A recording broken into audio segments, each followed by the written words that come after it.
is called to order. The meeting is being held via teleconference, moderated by me, William J. Ayala Jr. from the DHHL office, Halepono'i, at 915420 Kapolei Parkway, Kapolei, Oahu, Hawaii. And today's date is Tuesday, February the 16th, 2021. The time is now 9:35 a.m.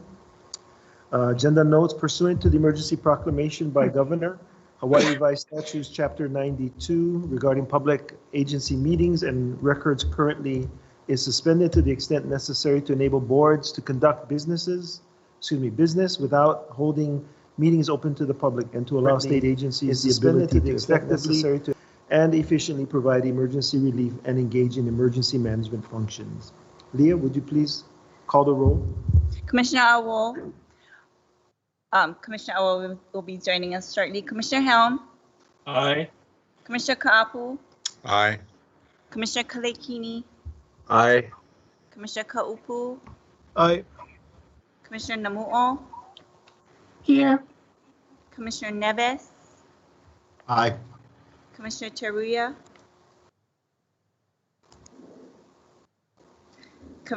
Chair Ayala. Aye.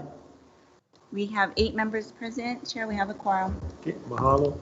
May I have a motion to approve the agenda? Chair, Oh, we have one stand by. item. One change, okay. Agenda item D6. Public Oh, there's a typo. typo. It's not 2013, it's 2023. No, So, opposite. oh, it's not 2023, it's 2013. Yeah. Okay. I'm even having trouble reading the monitor, so excuse me. That's one change. Yep, that's it. With that, can I have a motion to approve the agenda? So moved. Second. Neves Helm. Okay, she's got that. All those in favor say aye. Aye. Aye. Anyone opposed? Seeing none, that motion carries.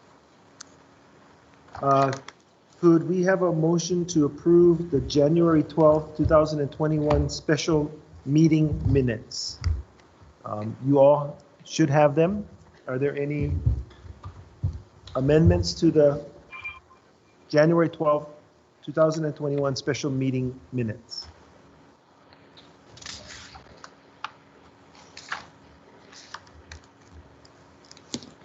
Go ahead, Commissioner Teruya. Commissioner Teruya. You're muted. Good morning, Chairman. Thank you. Regarding the, as you mentioned, the Hawaiian Homes special meeting minutes, I want to move to adopt. I want to move to support, but I also have a question to that. So I'll wait for somebody to second it first. All right, so move. Second, please. Second. Thank you, Zach. Thank you. Proceed. Okay, so my question to the Hawaiian Homes Commission minutes is a correction that should read Hawaiian Homes Commission special meeting. It wasn't a workshop agenda. It was a special meeting agenda. Special meeting should be added into the insert on the minutes. That is my correction to the to the minutes that we are correcting right now, Mr. Chairman. I'm fine with that, and so is Leah. Okay. Commissioners, a motion to, go ahead, Commissioner Ka'apu. Thank you, Chair. It may not matter, but I think I did participate in this meeting, and I didn't see anything that I said captured here. Perhaps it was not worth capturing, but and quite frankly, I don't remember what I said. I mean, I can guess at what I said, but I just want to note that. Thank you. Thank you.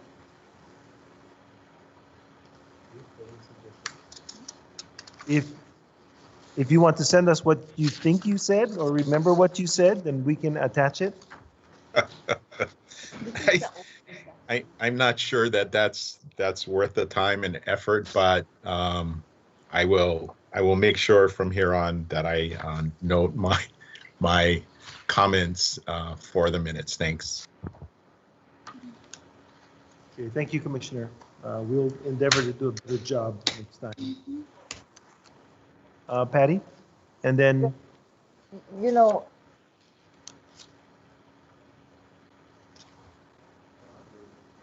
you're on mute, Patty. thank you. So with that comment of Mr. Ka'apu, and I have notes of a lot of stuff that was mentioned. So, you know, maybe we should defer this until we receive his inserts to better have this meeting and his inserts included in this right now. And to pass something out that we don't have his inserts and corrections to the minutes, I think it's really premature. Okay. Hold on a second. Let me hear what Commissioner Omu So my has to say. friendly amendment as a maker is to add I would like to add to that we defer this at this time, allow Mr. Ka'apu to submit his inserts of the draft special meeting minutes, and then we can reevaluate that. Okay, appreciate. We'll hold on to that. Commissioner Namuo.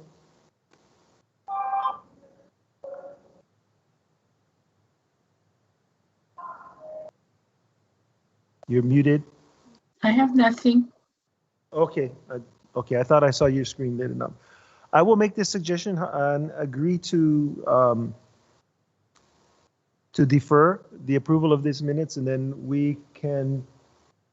what we can do is do a verbatim Yeah. from the tape, if that will make commissioners feel better. Yeah. Yeah. Okay, I see enough of you folks shaking your head up and down in the Yeah. affirmative way. So, okay. Mike? No. After you said you're gonna do the verbatim, I'm fine. I'm good. No Okay. question. The comment I was gonna share is that I know that Commissioner Ka'apu shared quite a bit, and it may have been in the executive session portion, but we'll look forward with the verbatim information. Thank you. Okay. These minutes will only capture the open session, so whatever was said in open session. Patty?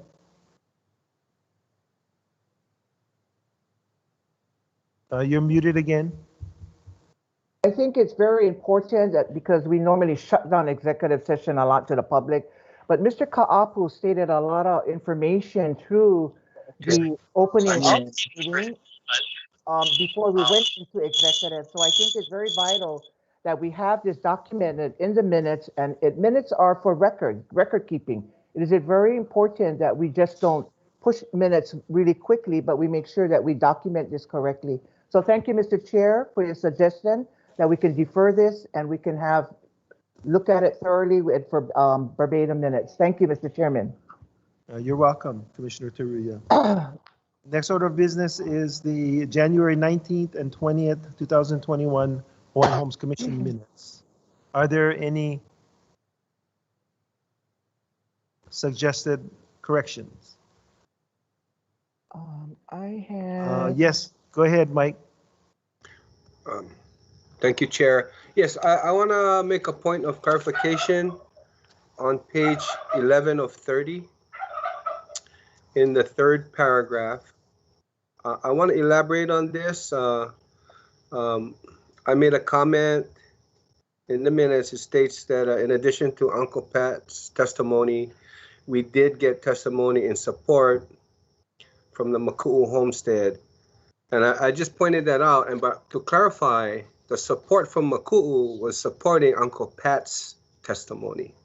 Nothing to do with Maku'u supporting gaming in specific. So I want to clarify that, for the record. Thank you. Thank you. Other suggested? Go ahead, Patty.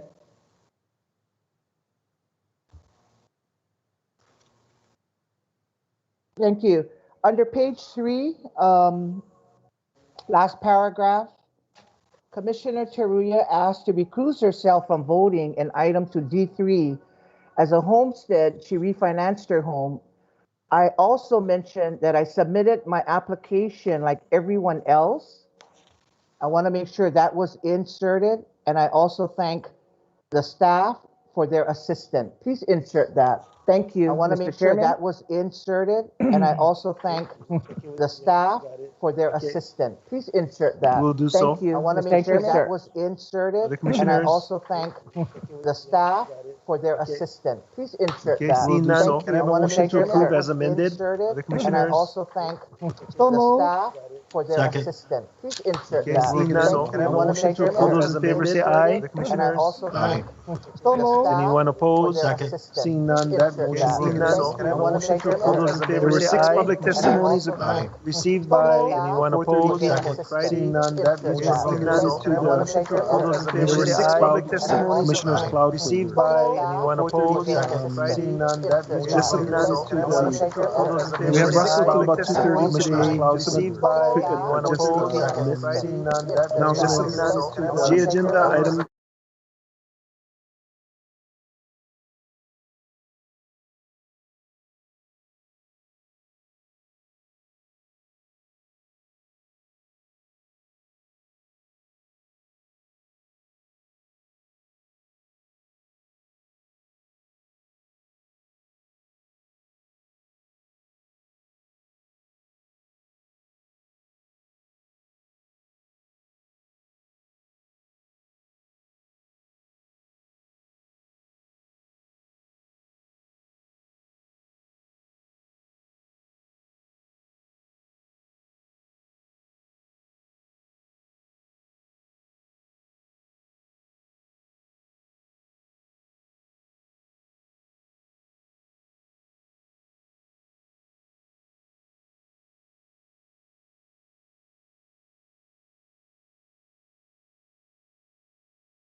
Calling me back every month, man. So, with regards to the ratification, the loans take approximately normally anywhere from 30 to 60 days, and that's your normal standard process.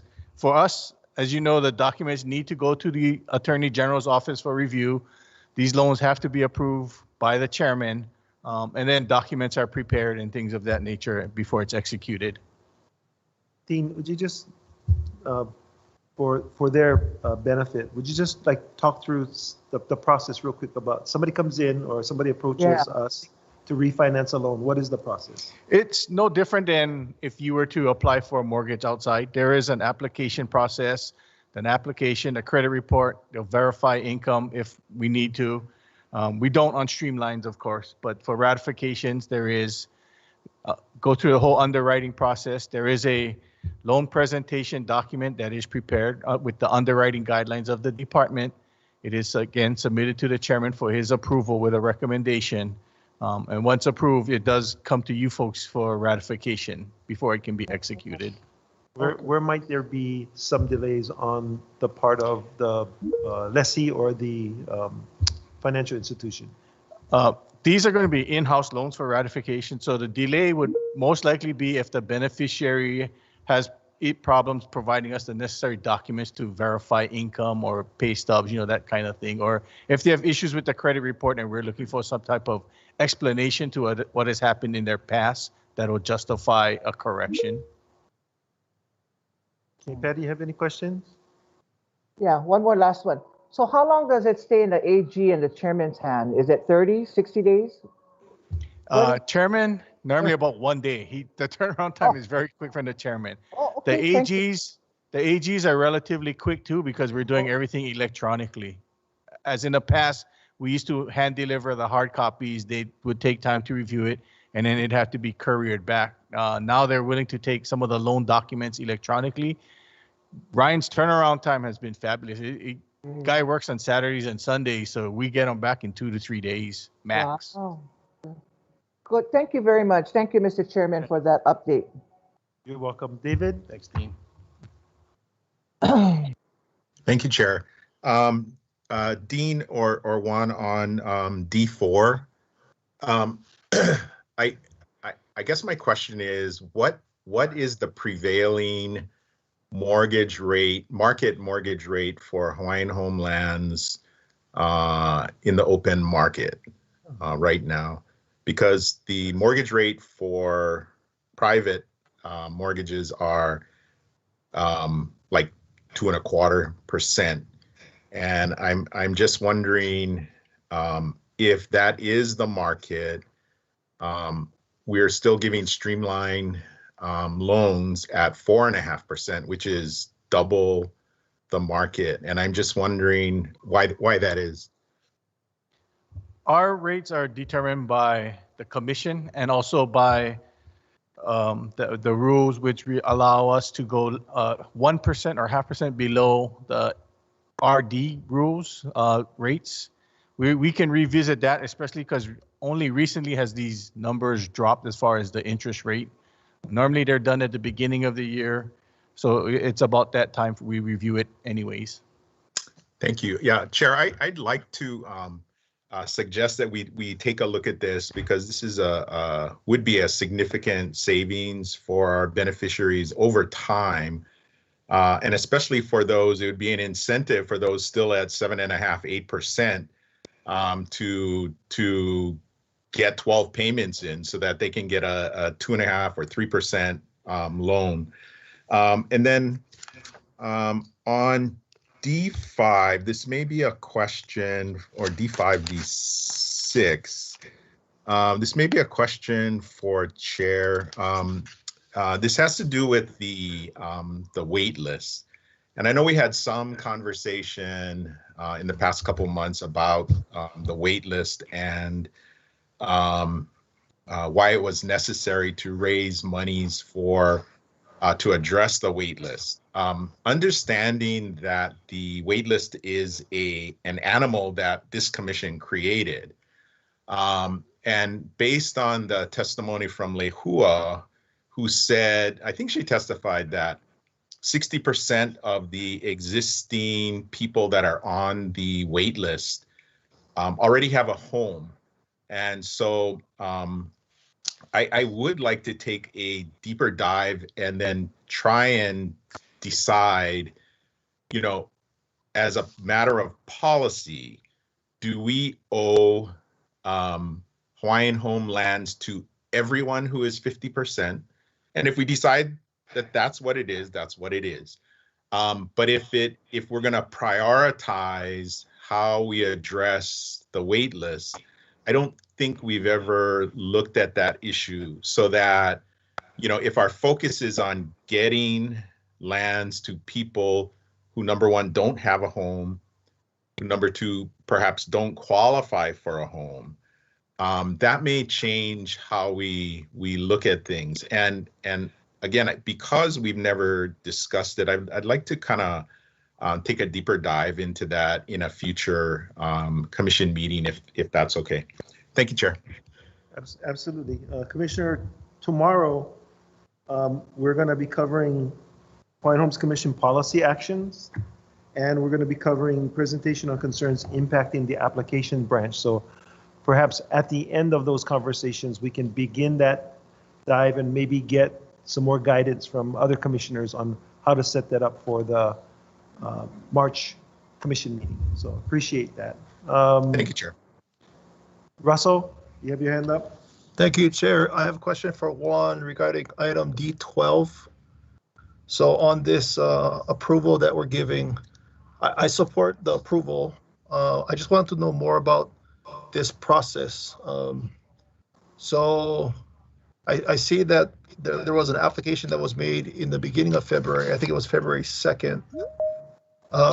So the typical process is they submit, and then within that same month at the next commission meeting, that's when it's brought up for approval or our consent.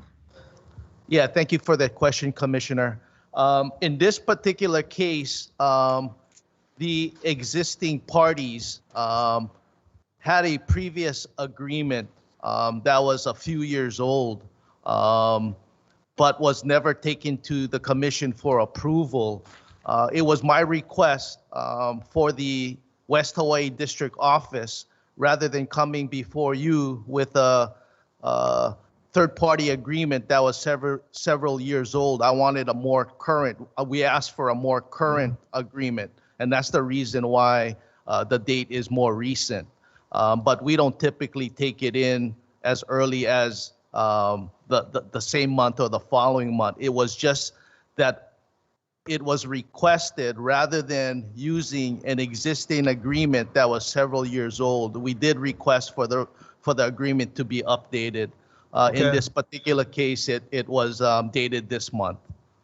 So the underlying due diligence, if you will, done on the application as far as Native Hawaiian for the licensee, that kind of checking, that's done by the department, and it takes, I'm guessing, longer than 1 month to go through that process.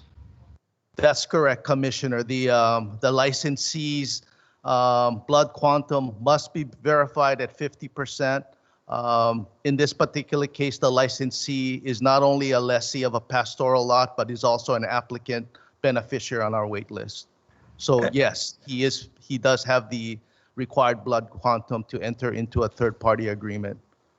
And then in addition to that confirmation, does the department look at the substance of the licensee as far as the type of assignment or transfer they're looking for? In here, a grazing license. Is there some underlying kind of business judgment applied in this process, or is it strictly confirmed that it's Native Hawaiian? And I see there's terms for the license, including a use fee.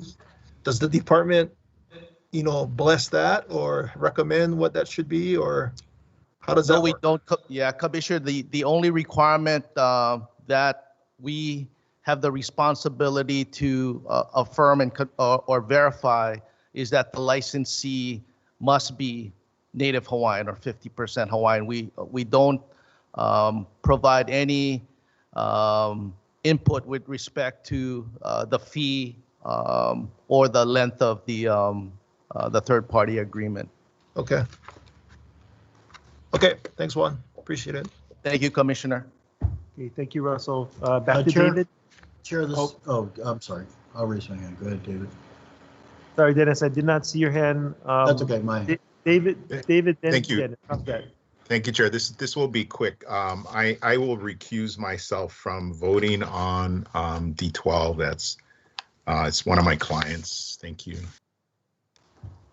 Okay, Dennis? Oh, okay. Yeah, Juan, could you send me this paperwork, because I have an agreement with one of my wife's doing my lo'i. So we never did, you sort of learn things every time you come to a commission meeting that I didn't know there was a third party agreement, but if you could give me that paperwork, I need to get that filled out and get it approved by the commission. Okay, We will definitely get that to you, Commissioner. Okay, so Great, Dennis, thank you. I just want to confirm you have no problem with D12 proceeding. Is that correct? No, I have no problem with it. Okay. You have a problem? Or you have a problem or no problem? Sorry. I have no problem. I'm just Okay. requesting the documents for myself. Okay, thank you. Patty? Thanks. Go ahead, Patty. Froze up.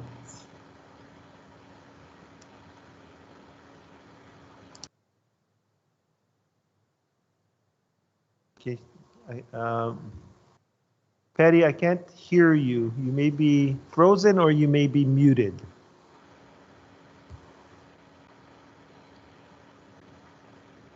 Other commissioners, any questions while we wait for Patty? Regarding the consent agenda and recognizing that what we'll do is take D12 out so that the recusal can be recorded. And Patty,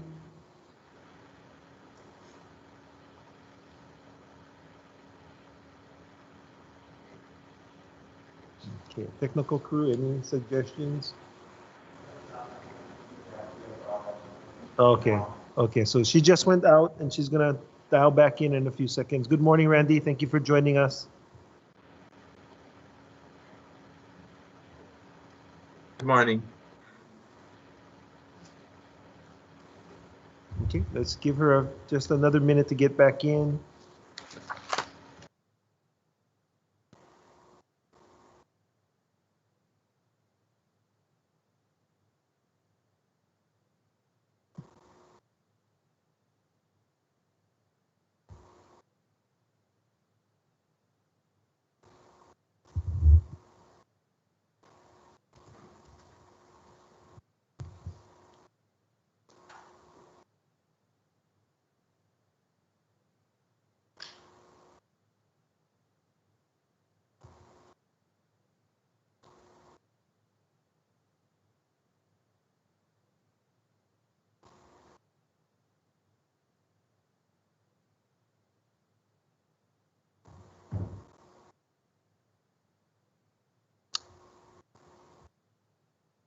Okay, commissioners, assuming that her question or statement had to do with the D12 and the third-party agreements, can we have a motion to approve D2, 3, 4, 5, 6, 8, 9, 10, and 11 while we wait for her to come back in?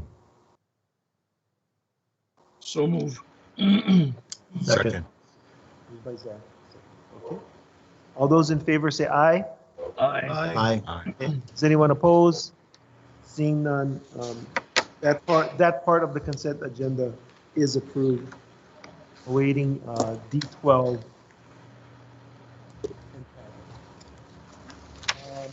With your permission, commissioners, we will hold on D12 and go to agenda item C1, Thank you, commissioners. and we will bring up Miniao. Good morning. Aloha kakahiaka, Mr. Chairman and members of the Hawaiian Homes Commission, Iniao Kauai, Special Assistant Office of the Chairman, here with item number C1. The recommended motion is to approve resolution number 304, honoring Hawaiian Homelands lessee William Punapaia Alaikahala Kenoi. We have a motion to consider staff recommendation. So moved. Second. Thank you.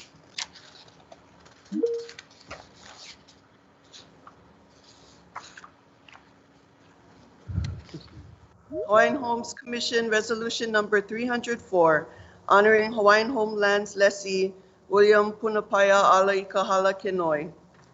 Whereas William Punapaia Alaikahala Kenoi was born on November 9, 1968, to Clayton, Pilipo, and Nancy Kenoi in Kalapana, Hawaii. And whereas on July 1, 1986, Clayton Pilipo Kenoi was awarded an agricultural lease at Lot 6, Hawaiian Homelands, Maku'u Farm Lots, situated at Maku'u Popoki and Halona Puna on Hawaii Island.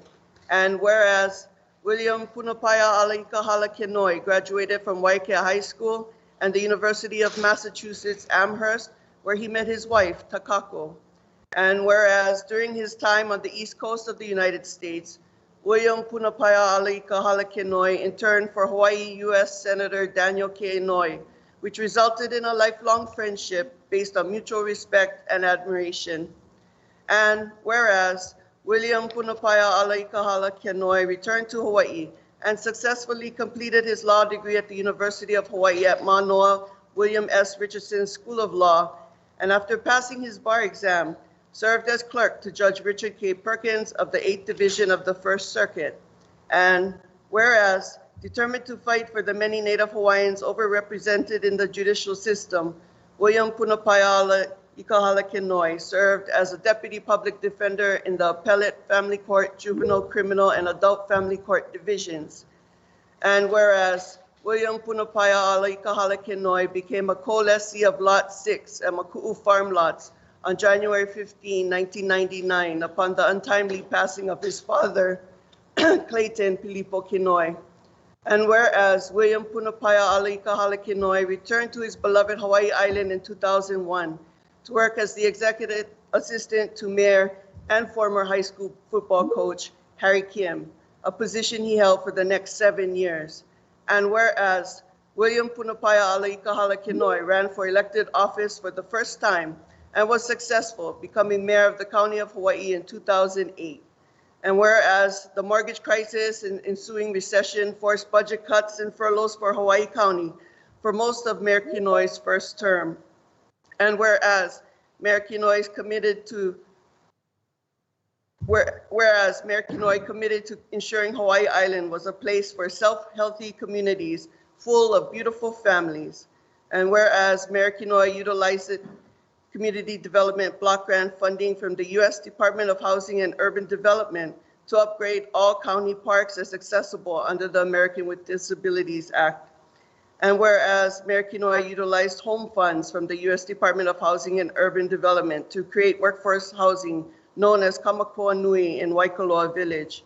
And whereas Mayor Kinoi utilized community development block grant funding from the U.S. Department of Housing and Urban Development to construct Nakahua Haleo Uluwini, a 96-unit facility in Kealakehe, Kailua Kona, for affordable rental and transitional shelter. And whereas Mayor Kinoi utilized American Recovery and Reinvestment Act funding to complete the Ane Keo Hokalole Highway, often referred to as the new backbone of Kona, that linked Palani Road and Hinalani Street. And whereas in 2011, Mayor Kinoi completed construction on the $15 million West Hawaii Civic Center, an 8-building LEED certified county complex that brought county department staffing to West Hawaii constituents.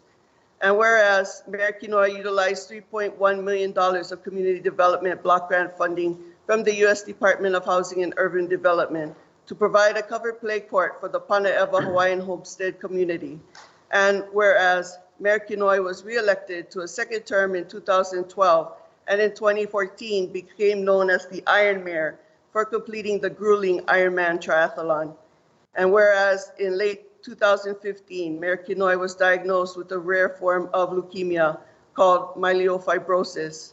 And whereas Mayor Kinoi continued to work diligently to serve the families of Hawaii Island through the end of his term in 2016, resulting in more than 20 parks and playing fields being added during his tenure. And whereas Mayor Kinoi's final park opening as mayor was on December 6, 2016, at the newly renovated Mauna Kea Recreation Center, now known as the Gilbert Kahele Recreation Park, a park that the County of Hawaii received from the State Department of Land and Natural Resources. And whereas after his term as mayor ended, William Punapaya Alaikahala Kenoi underwent several blood transfusions, bone marrow transplants, and aggressive chemotherapy to treat his leukemia at City of Hope in Duarte, California, before returning to his wife and children on Hawaii Island. And whereas, despite the success of his aggressive cancer treatment, William Punapaya Alaikahala Kenoi experienced heart and lung failure, but continued to focus on his family, his friends, and his community, never turning anyone away who had questions about their own political ambition or requests for advice on shaping public policy. And whereas just 3 short months ago, William Punapaya Alaikahala Kenoi gave an inspirational speech on overcoming crises through opportunity at the Chamber of Commerce of Hawaii 170th Conference and Virtual Summit.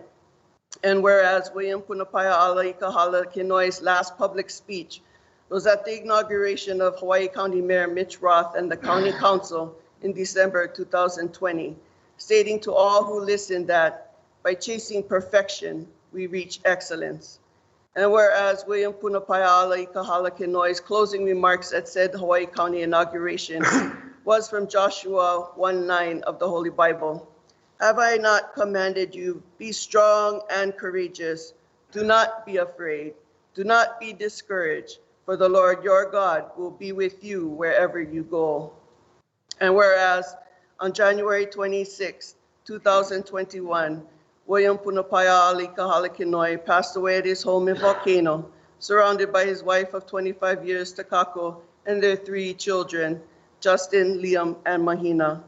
And whereas William Punapaia Kahala Kinoi lived his life as a successful example of Prince Jonah Kuhio Kalaniano Ole's dream to rehabilitate Native Hawaiians.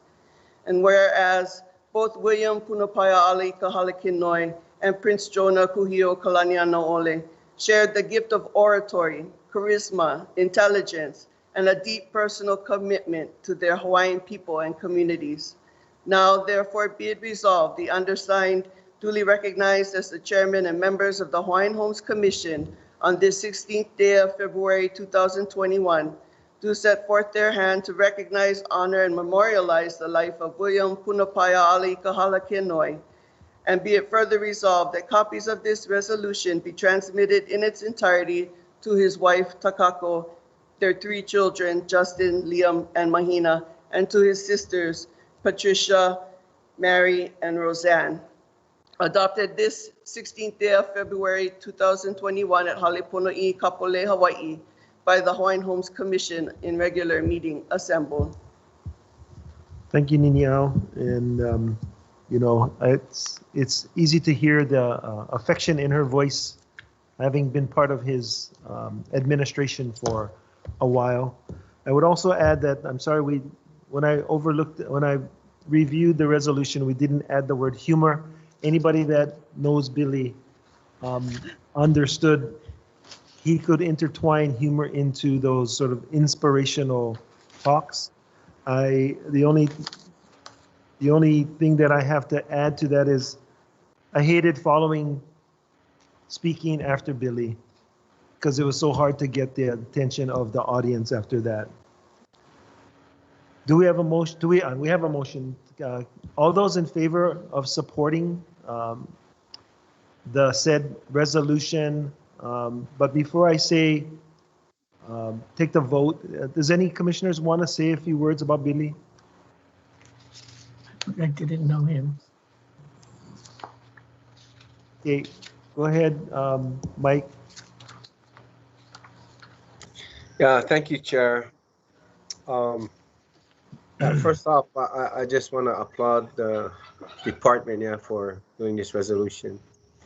Yeah, and this resolution captures him. I mean, there's so much more that can be said about Billy. Yeah, I had a lot of interaction on Hawaii Island during his tenure as the mayor. There's one thing, I wanted to mention. I know he was very instrumental in the Pahoa Parks and Recreation Center. And yeah, that's all I had to say. Thank you. Okay. Mahalo nui. Other commissioners?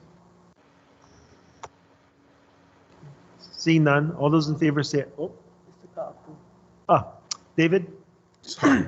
Thank you, Chair. Yeah, I agree with Mike, and I'd like to add my own because Billy came across as a common man. He was very attractive to a lot of people. He surrounded himself with Hawaiians, and I think that was one of the things that made his tenure as mayor at least so important for those of us that live on the Big Island.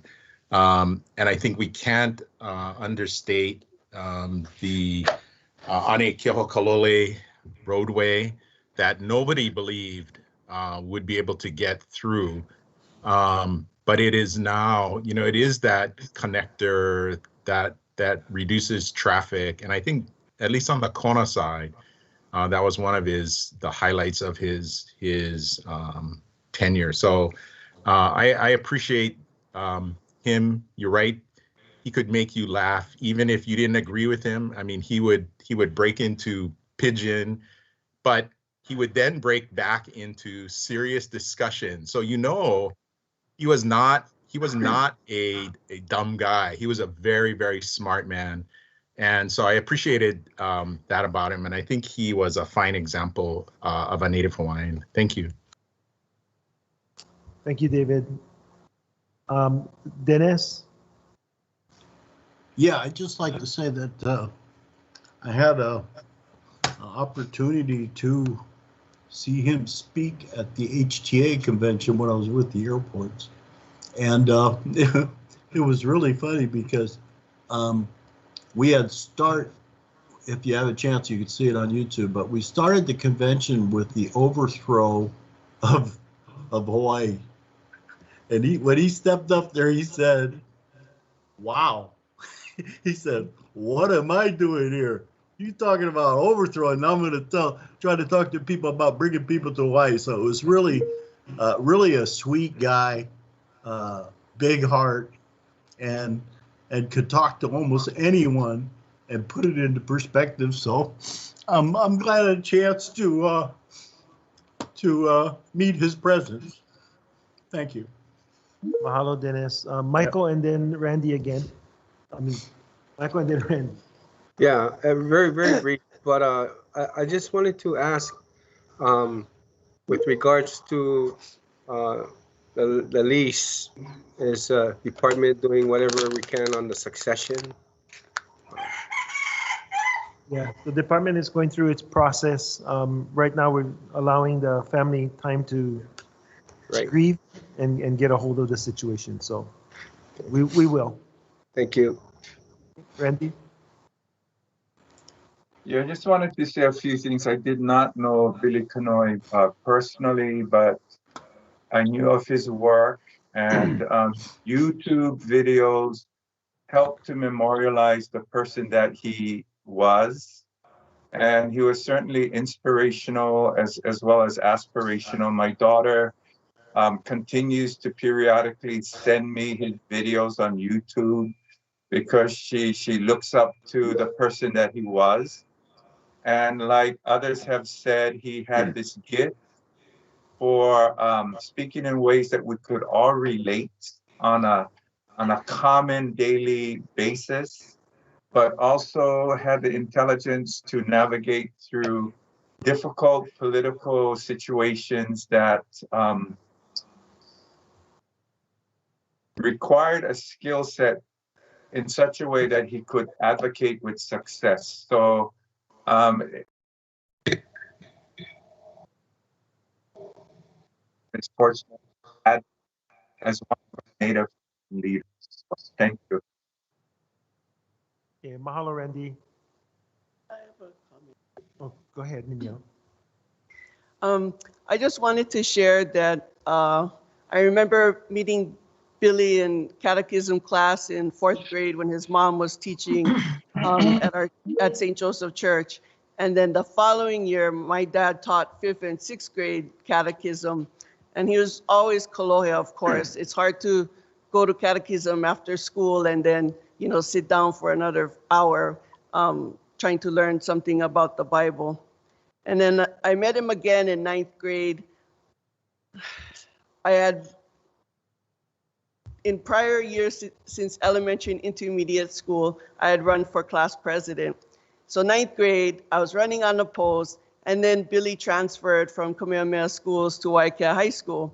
And he was short and skinny, and he had a really big mouth. He was always the jokester. I mean, he could go up to the mic and have everybody in the school laughing. And so I lost. I lost the election, Billy won, and then by second semester, we were at a weekly council meeting for the class, and he was like, oh, I never know what's going to be this much work. I got to give up my lunch hour every week. So he never ran for class office again, but I can see later on when he became mayor how useful his ADHD was, because to keep up with him, it would take a lot of us staff taking turns, over the course of a week, because he would drive back and forth to Kona maybe twice in a day, sometimes down to Ka'u, up to Kohala.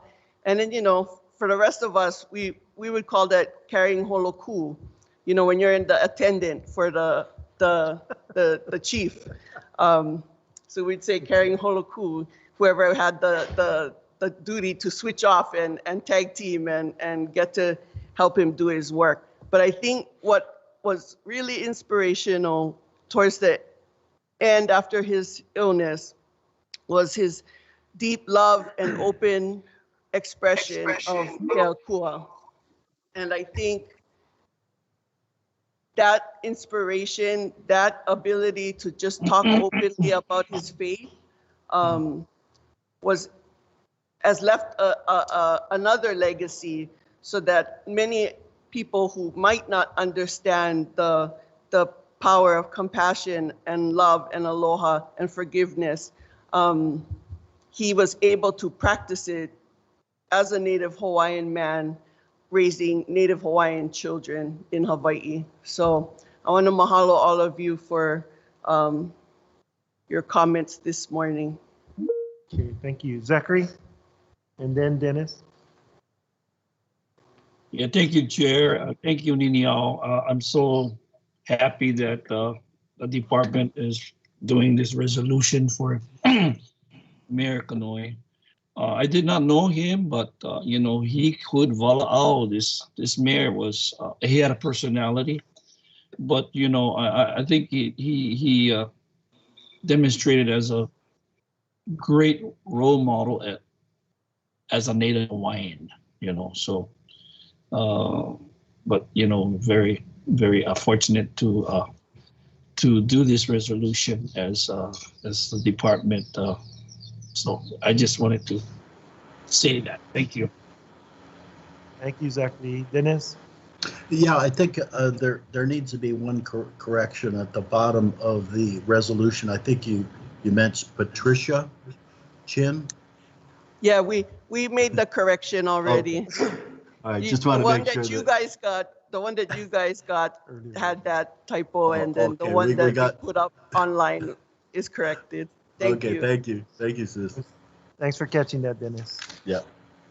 Okay, if there are no other comments, all those in favor say aye. Aye. Aye. Aye. Anyone opposed? Seeing none, this motion carries. Thank you, Nino.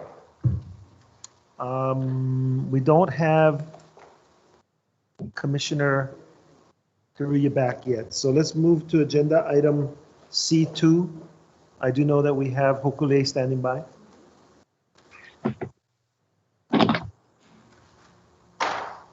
Aloha, good morning, Commissioners. Good morning, Chair. My name is Hokule Lindsay, Administrative Rules Officer, and this is agenda item C2.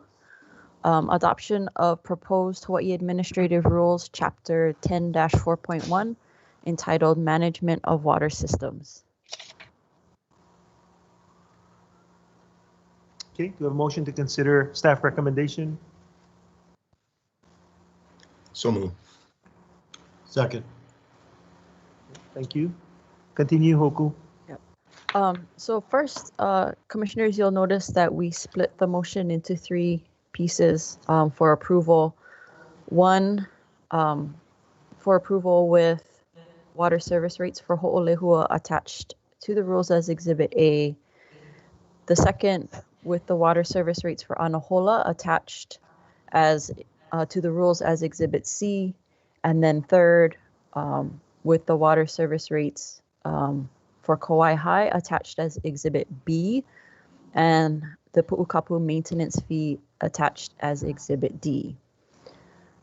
In terms of the rules themselves, staff is recommending a few administrative and clarification changes to be made, and I'll just go through them Section 10-4.1-7, C, as in cat, installation of water services.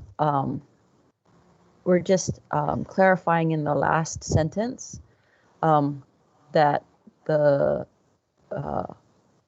the last sentence would read, if a replacement of the shutoff valve is necessary on the consumer side of the service supply pipe, it shall be installed by the department and paid for by the consumer. So we're adding that clarification where that service supply pipe is located. Secondly, with section 10-4.1-10, there are several in there, and that section has to do with discontinuation of water service. So the first change we made was just to clarify business days. Some sections said business days, others did not. So we inserted business into all of the relevant places to clarify that we meant business days. Also, in subsection C of that same part, we're clarifying if there is an appeal to water shutoff and an in-person conference is requested in that appeal process, we're clarifying that the district office supervisor is the one who will travel to meet with the consumer.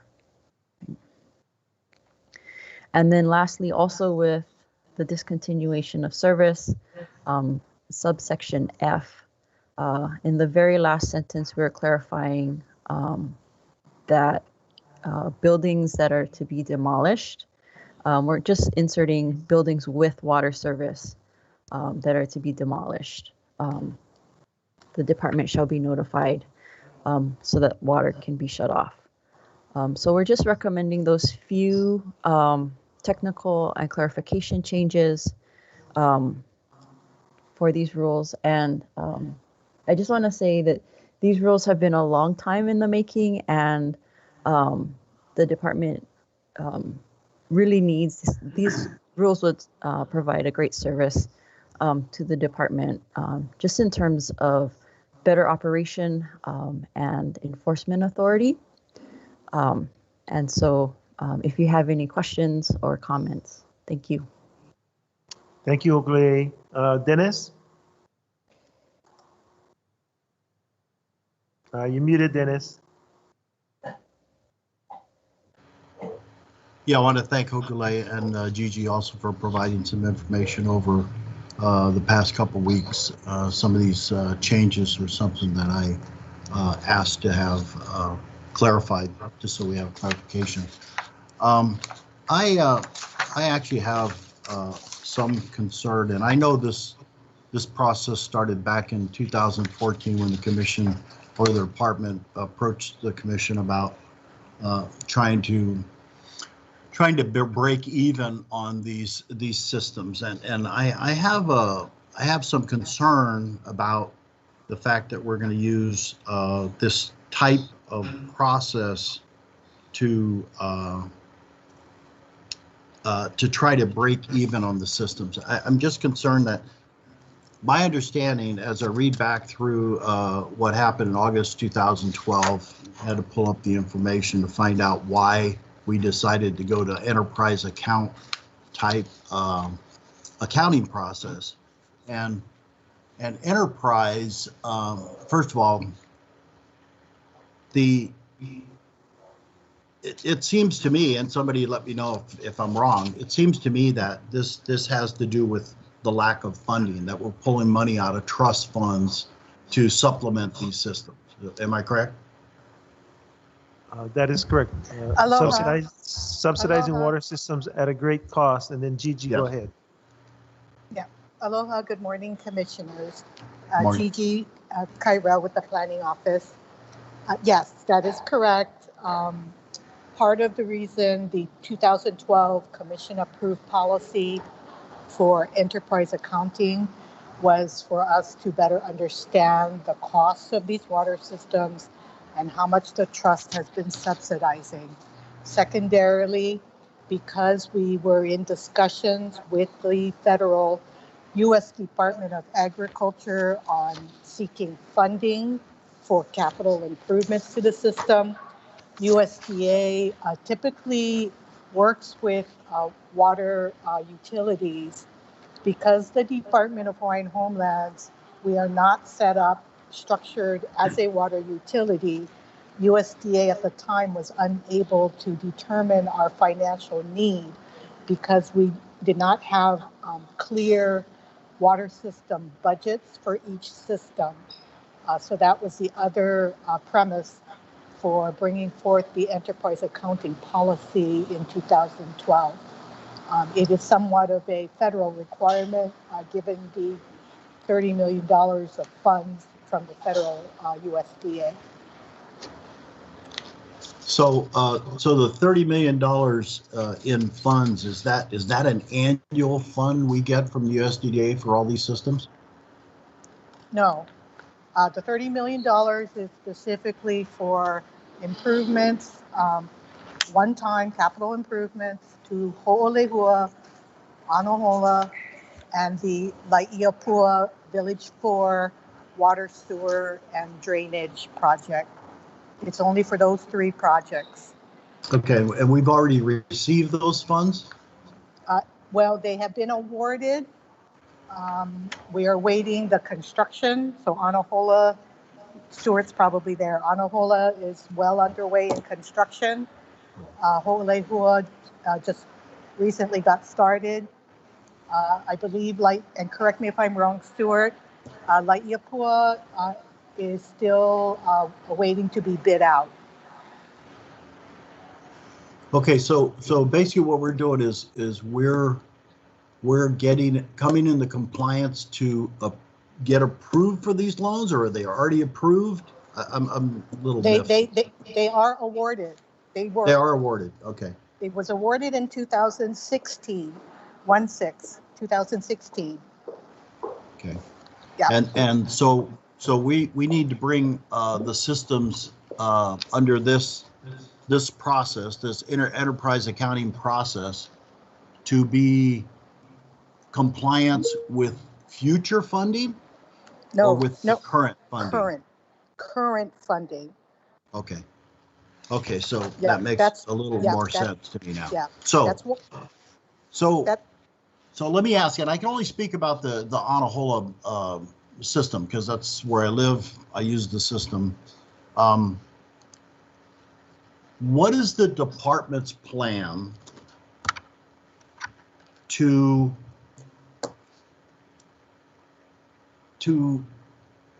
use, and I'm not sure, and I think we've talked about this before, Stuart, about where we got the tank. I think we got it from the county or somebody, and we decided to put in farm lots and so on and so forth. But so we knew when we got the tank that it was going to be a burden. Is that correct? When we got the tank from DLNR is my understanding. Okay, all right, that's I wasn't sure it was the county or DLNR. So we received the tank from DLNR, and then it's obviously oversized for what we needed it for, but we decided to put in farm lots, and we have some residential lots now. We don't have enough users to break even. So what will it take with users to break even?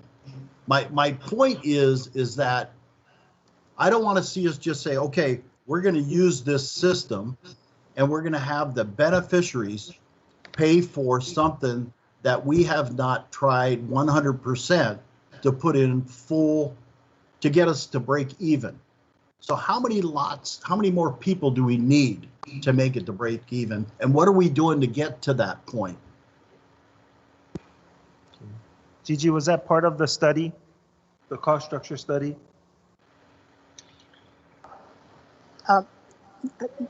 No, it wasn't. I can respond in general. Given my experience in the water industry, we need to be the size of a small municipality we need thousands of customers, unfortunately.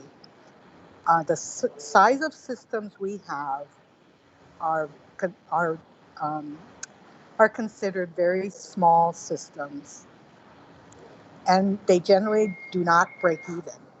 So the commission's direction to the department when we did the first cost study was to determine what the trust subsidy was, and then to offer options of how do we reduce the subsidy. Um, we essentially need thousands of customers. I mean, I don't know how else to explain it. Our systems are way too small. We have fixed costs, so no matter how much water lessees use, there's fixed costs that we can't even seem to cover with the current setup. We're currently in the next cycle of doing the cost study, so we can look at that. Try and get some advice on number of people. But I just in the 50 states, very small water systems do not financially break even. Every small water system struggles with it. We are fortunate at Hawaiian Homes that the general fund, as you pointed out, Commissioner, the general fund does pay for personnel. A lot of small water systems, they don't have that, funding source. And then we also have our trust funds. So the water system operations are being paid by a combination of rates from the customers. General fund funds the personnel, staff salaries, and the trust fund subsidizes the rest. So we've got three sources coming in, to fund these operations and maintenance. There was a time when we were discussing with the legislature for general funds for personnel. There was also an effort by the department to request that the legislature also fund repair and maintenance. And our argument was, just like general fund pays for schools, and other facilities, they should support our facilities. But we got turned down. So we did try and make an effort there. Kind of the out of the box thinking, because that is part of the bottom line, is the economies of scale. With Anahola, off and on, there's been, kind of light talk about merging it with the county Department of Water. And that's just really out of the box. There hasn't been any serious discussions.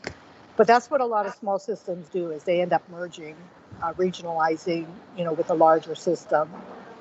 I don't know where any of those discussions are with the county, but that is something we could look into. Well, yeah, thank you, Gigi. So several points. Number one, I think it's the department's responsibility to do the best they can to either merge the system if we need thousands of users. Otherwise, the costs are just going to keep going up. And yeah, we may be paying a lesser rate than what they pay in other systems. But the problem is, if we don't do something to the infrastructure to try to make it break even, we may be able to sweep it under the rug now. But in 10 years, if it still has it, we don't have more users, now it's going to be out of control. So my problem is first of all, the department has a responsibility to correct the system. When you're using an enterprise accounting system, first you have to start with an enterprise. This was not an enterprise. This was more of an elephant. Now we're trying to take the elephant and try to make it an enterprise, if you understand my logic. The other thing is, in the formula, when we look at the water system, there's personnel costs. 16% of the cost is personnel. as a beneficiary, I look at that as a double whammy.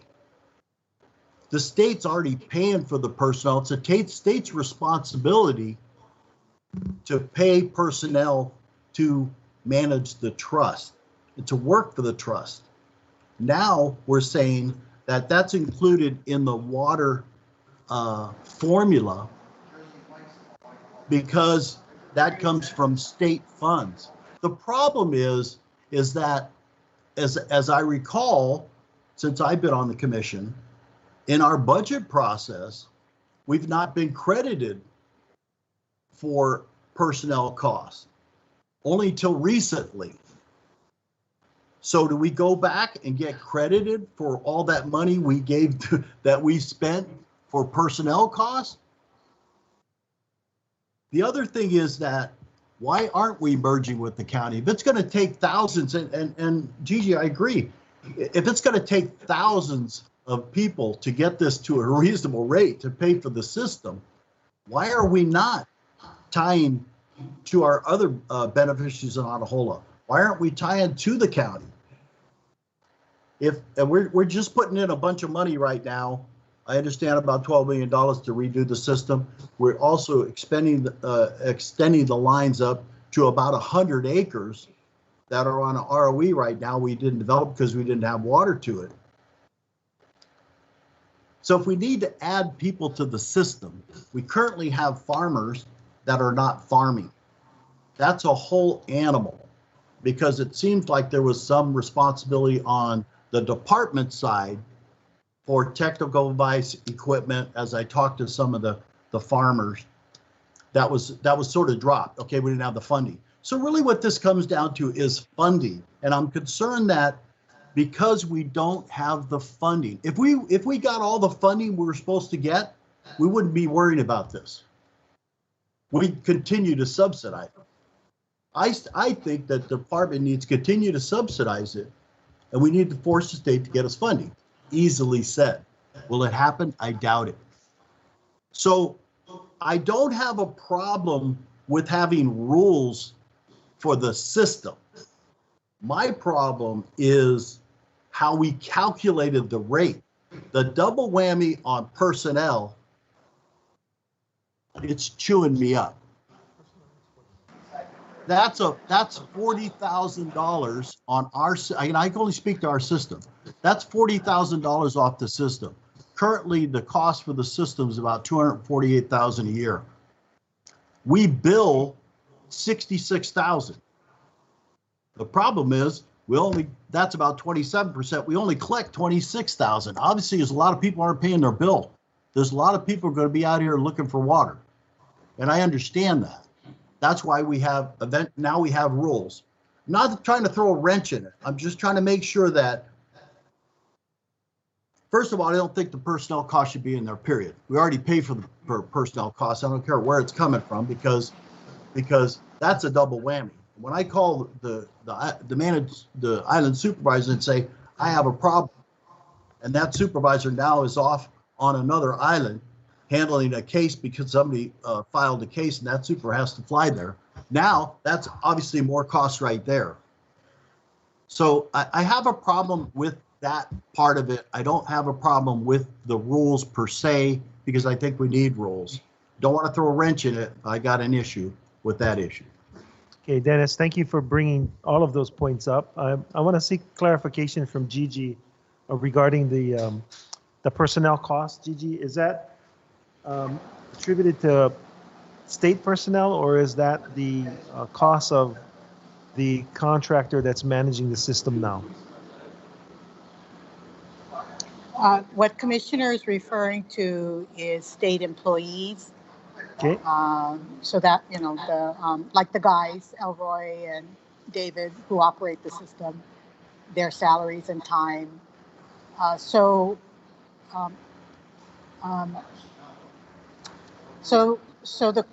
the cost study and also enterprise accounting requires us to have a budget for each individual water system. And as part of the consumer education, that we've done in the past and will continue to do. We show all true costs to run and manage the system. So that includes administrative costs, again, no matter where it's paid from, but we need to show the total true cost of running the system as an enterprise. So that's one of the things we lay out is administrative costs, operational costs, maintenance, and reserves. And then the second part of the cost study moving into the rates is how are those costs being covered? As I mentioned earlier, there are three sources. The general fund pays for state employee salaries. The trust subsidizes, and the rates. We are trying to keep rates as affordable as possible to the beneficiaries. And in order to keep them affordable, that's why the trust is subsidizing these systems. So it would be very difficult to remove the state employee costs because then we don't have a true picture of what is it costing us to run these systems. So that's all I can address on that. Okay, matter. thank you. Thank you. Thank you, Gigi. And then the next question is for Ryan. My understanding is that the systems that we have, the water systems that we have, there are challenges with transferring responsibility to someone else. Ryan, so given Commissioner Nevis's suggestion of merging or perhaps turning Anahola over to the county, what advice do you have in terms of what's our responsibility and what we can dispose of in terms of resources? So under the Hawaiian Homes Commission Act, Section 221, the department is responsible for the water systems that it owns. Let me pull up the section. So in order to pass on the responsibility, it would be limited because the department would still own the system. There would have to be some type of agreement basically working around that 221 language. That is a possibility.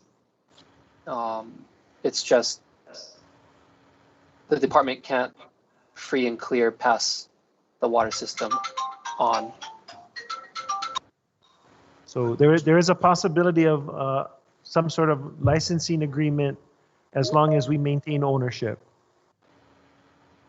Correct. Okay, it's something that we can take a look at moving Yeah, so forward. Chair, that's my point. If you know, we maintain ownership, maintain the maintenance and so on and so forth, but we add users. As Gigi's saying, we need thousands of users.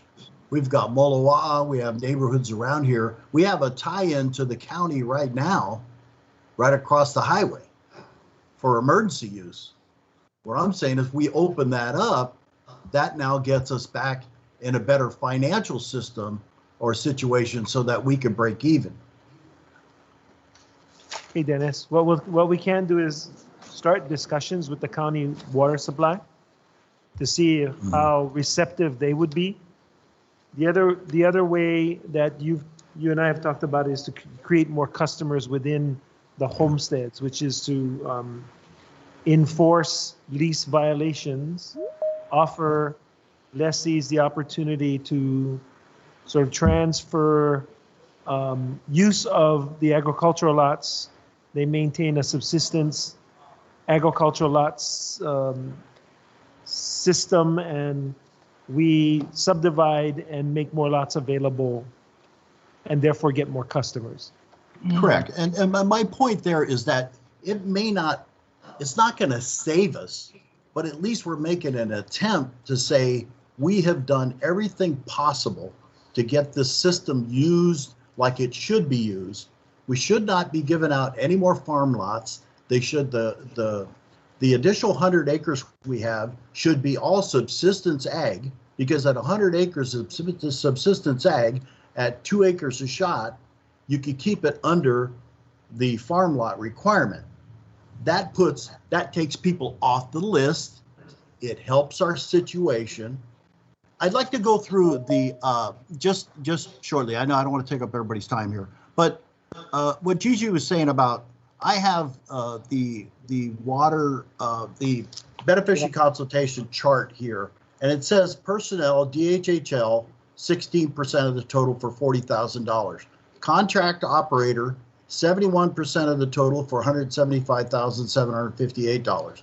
Operations, repair, and maintenance, 0 for $649 where I came from. Electricity, 24,000, about 10%. We have a phone, 175.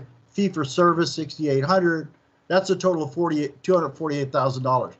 My point is DHHL personnel should not be on that. That 40,000 should come off because we already pay their salaries. So from a beneficiary standpoint, it looks like we're getting a double whammy. We're paying salaries, and now where is that money going? To the rates. We're paying twice. So we could talk in terms of trying to get additional people on the system. I think that's important. Not yet. Oh. Does my camera? Okay, we got. Camera have Daddy's to be back. off or on. Anyway, I appreciate, William, if we could look at, Thank you, Chair. Thank you. at tying into the system, the county system, and trying to get as many users as possible. But I think the department needs to commit to not doing any more farm lots. Look at the farm lots, as we have discussed, about reducing those lots, putting more users on. It just shows that the department and the trust is doing everything possible to try to get it somewhere that we should, 100%. Then we look to the county or simultaneously to try to get systems cost in control. Okay, I appreciate your point of view and your suggestions. So we will post approval of the rules. We will take a look at how to implement those suggestions. Okay, sorry, getting some feedback from somebody. Randy and then Zachary.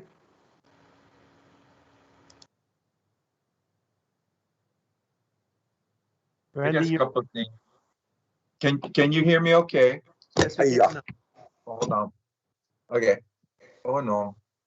Did I just lose you guys? No, we're still here. Can you hear us? I can hear you, I can't see you, so I'm just gonna talk. So a couple of things. So what the department is saying that they are willing to continue providing a service to our beneficiaries, recognizing that we operate at a loss. And so what the commission has agreed to in the past, that any effort by the department to subsidize that loss, what the commission would like to see is every effort made to reduce the subsidy that's currently required in order for us to provide the service. So while I recognize all of the problems and challenges that come with that, I'm not so sure what the viable solutions are to get us to where we actually make money. I remember one time when early on when this was being brought up, one suggestion was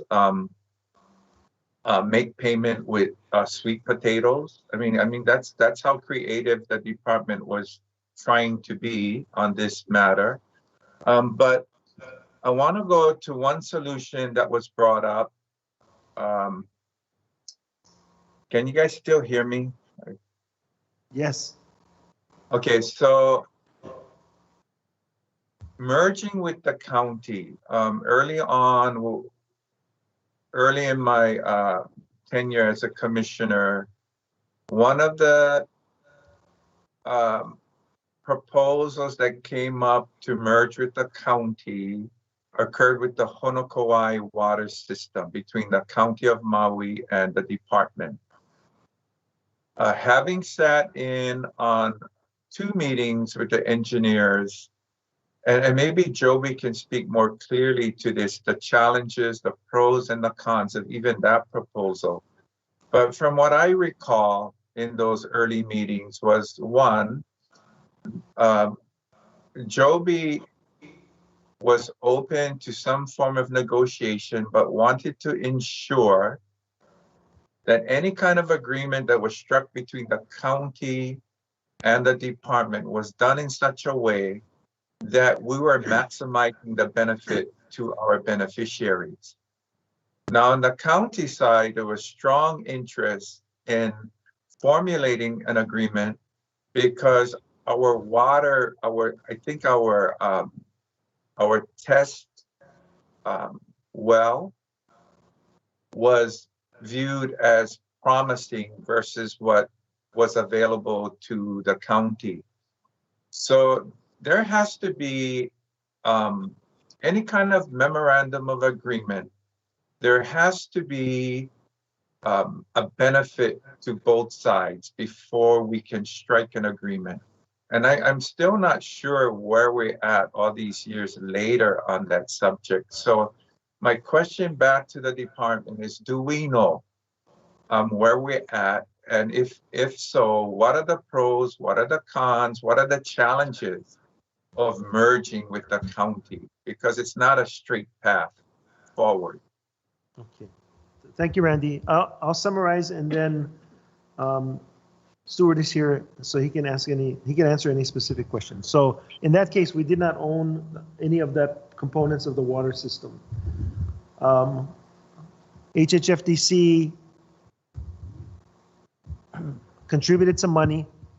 I believe the well was from DLNR. We got the well from DLNR. The plan is to build a transmission line to the county's water processing facilities, put it into their tank, and then those water credits and that water becomes available to Leali'i. So that's my understanding, and Stuart can correct me, which he will. Aloha, commissioners. So at Honokowai, we have a exploratory well that we received capital improvement funding for about maybe 10 years ago. And so we drilled the well, and so it is DHHL owned well sitting on DLNR land. Okay. The next part of the process was to link a transmission line from the well site to going north, traversing the Honokowai Gulch and connecting into the county's Mahina surface water treatment plant. And so basically there would be a jointly constructed tank with Department of Water Supply and DHHL, and then we'd stick our straw into that tank. At that point, then we would utilize the county's transmission line to take the water to the south to Leali'i. And if it's helpful, I can, in the next meeting, I can bring up that project to show you graphically what is, transpiring there.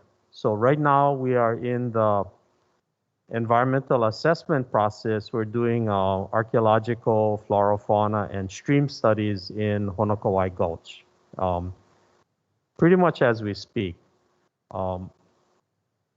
So the other part of the system would be that we would construct another storage tank above Leali'i in the Wahikuli region. And as the chairman indicated, we have funding from HHFDC to construct the well site, the line that connects up to the county, and another storage tank in Leali'i. Okay, so part of the system is already controlled by the county, and this was about maybe 4 years ago that we were able to enter into agreement with the County Department of Water Supply to obtain 200,000 gallons per day of wet water. So we have that in our bank right now to be able to provide water to Leali'i 1B, which is our next phase of 75 lots. And so this was from the agreement to in exchange for licenses that existed on our Honokawai parcel. So these were never excluded from the deed. So in exchange for providing the county with licenses and access, we received 200,000 gallons of wet water. Okay, through the HHFDC funding, we would obtain additional water credits from the well. So it's kind of a complex situation, but it's a good situation for us to be Hawaiian homelands in that area right now. We can control our development. The improvements that we make will not be operated by DHHL. We would license the improvements to the County Department of Water Supply. The main thing we wanted to do was get control of the credits for our projects. So slightly different situation. We don't own a water system there. So the process was to develop and then turn over to the county for management, maintenance, the components of the system. Following up on Deputy AG Kanaka-Ole's comments regarding water system, my understanding is that it's defined as owning the source, which is the well, owning transmission, and owning the storage. So those are the components that, in my understanding, makes up what a water system is. And in that case, we statutorily cannot divest our interest in those improvements. Okay. There have been some informal discussions with the counties on actually taking over the systems, but statutorily we can't do it. But just out of kind of trying to take a pulse or test the waters, we did ask, and the county's response was that under their charter, they only maintain what they own. So the asset would still be DHHL. So my point is that they wouldn't take over, let's say, the Anahola water system. Okay. We are interconnected to the county in that case. So this is basically an emergency connection. If our well goes down, then we can pull water from the county, but we have to pump it up to our upper part of Anahola farm lots. You see in other cases where we do license water improvements within the subdivision. So Commissioner Nevis, like in Pi'ilani Maikekai, we have water lines that we have constructed within the subdivision. So those are licensed to the county for operating and maintaining. those systems fall under the county jurisdiction in terms of billing and repairs and all of that. So, yeah, that's some background. And if you want to take a deeper drill into it, we can, and pardon the pun, we can do so. Okay, so Commissioner Owo? Yeah, so Stuart, thank you for that explanation. It is a complex, it's a complex explanation of what agreements look like with the county. So I guess my question is, with Honokowai, would you agree? I'm just trying to get to drill down on what would incentivize the department as well as the county to enter in such a complex agreement. And I guess my understanding was for both DHHL and the county, they were highly motivated because there was a benefit to both parties. Versus other counties where that mutual, those forces that would create conditions for something at this level may not necessarily exist in other counties. So that's my question.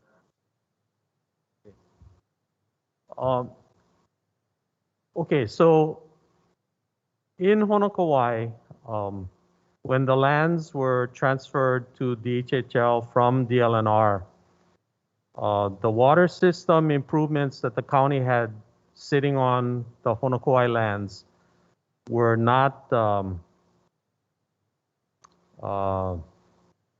set aside in the land transfer. So basically, and pardon the expression, we had them by the kinds on that. So they were incentivized to discuss with us what that transaction would be in return for licenses and access to the county water system improvements. The Mahina treatment plant, there's a water tank, there's a transmission line from Mauka to Makai into Honokowai, Honoapi'ilani Highway. So that was the nexus to obtaining the 200,000 gallons of wet water. If I could add, in addition, Randy, what's in it for the county and what's also in it for HHFDC is as this additional water gets put into their system, you have affordable housing units that can come online, both ours and HHFDC's, as well as other projects that the county may be working on. So it's additional water that gets put into the system, which ultimately results in additional affordable housing being built on Maui. Okay, so I guess that's what I'm trying to get at. So both parties are highly motivated to strike a deal because there's tremendous benefits to both sides. On other islands, those conditions may not necessarily exist, where the county may want to take on our water system, even in the form of a partnership. And that's what I'm trying to get at. Is because this isn't necessarily what works well on one island, in this case on Maui, may not necessarily have the same kind of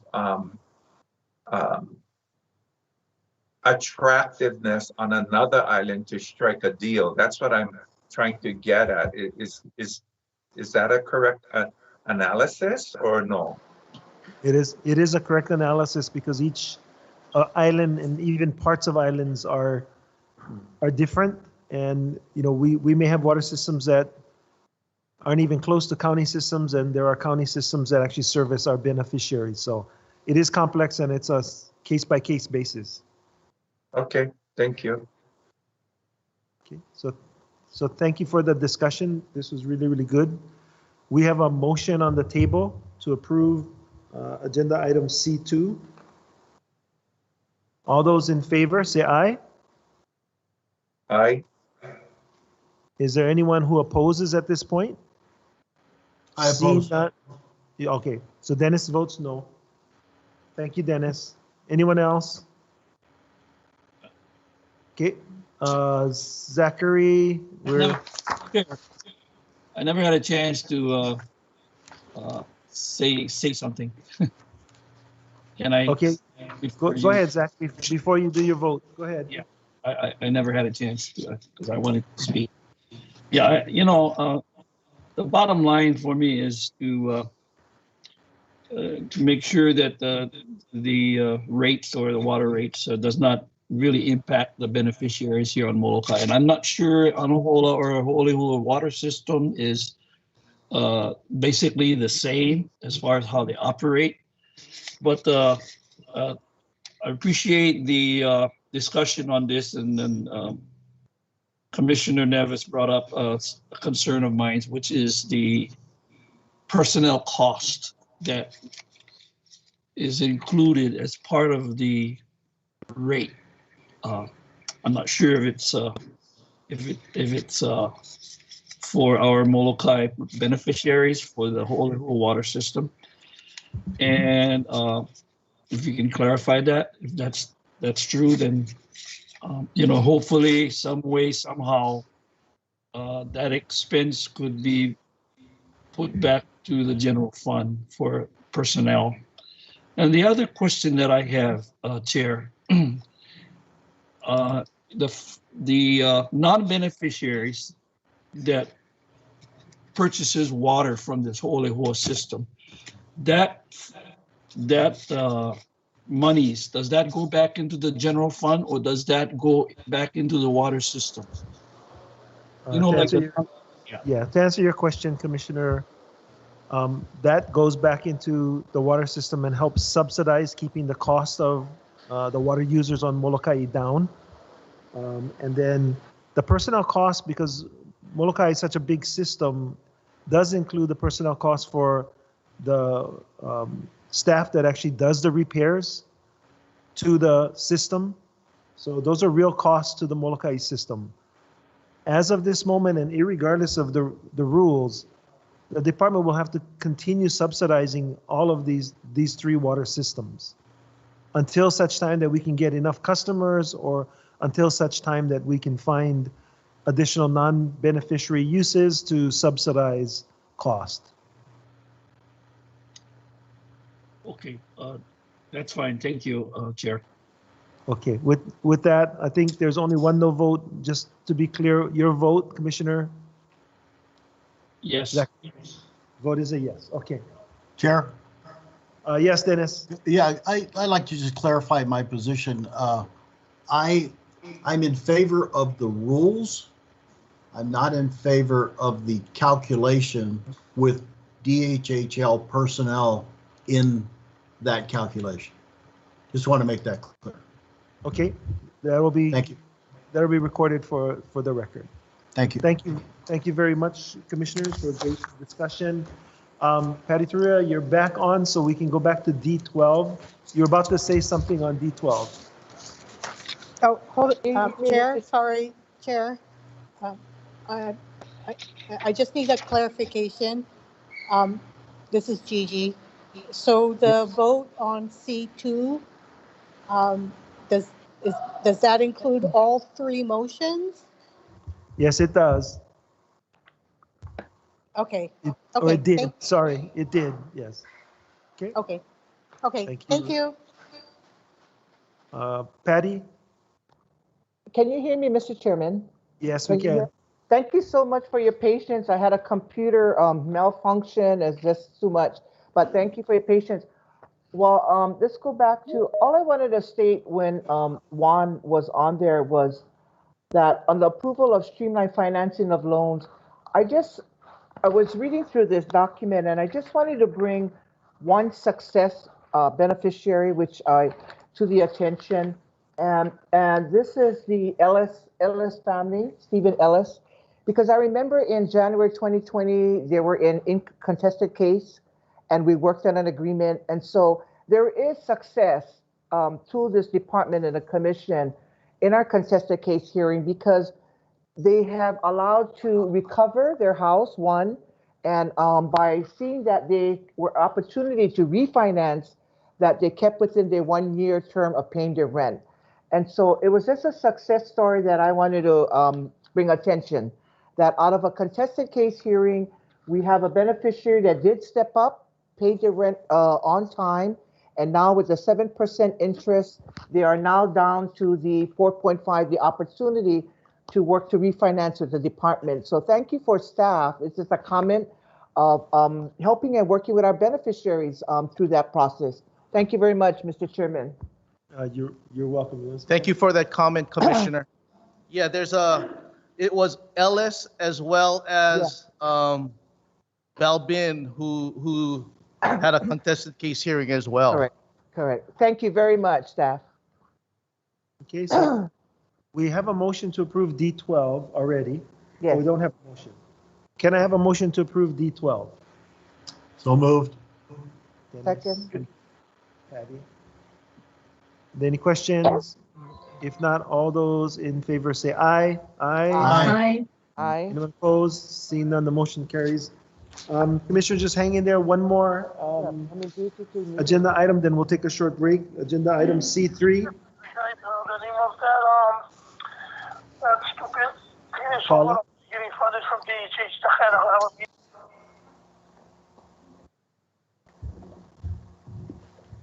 Good morning, Chair, Commissioners, aloha. Requesting approval of lease awards for the island of Lanai and for the subdivision Ku'ulokaha'i in Kapolei, total of about 32 that we're requesting. I just want to acknowledge Michelle and Moana who are here. They've been the project team on Ku'ulokaha'i. We're getting ready to close out the 160 awards there. And Moana Freitas has been working the Lanai. We're finally closing out the last of 16 leases. So mahalo to them. Any questions you have for us? Before we go into the questions, can I have a motion to approve staff recommendation? So moved. Second. Moved and seconded. Commissioners, questions on either of these projects? I do. Patty? Can you hear me? Yes. Okay, aloha, Paula, can you hear me? Aloha, yes. Okay, Aloha, so my Commissioner. question, thank you for Kapolei. How many beneficiaries and homes do we have existing right now in the new Kalu'okahai division homestead? Before, so it's 160 less 37. So when we totally close out, it'll be 160, Michelle? 160. When we totally close out. Yeah. Morning, Commissioners. We morning. currently have 100 turnkey homes that have been completed. 20, the remaining 60, 23 are vacant lots, one of which is under construction. And then the remaining 37 will be turnkey homes, which is the ones that we're working on and asking for approval today. Okay. I had the opportunity to drive there and it's beautiful. I mean, there's houses there like 2-story. I mean, I wish I owned a home like that. It's a beautiful subdivision. The roads are wide, correct? I mean, if you ever take an opportunity, that's a beautiful, and the view is just elegant, you know, and gorgeous. Did they form a association in that area? Do you know? They did? They were in the midst of pulling together an association. I don't have the current status of whether they've actually done it or not. Okay. But they've had meetings in regards to that. Okay, great. All right, thank you very much, Mr. Chair. Thank you, Paula. You're welcome. You're welcome. Other commissioners, further questions? If not, all those in favor of the motion, say aye. Aye. Anyone opposes? Seeing none, the motion carries, and we'll do a 10-minute recess. Mahalo. Thanks. Thank you. See you back in 10 minutes.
C4 out of order because the deputy is going to have to take my place and testify at legislative hearings very shortly this afternoon.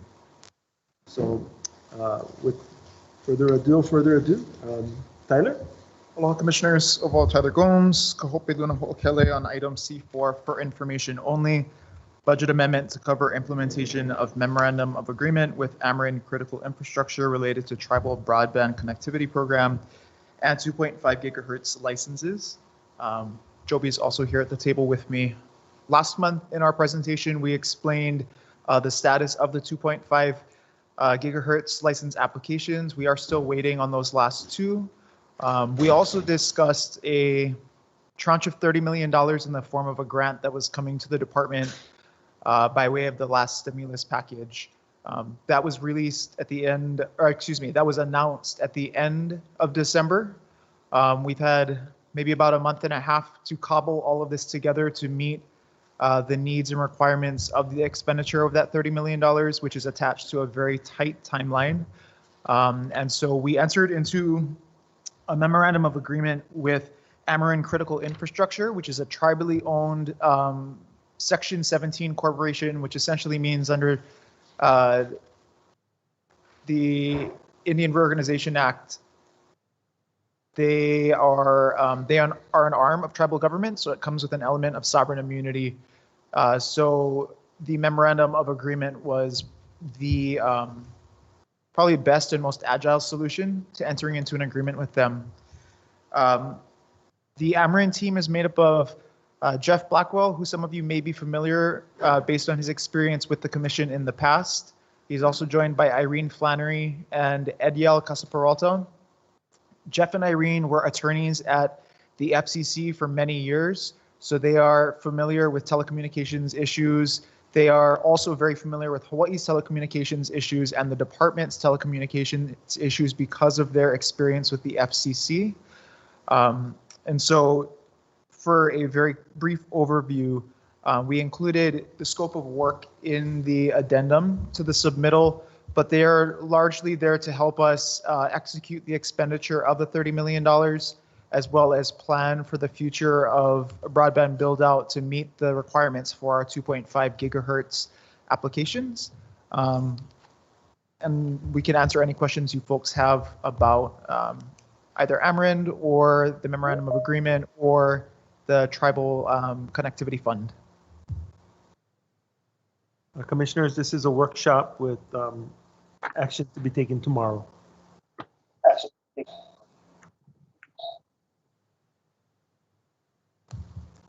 Are there any questions? I don't see any hands up at the moment.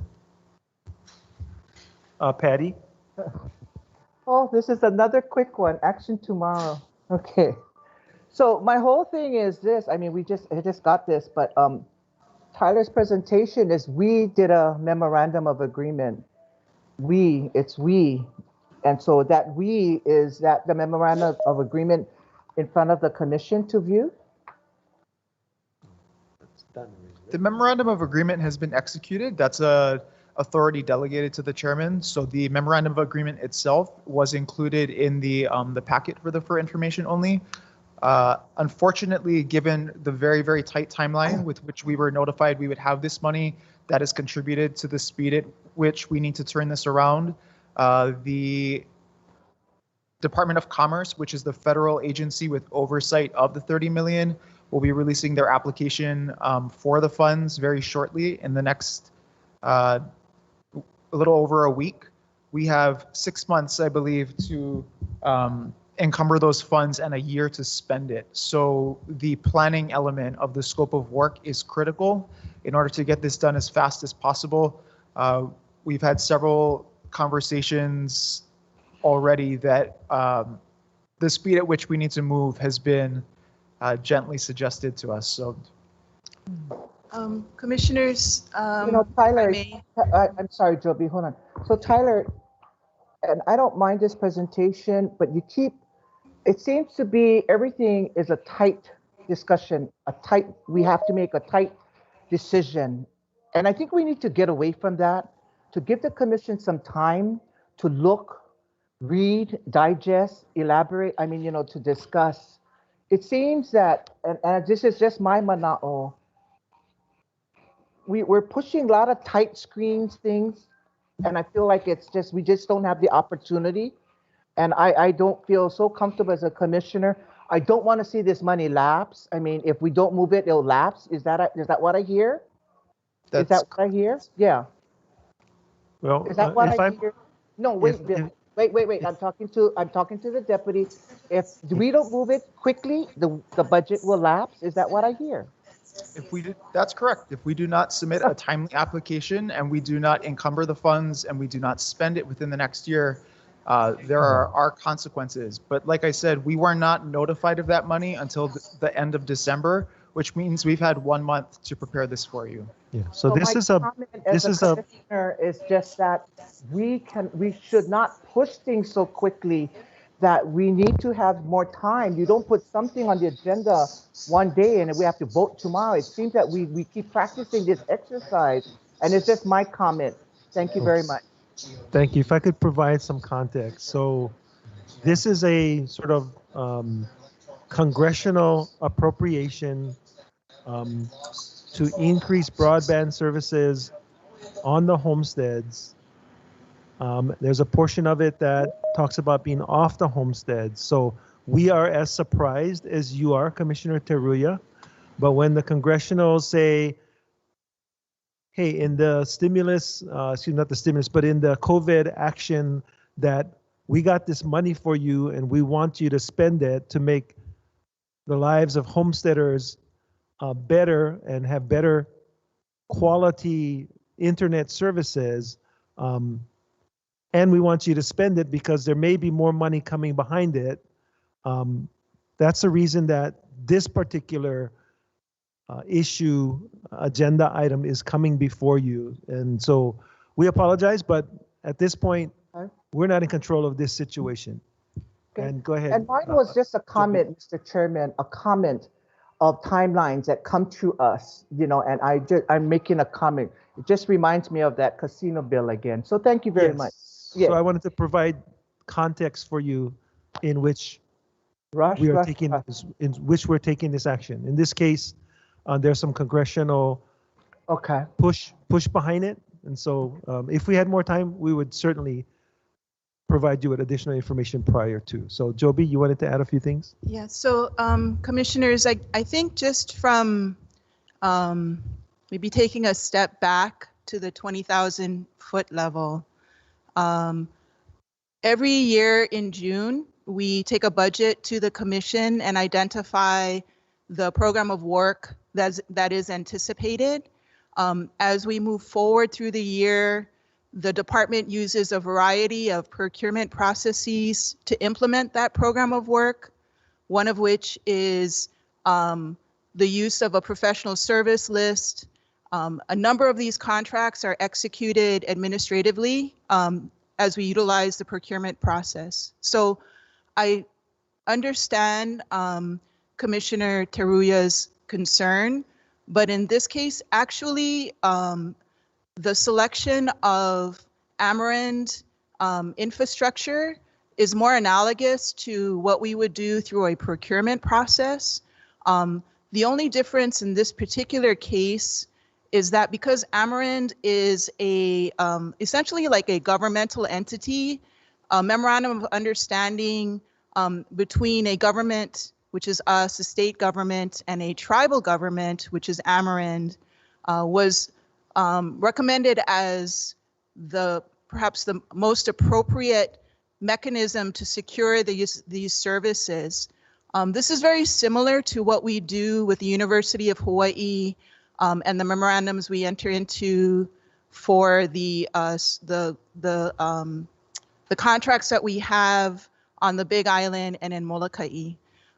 Where it was important to come back to the commission, however, and the authority that was not delegated to us was in paying for the services that are articulated in the memorandum. And so that is the action item that is listed on Tuesday. In that sense, the timeframes we do try to honor coming to the commission the month before, and then, to describe what's being sought so that you have, time to consider, answer concerns of beneficiaries, and then schedule the decision making the month following. In this case, just given what's been happening with the 30 million and the deployment of the 2.5, which is not something that we're necessarily driving. It did kind of back that up to one day.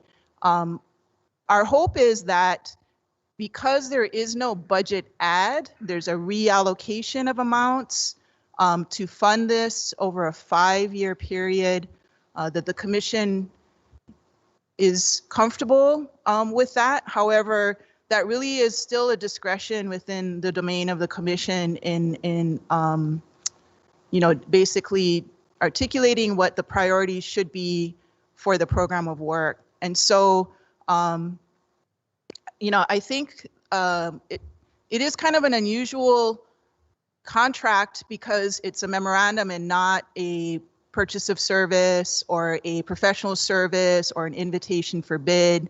But the process that was utilized was very similar to what we do with a professional service, in that we were looking for the best qualified entity to assist us with this implementation of a specific set of services that we felt Ameren was the most qualified to provide. So I did just want to provide that clarification as it relates to this particular item. Thank you, Joby. Yeah. David and then Dennis.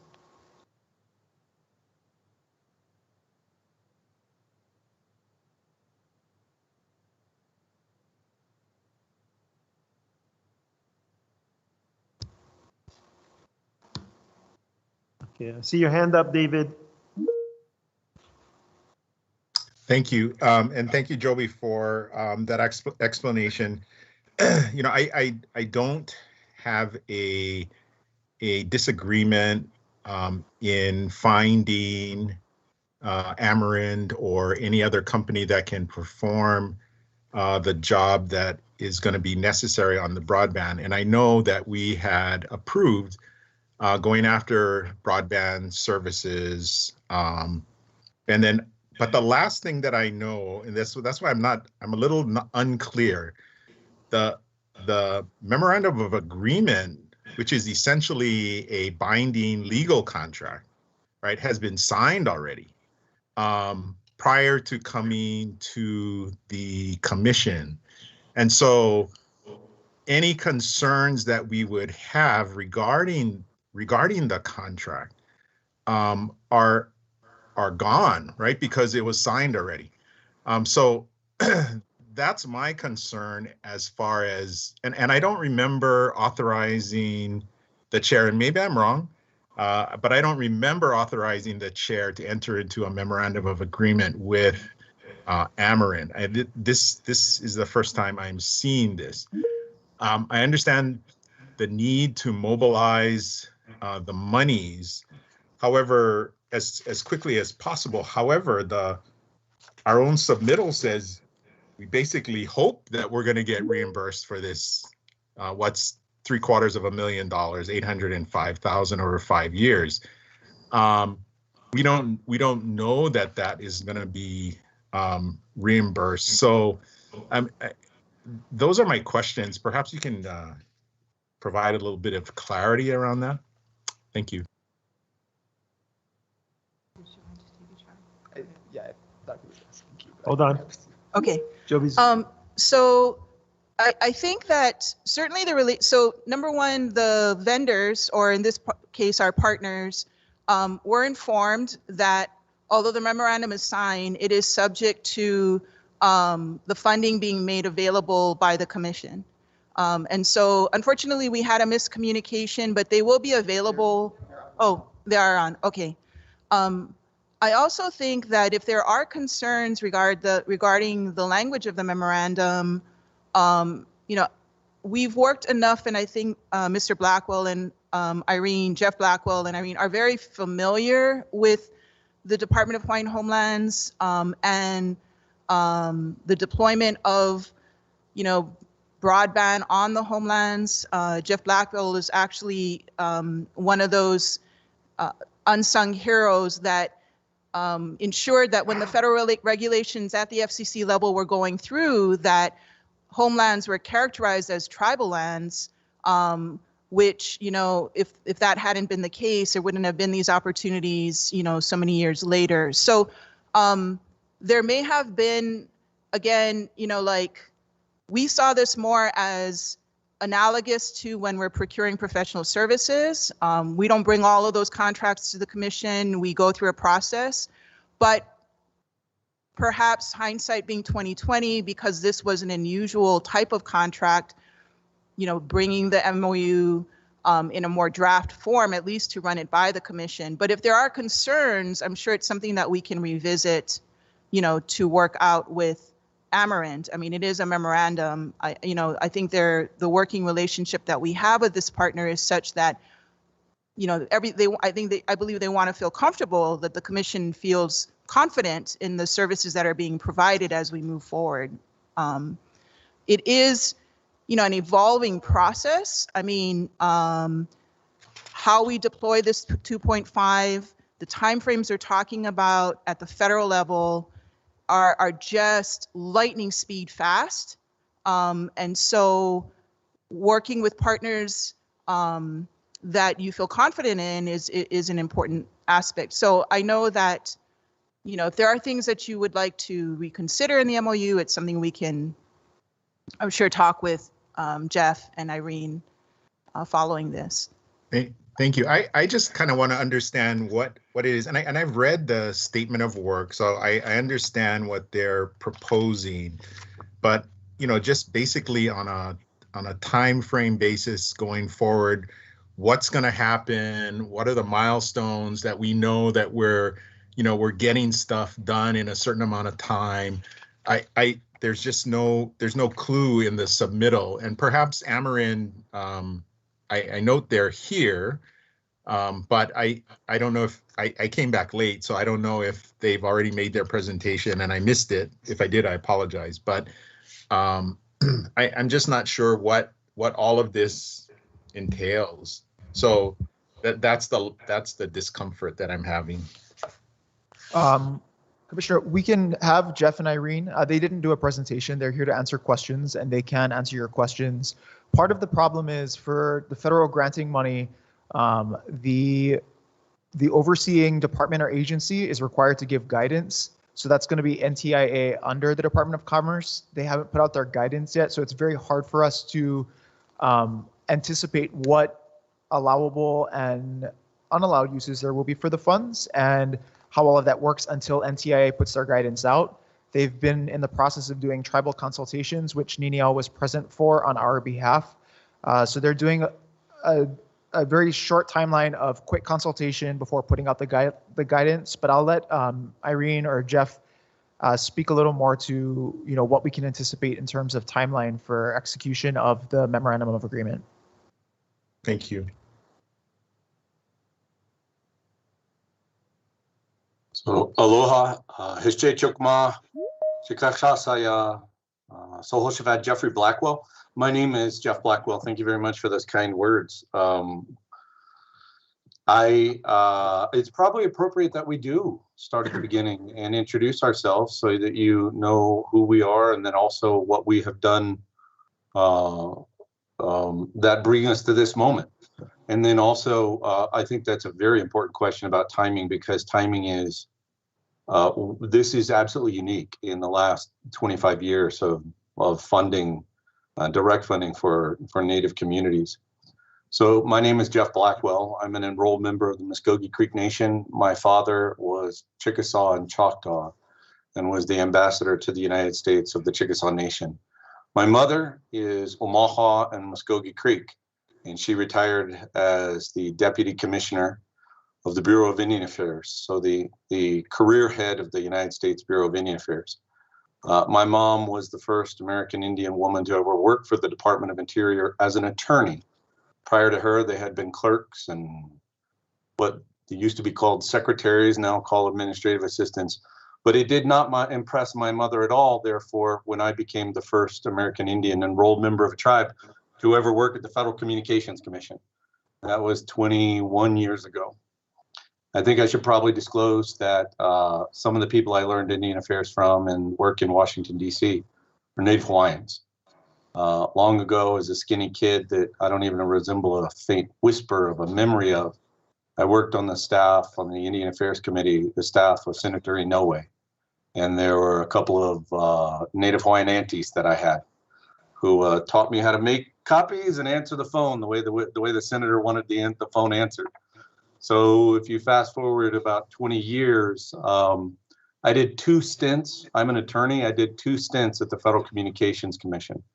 Like I said, I went to work there first in 2000. I was a senior attorney and advised the chairman and the commissioners, all of the bureaus and offices, on tribal policy, which we sought to grow to indigenous policy.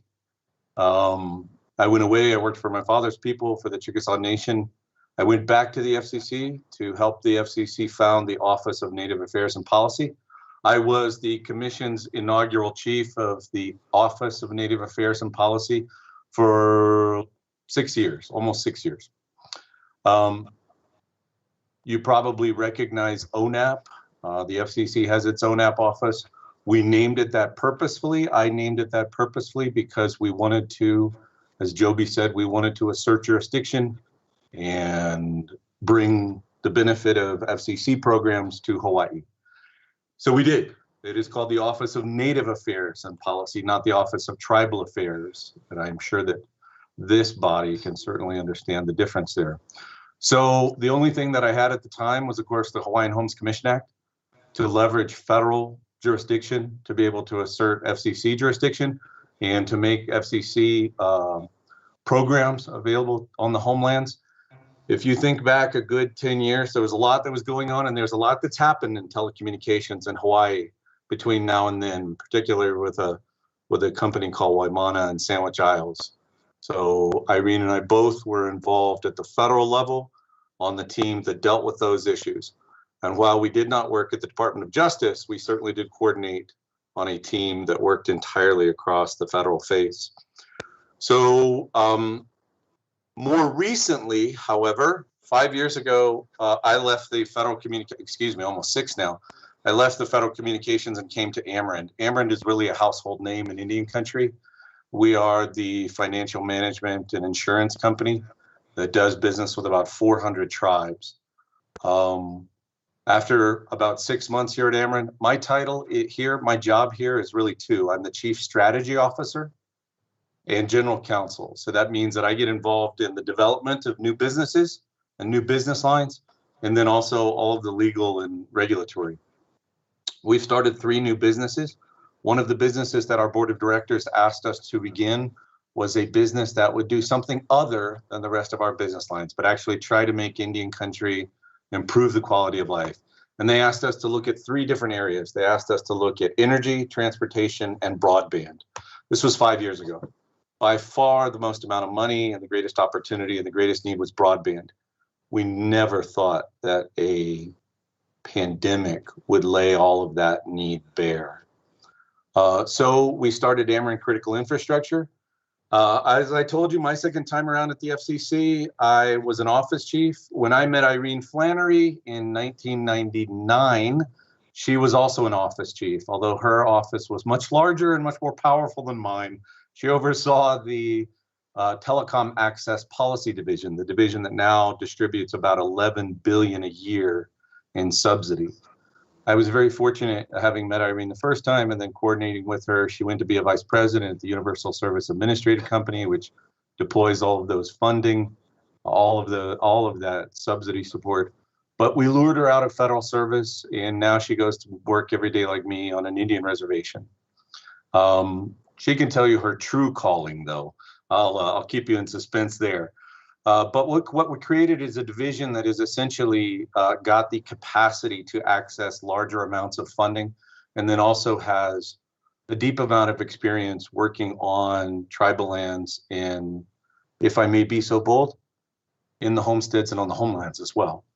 So our team, I came out, I've been to Hawaii 5 times on business. I've actually been to homelands and homesteads on all of the islands and helped diagnose some of the initial issues in coordination with the Department of Hawaiian Homelands and other parts of Hawaii government, and indeed the delegation in Washington. So we have set foot on Molokai. We set foot on Kauai. There are similar issues, but they're also different to parts of Indian country.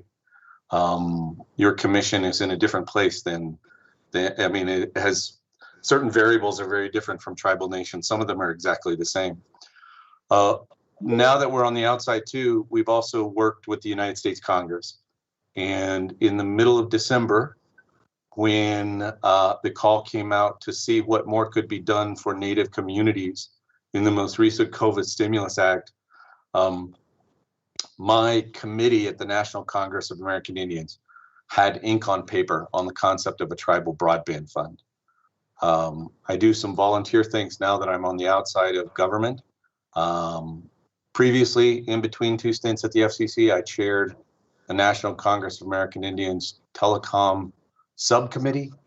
I now co-chair that committee again. It has grown to a Technology and Telecommunications Subcommittee. And this time around, the tribal leaders have appointed me to chair one of the 5 standing committees, Economic, Community, and Finance. Economic, Finance, and Community Development, excuse me. We get very involved in policy. So both at our national level, as a former federal level, and here at Ameren, we're supporting the mission of Native Hawaiians and Native Hawaiian institutions. You may know we've already been working for you guys for a while. We are the organization that on a pro bono basis provided all of the regulatory and legal to help you acquire the 2.5 gigahertz licenses throughout the islands. And when the opportunity became available, I actually think that the chair and the deputy have almost undersold the speed with which this legislation flew through Congress. And we all remember a point in time right around Christmas where the former president was saying he was not going to sign the legislation because there wasn't enough in direct funding to individual families. And then he did sign the legislation. So this $1 billion fund, and I'm happy to answer any part of my background. I've been involved in this arena for almost 20 years, been involved in getting to know the telecommunications issues of the homelands for just about 18 of those. When the issue started rising in 2002, having to do with subsidized carriers in Hawaii. At a more sort of immediate moment, however, to answer the question of the commissioner, there are a couple of questions. It is absolutely significant that there is a legislated set aside of 30 million in this legislation, and that the defined entity is the Department of Hawaiian Homelands. So it's a unique, the Tribal Broadband Fund is a 13-year personal and professional priority for me. We developed the concept right after the Stimulus Act passed, the ARA, that essentially left out so many tribal lands. The important part of it is it's direct funding, that it's funding that goes directly to DHHL. It's not run through a telecom, through another entity. So it collapses what would otherwise be this regulatory triangle into direct funding. The challenge is, of course, that it's related to COVID, so the timelines are extremely tight. There is a 2% administrative load, and the indication that we've received from the NTIA, and we're going to be on the phone with them again tomorrow, we've been talking with them at the highest levels. They are looking to try to get this money moving. They recognize that there is a need for professional assistance, whether that be engineering or any form of professional support. So that's the reason why it has a 2% load. The legislation also comes with a 3% load for the agency itself. So on February 26th, we will know what the application looks like, but we've already begun setting up, the statement of work is hot off the presses. We had originally thought about the statement of work in terms of the 2.5 gigahertz licenses, but this 30 million opens up so much more in opportunity. So while it is a pretty simple few pages, it represents a lot of work. So the answer to the first question I heard that I can answer is there's no indication right now from NTIA that they wouldn't approve that 2% load. And for everything that you are retaining Ameren Critical Infrastructure to do. Although the chair and the deputy and Joby have referred to us as Ameren, it is a business line within Ameren called Ameren Critical Infrastructure. It's essentially designed so that you can outsource some of the expertise so that you don't have to have folks like us on your permanent payroll. And to operate, to review just about everything you need done, including legal and regulatory needs to obtain additional licenses from the FCC. The second question, though, I think is the one that's much more important about timing. We need your help. This is super fast-tracked. And the idea is to engage with the homelands and to engage with other Native Hawaiian organizations and other parts of state government and areas of the state to be able to develop the holistic plan that can truly use this 30 million to build to even more. If I may be so bold, also, the Hawaii delegation was pretty involved in this section prior to passage. And it may very well be that there is a healthy amount of unwritten legislative intent in this. So it involves, of course, the very important opportunities for infrastructure and build out, but also programs leveraging to other types of federal funding and working with other organizations that maybe it'll fill other holes to be able to bring services and connectivity back and forth between the homelands and to families off the homelands. I'm happy to share, Chair, if you wish, I'm happy to share some of the slides that we had developed for the briefings to tribal leaders. If you'd like just those few slides, or happy to answer any questions you may have as well. And I want to make sure that Irene has an opportunity to introduce herself and say what she wishes to say, and then we can do the presentation if you wish. Okay, Irene, if you could just give a short introduction, and then if we could just keep the presentation to a minimum. We have a long agenda today. That would be good. So, Chair. Yes. Because I know Commissioner Ka'apu is a very pragmatic commissioner, along with many of you, maybe to just bring some, I guess, grounding to the question as to what does the Memorandum of Understanding deliver to the Commission and to the department.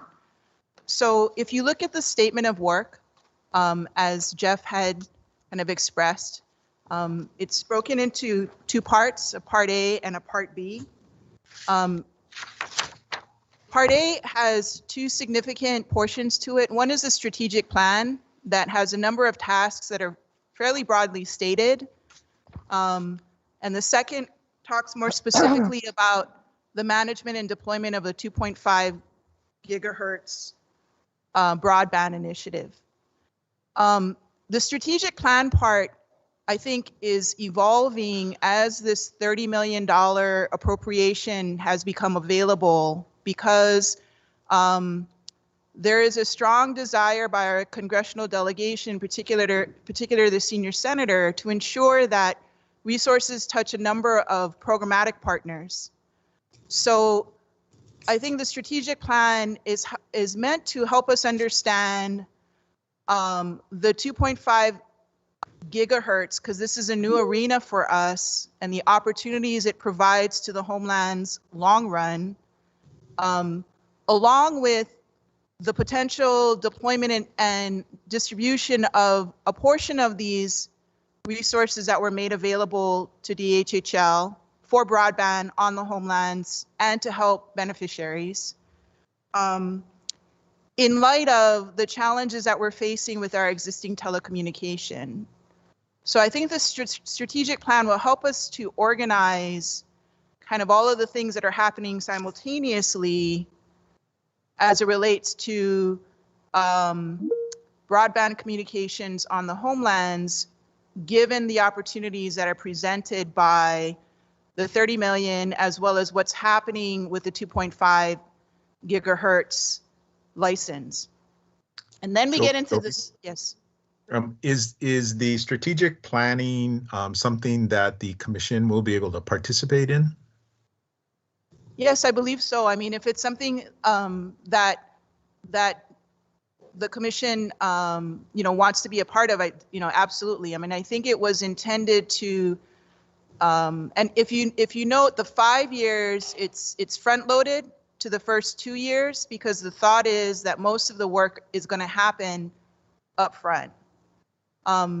So we can incorporate that into the timeframes to ensure that we touch back with the commission. And then the second part of that is the very specific deployment of a 2.5 gigahertz broadband communication network on the ground, which for us, there are regulatory issues that we are not familiar with that Ameren Critical Infrastructure can assist us with. And then there are also just the on-the-ground logistical aspects of, how does this thing happen? Where are the towers? Who owns the towers? Where do the towers need to be located?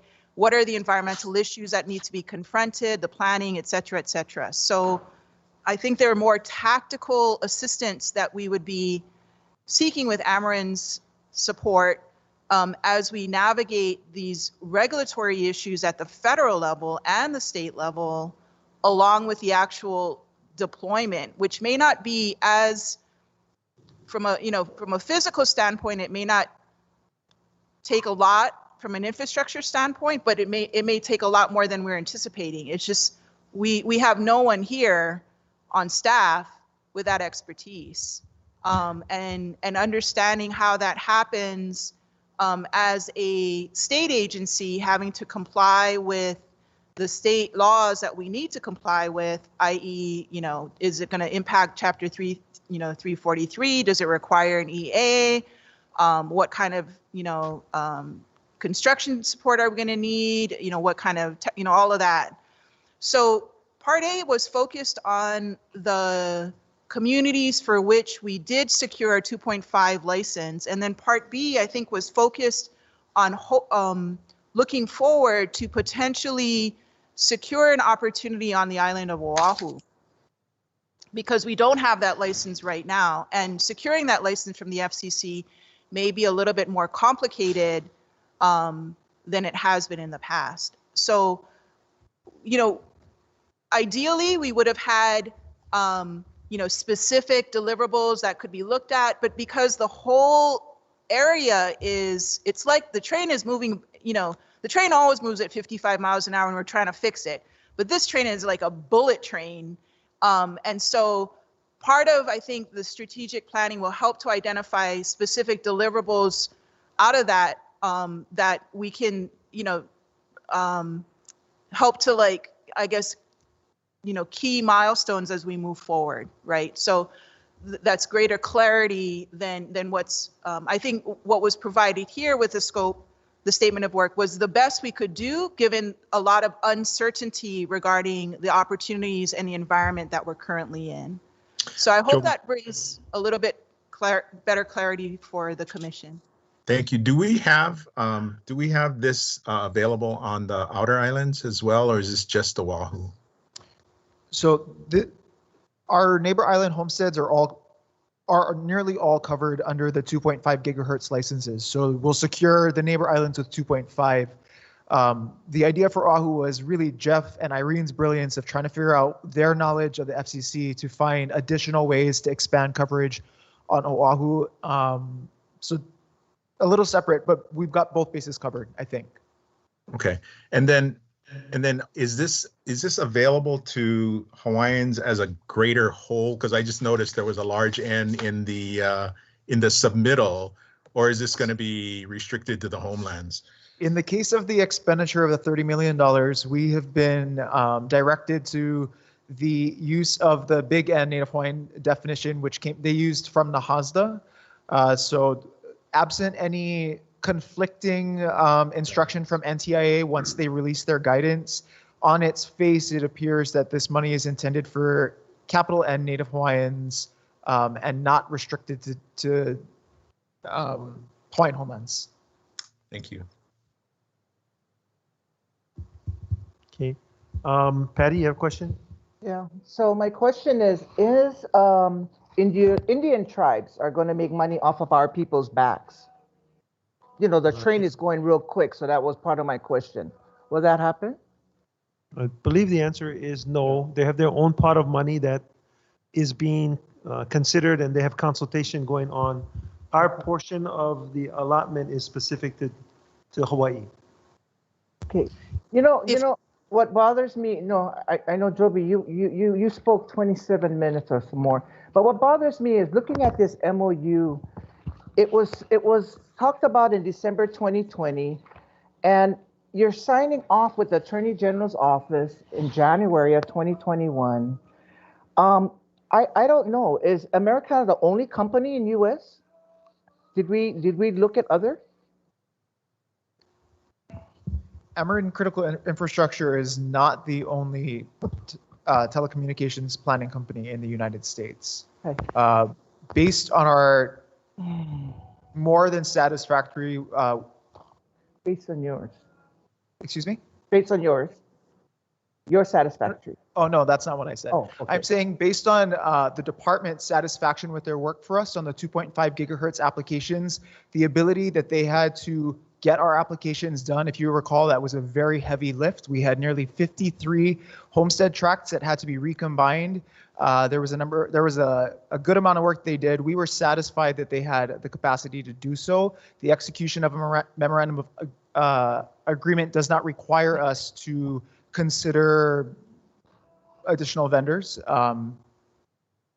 Okay, and so the 805,000, so that we are going to build, Chairman signed that to start up. That funds will be going to the company by looking at your spreadsheet here. So we're giving them, for the first 2 years, we're paying them, DHHL, right? We're paying them that amount of money. Correct. Yes. Okay.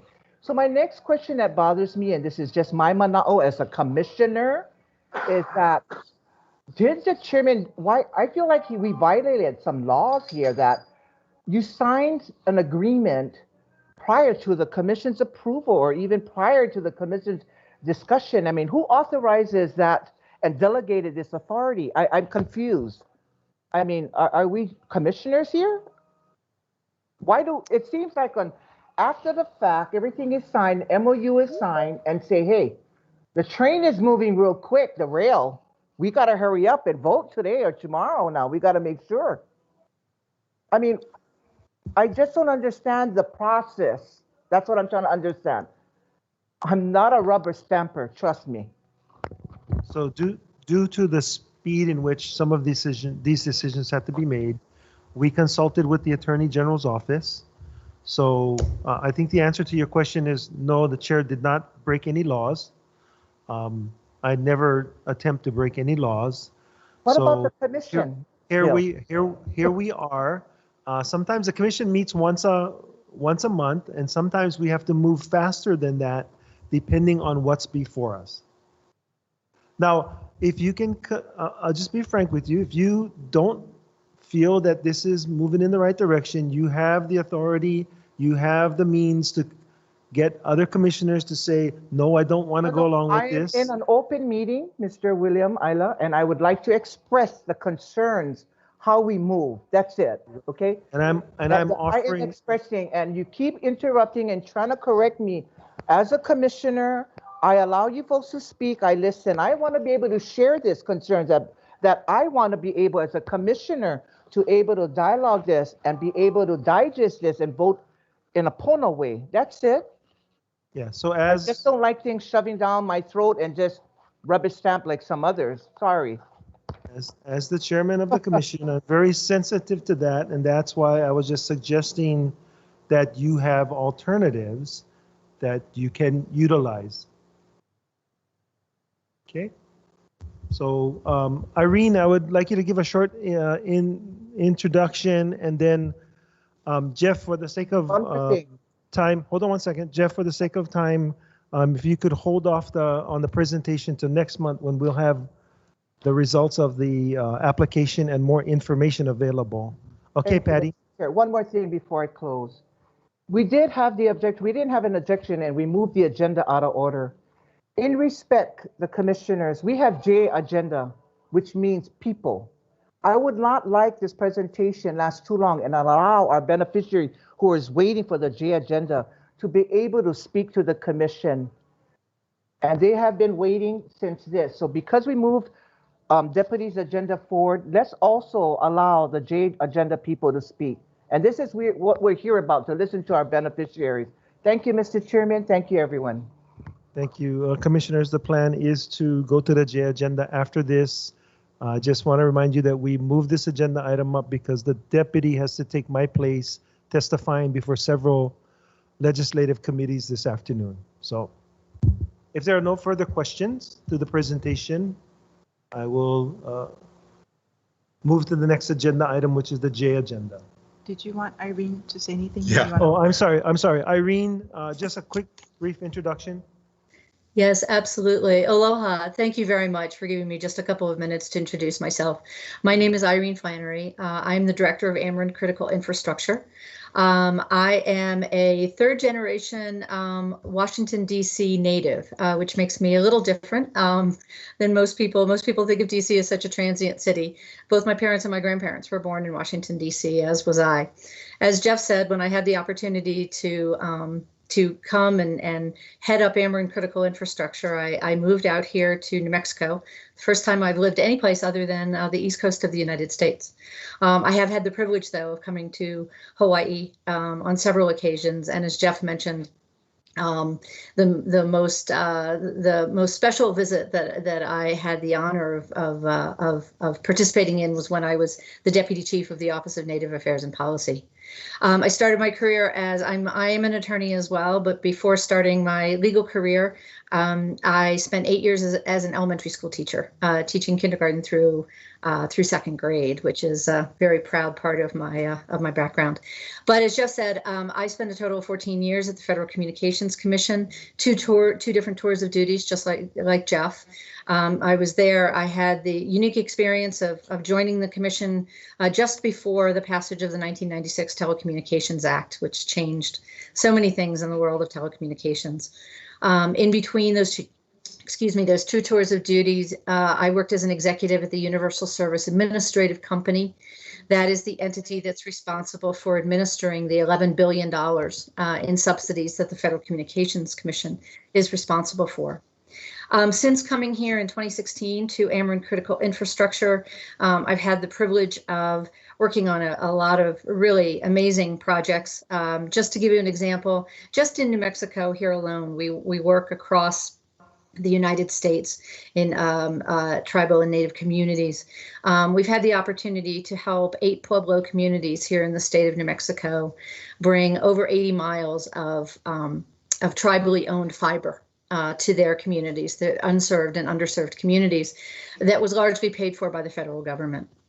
If I could just quickly, there were just a couple of questions that came up in the prior discussion, and I know we're working against the clock here, but in terms of strategic planning, and Joby had discussed how important that is and critical to this whole project that we very much look forward to partnering with the Department of Hawaiian Homelands on. But we view strategic planning as a very collaborative and interactive process. It's not done in a vacuum. And I know the question was raised, well, will the commission have an opportunity to participate? We would embrace that. Yes, it's critically important that we hear from all stakeholders, the commission, Native communities, Native entities, in order to ensure it's not a cookie cutter strategic plan. Each strategic plan is different from one community to another. And as we like to say, not only does one size not fit all, but one size fits none. And if I could, with the question with respect to accountability, we highly value and understand with each of our clients how important it is that we be accountable, and that you're investing in us in this partnership between Amerind and the Department of Hawaiian Homelands. And there are many things that we can do. As Deputy said, a lot of the specifics of this application process aren't known yet, but will be known in a couple of weeks, which will allow us to dig down a little more deeply with respect to specific milestones.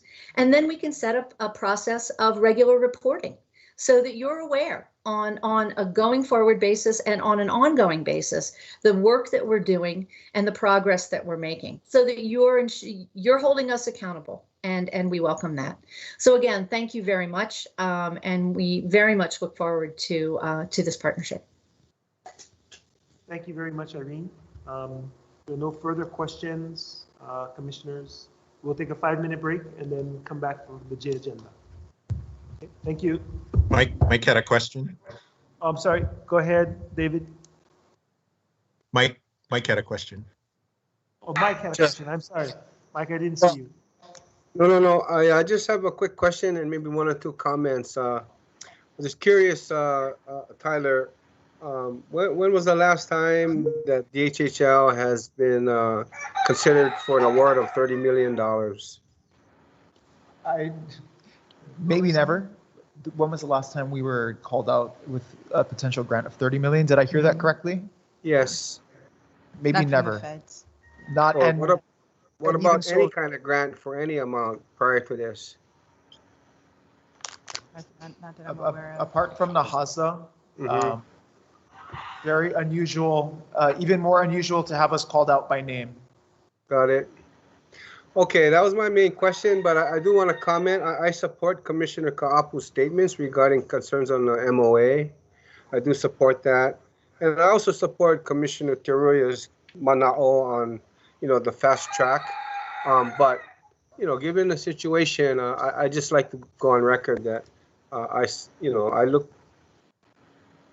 confident the AG is looking out for us, that we're not getting out of order in the process or getting out of order on the legal side. So, I just wanted to share that I do support what the staff and the department is doing to help out our beneficiaries. That's it. Thank you. Thank you, Mike. Russell? Thanks, Chair. Jeffrey and Irene, thank you for the presentation, especially the introduction. I wanted to know, Jeffrey, if there's a number or contact information to talk to you offline. I'm an attorney by background too, and I had a few points of interest really with the form of MOA that probably best serve if I just talk to you directly and not take this time right now. But is there a number? I saw Irene's number in her resume. I didn't see yours. So I hate to be so bold as to ask you, but. Oh, no, please. It's the same number that I've had for 20 years. It's my old FCC and DC cell. It's area code 202-253-4846. And feel free to call me anytime. Everybody else does. And there are lots of indigenous leaders from across the country we work with. And this is happening in a way. So to my knowledge, well, I can tell you, there's never been $1 billion that has been identified like this. We fought to make sure to articulate the need for Native Hawaiians, both from my committee, from our jobs, and then just in the circles that we're involved in. We never dreamed that it would turn into this. Most of this happened in the passage of the law actually happened so quickly. There wasn't that much input in it. But if there are questions about anything that you'd like us to answer, I'm happy to. I mean, I tend to communicate in the way like first there was a big bang and then the planets formed and then but we're going to get down very granular. We've been to a number of places where we know throughout the homelands where we know what 2.5 gigahertz is going to mean and what it isn't going to mean. And it's very interesting to see the potential opportunities of fiber and just creating a new platform here with this 30 million. I would also say it's very important, I think, for the commission to understand that if this is done well, and I appreciate what Irene has said about being accountable. If this is done well and we're accountable to everybody, we can articulate on a going forward basis the need for more, the need to build out even more and to do more programs for Native Hawaiians. So I look forward to that. So I look forward to your call too, sir. Thank you. Hey, Russell, thank you, Jeff. David? Yeah, thank you, Chair. I guess my question is for Russell. Are your questions regarding the MOA about the MOA or potential changes to that? Because if it is, I think it's probably more appropriate to bring it in open session as opposed to a private call. That's just my thought. Thanks. So my question specifically relates to the limited waiver of sovereign immunity. Not having a lot of experience with that type of provision, I just wanted to follow up on that. I trust that the AGs that on this matter have vetted, and I know we've contracted with these folks before, so it's gone through that process. So I didn't think it was unnecessary for us as a commission to go through that. It just was a matter of personal contractual drafting curiosity. I think it's a good question, and I think it's something that maybe the entire commission would appreciate hearing the answer to. So Ameren Critical Infrastructure and Ameren, we're not a private corporation. We're a tribal corporation. Our profits are not, we're not publicly held or privately held, we're tribally held. So all of our profits and all of our, after we pay for light bulbs and all of our employees, they go into our reserves to, it's tribal money. What we're trying to do is build up a reserve so that we can withstand the 200-year event. We're an insurance company that's basically more diverse than an insurance company. So we're created under the Indian Reorganization Act of 1935. So we are literally an arm of the tribe. So we're a governmental corporation, and as such, we have tribal sovereign immunity. So we want to make sure to assure you that we will perform the contract to your satisfaction, and we'll waive our sovereign immunity. And we do a limited waiver for all of our contracts, either when we hire vendors or when we provide insurance contracts and cover property, or if we are performing services as well. It's limited only that, we don't necessarily, we'll only pay these contractual damages, and we'll only, damages based on the contract. And then we'll also, we don't pay pain and mental suffering, no matter how frustrating all of this may become. But you can be assured that you have really fine attorneys in your attorney general's office. This is in a particular area of my expertise. I've had the opportunity to testify before Congress on it multiple times about this intersection of indigenous work and telecommunications and sovereign immunity. So it was reviewed by your AG's office. And because we are a separate sovereign, much like yourself, the most appropriate method was to do an MOA. We hope that this relationship will grow into even more someday. We hope that Ameren's other business lines can do work in Hawaii for you as well someday, just as we do for 38 states, 38 other states. So, Mado, thank you. Thank you in Creek, Mado. And if you want to talk about the finer points of anybody who's really got a hard time sleeping, if you want to talk about the finer points of sovereign immunity, I can tell you there were several of us. I was working at the FCC when Rice v. Cayetano came down.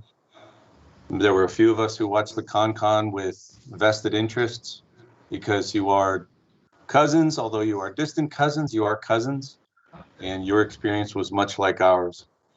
That having been said, it's a real honor to be able to work for you. Thank you. Thank you. Commissioners, any further questions before we recess? If not, thank you, Jeff. Thank you, Irene. We'll take a 5-minute recess and come back for J agenda.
Pauline, I see you laughing.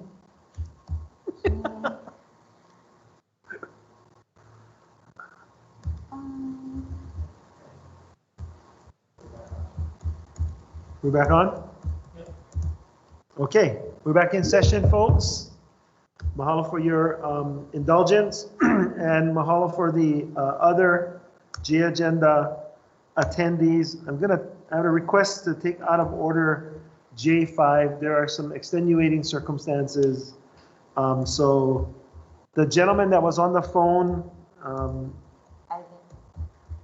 Evelyn, representing Evelyn Higent, can you come back in to the conversation? Is that Ivan? Hi, aloha. Aloha. Thank you for your patience. Thank you. Would you like to brief us on Evelyn's thoughts? Yes. First of all, I'd like to thank the council for giving me the time and opportunity to help my mother. Today, my mom did not go to dialysis because she's actually here with me because she wanted to say a few words as well. So I have my mother, Evelyn Heaton, here, and both my mother and I are visually impaired. So we also have a Roxanne Taylor who is here, who actually she's assisting us today as well. I am calling on my mom owns a piece of property. She's a leaser.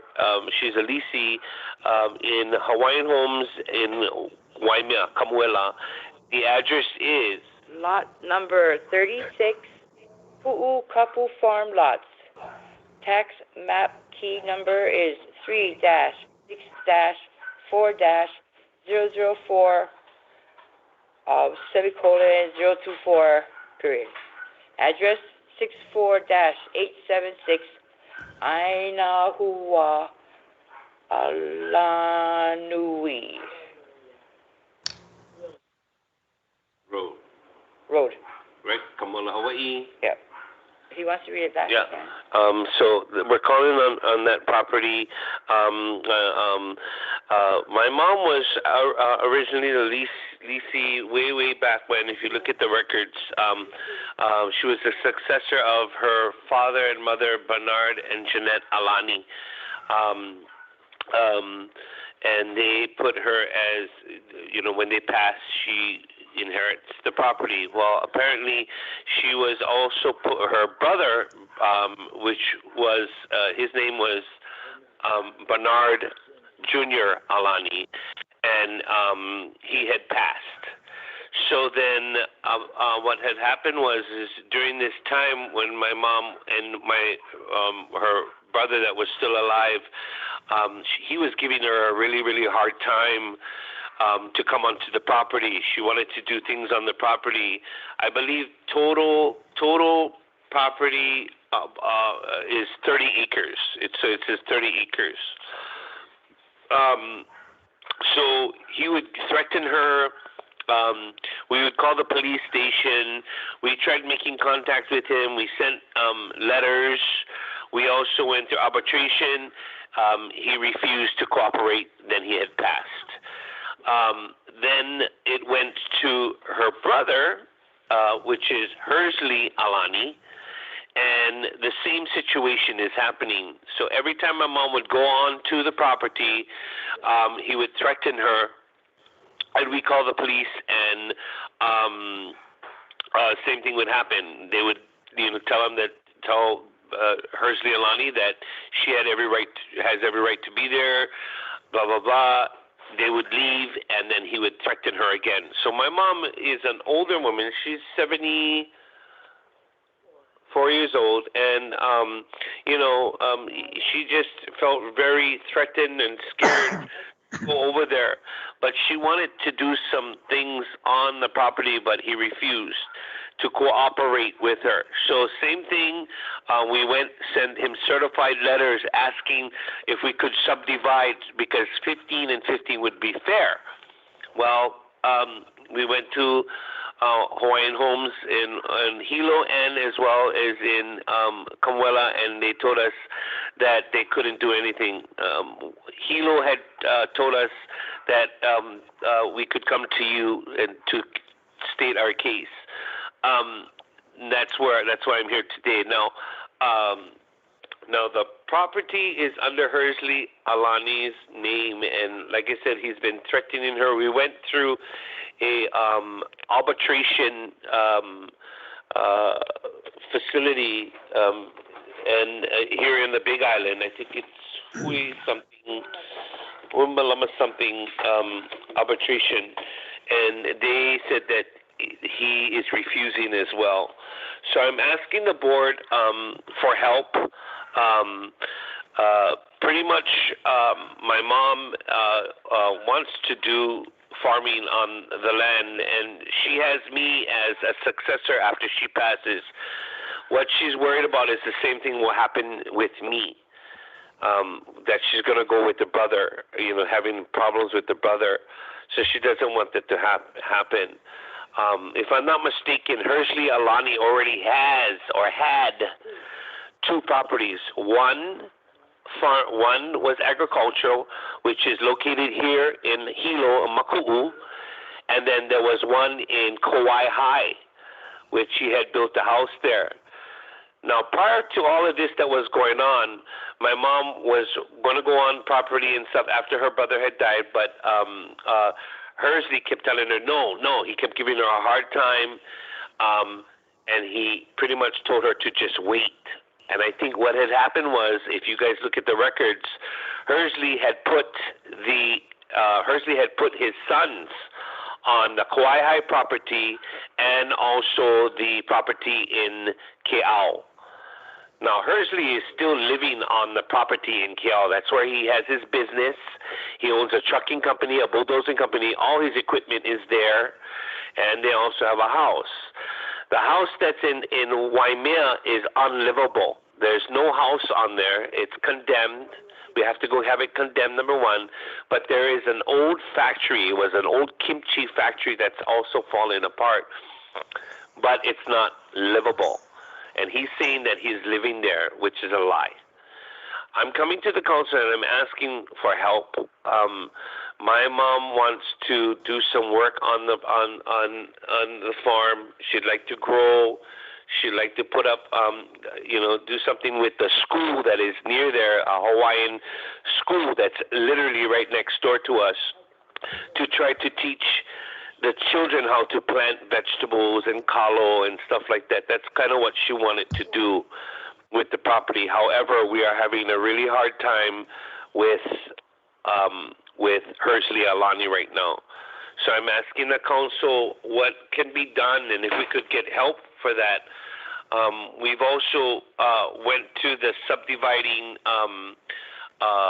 we went to a subdivider, a company, and they had already did all the paperwork, and he still refuses to even, go half and half on that as well. So I'm asking the court or you guys to see what can be done, if possible. I have my mother here. Maybe she'd like to say a few words. Aloha. My name is Evelyn Alani Hejan. I grew up on the farm when I was 7 years old, and I'm the oldest of 7 children.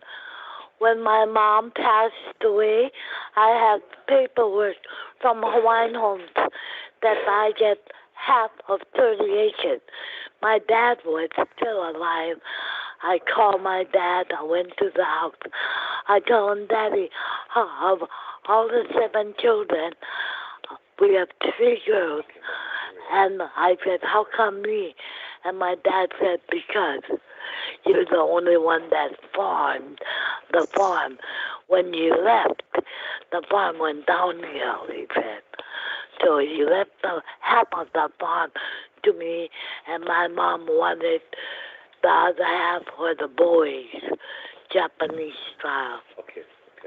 So please help me. I have my mother's cousin. His name is Al Santos, and his mother and my mother's maiden name is Lono Akai, and he's interested in helping me with the land or buying the land, and I can show him how to grow and all that. So I'll give the phone back to Ivan, and mahalo. Okay, thank you, Mom. So basically that's kind of it. She's been having a lot of problems with this ever since Bernard took over, and now it's going into her with Hersley. So once again, I'm asking the council to see if they could, help us or at least guide us to the right direction, because we really don't want to go through this after she passes. Okay. Thank you. J agenda items are not a decision-making part of the agenda, but it offers the opportunity for you to state the case or state the information, and then commissioners can answer questions. So, David. Thank you. I have a question for your mom. Has she been recognized as a lessee under the lease? Yes. Okay. So she is a lessee. It's just that she's having problems with her brother. Correct. Her brother Bernard Jr. had passed, and then now it's under Hersley. Yes.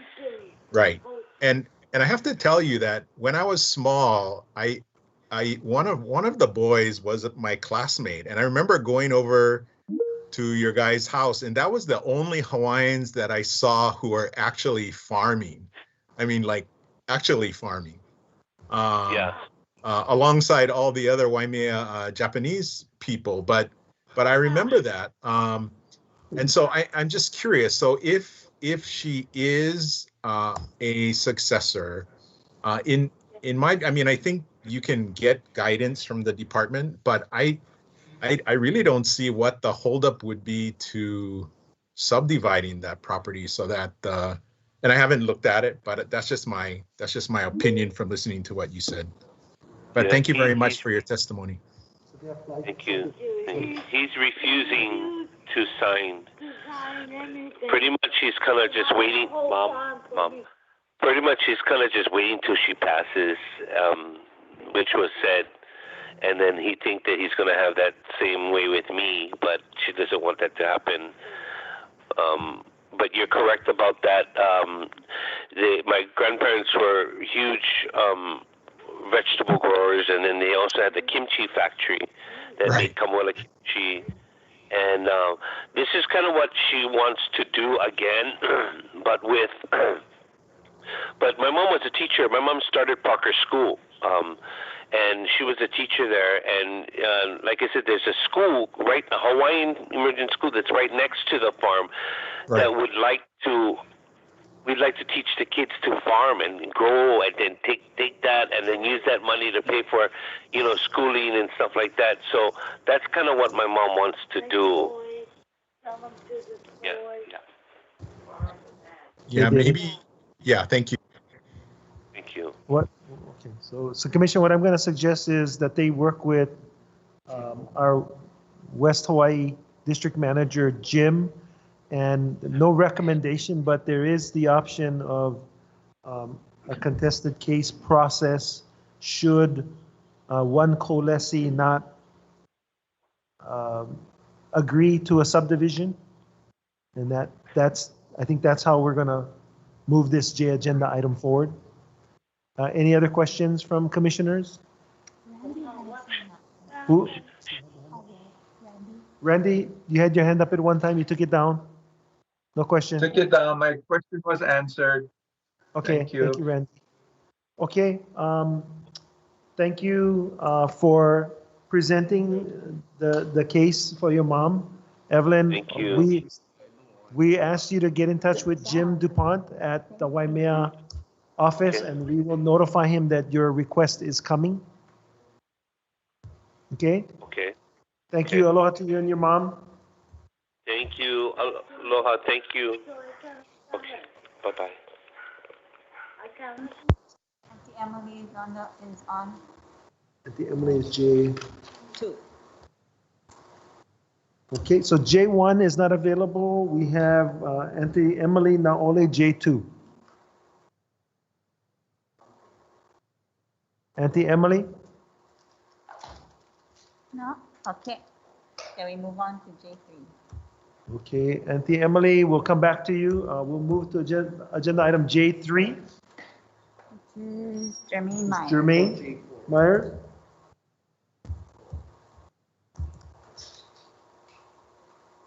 Jermaine?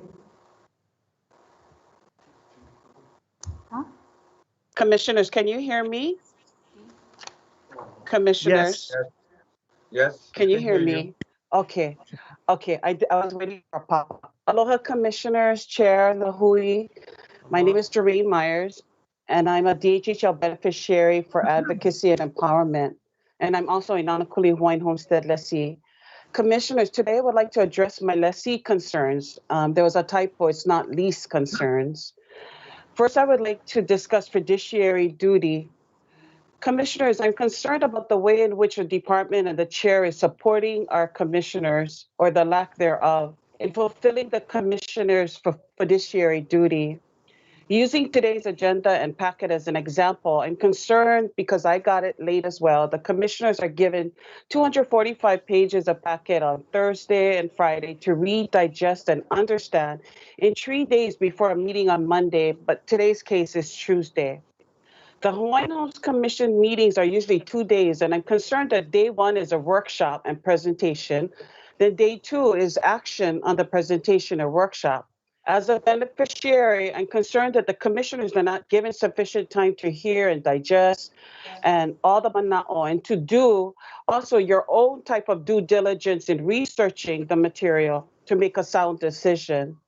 One of the duties of fiduciary is due diligence, to apply the same amount of diligence when making decisions using your own monies. Would some of you make critical decisions in one day after hearing a presentation, a proposal by a stranger? Or would you take the time to do your own research to make an informed decision? Would some of you seek counsel with God through prayer to make an informed decision? The special meeting minutes on the casino is a reflection of how rushed and demanding chair and administration is with the commissioners and beneficiaries. Little time for the commissioners to consider such an impactful proposal or the beneficiaries. I can see two reasons this is happening. Number one, administration is waiting till last minute to bring things to the commissioners and beneficiaries. And number two, administration is not giving commissioners and beneficiaries sufficient time to absorb, understand, and research administration's proposal. Watching the meetings and attending past meetings highlight this problem to me. My next concern has to do with commission and chair votes. My concern is that of the 9 votes, 8 are volunteer and non-paid votes. 1 is a paid and biased vote. The paid and biased vote is by the chair. When will the chair ever vote for or against something he agendized for consideration by the 8 non-paid volunteer commissioners? Administrative Rules 10-2-16, Delegation of Duties to the Chairman, says, it is a desire of the commission that functions and duties administrative in nature be delegated to the chairman. And I emphasize administrative in nature. However, and duties requiring the exercise of judgment or discretion continue to reside with the commissioners. Administrative rules list 7 items under B and 4 items under C. Under D, it says chairman or designatee may approve and sign contracts under $25,000, which are included in the commissioner's prior approved budget. This memorandum of agreement on agenda C4, I saw the chairman signed it on January 29, 2021 for $805,000 without approval of the commissioners and for an amount that exceeds $25,000. Hawaii state procurement laws require competitive bidding. The least administration can do for the commissioners and the beneficiaries is show a timeline of their efforts to seek out other companies nationwide and why this memorandum of agreement choose this specific organization to award or give $805,000 outside of the procurement laws. Also, the C4 says the department will be required to encumber the funds by the end of the year. So I don't understand the rushing in one meeting. Second, the Memorandum of Understanding states the scope of work may evolve as a result of continued guidance from NTIA about the approved uses of the federal funds. However, the current scope of work is included in Exhibit A. My concerns, although MOA is to seek $30 million from federal government, will this result in the department having to deal with another Sandwich Isle communication situation in 5 years or less? Will the cost for the services be competitive, or will beneficiaries have to pay for infrastructure or non-competitive services later on? Nanakuli Solar Farm is another example of rush. No follow-up by the department after the one virtual beneficiary consultation meeting. We were promised during the beneficiary consultation meeting that we would get responses to all of our questions. I have gone to the website, I have seeked out different administrative people, and nobody has been able to give me the answers. We're still waiting. What's going on with the solar farm? Commissioner Russell, I saw in the minutes you said go to the beneficiaries for consultation. You had the impression as if this was the first time a solar farm presentation came for the department. I will email to you that this was not the first time, and that the department waited for 2 years before they came to you asking you if it was okay. In the meantime, they could have came to the beneficiaries. Kukui is another example of how the department doesn't take due diligence with fulfilling their mandate for housing versus funding. Why rush with the casino? Is it going to be another Uluke Kukui where you knew in 10 years you were going to be having these infrastructures, but yet last minute we're told, oh, we got to figure out a way. Benefits package. I want to understand more about benefits package, because I'm seeing that Kapolei is given all these benefits package just because of where geographically they're located on DHHL land. To me, all the monies for beneficiaries package should be coming back to the department for people on the list to be able to get loans or funds, etc. Not all of these types of, like wishful thinking funds that you can go after projects. The department is not unending, infinite cash flow. Clearly, the casino showed us that you don't have an infinite cash flow. So I don't understand the dynamics of beneficiary funding, etc. I will further elaborate to you these things in the future on J Agenda again, or in emails to you commissioners, because I understand the sensitivity of time. Mahalo for this time and opportunity to speak to all of you.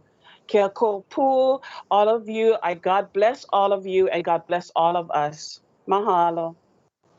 Okay, thank you, Jermaine. Commissioners, questions?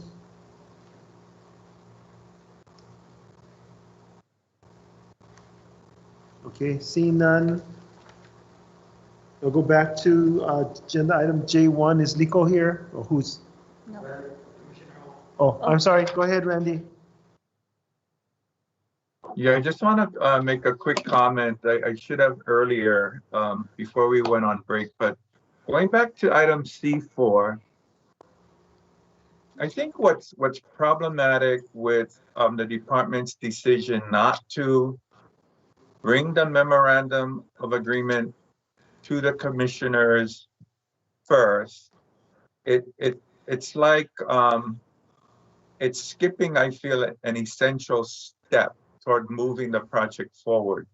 Now, what I found very helpful was when Jeffrey and Irene spoke about their expertise, their background, and what they're trying to do to serve our beneficiaries. And that gives the proper context. It lays the framework for decision making.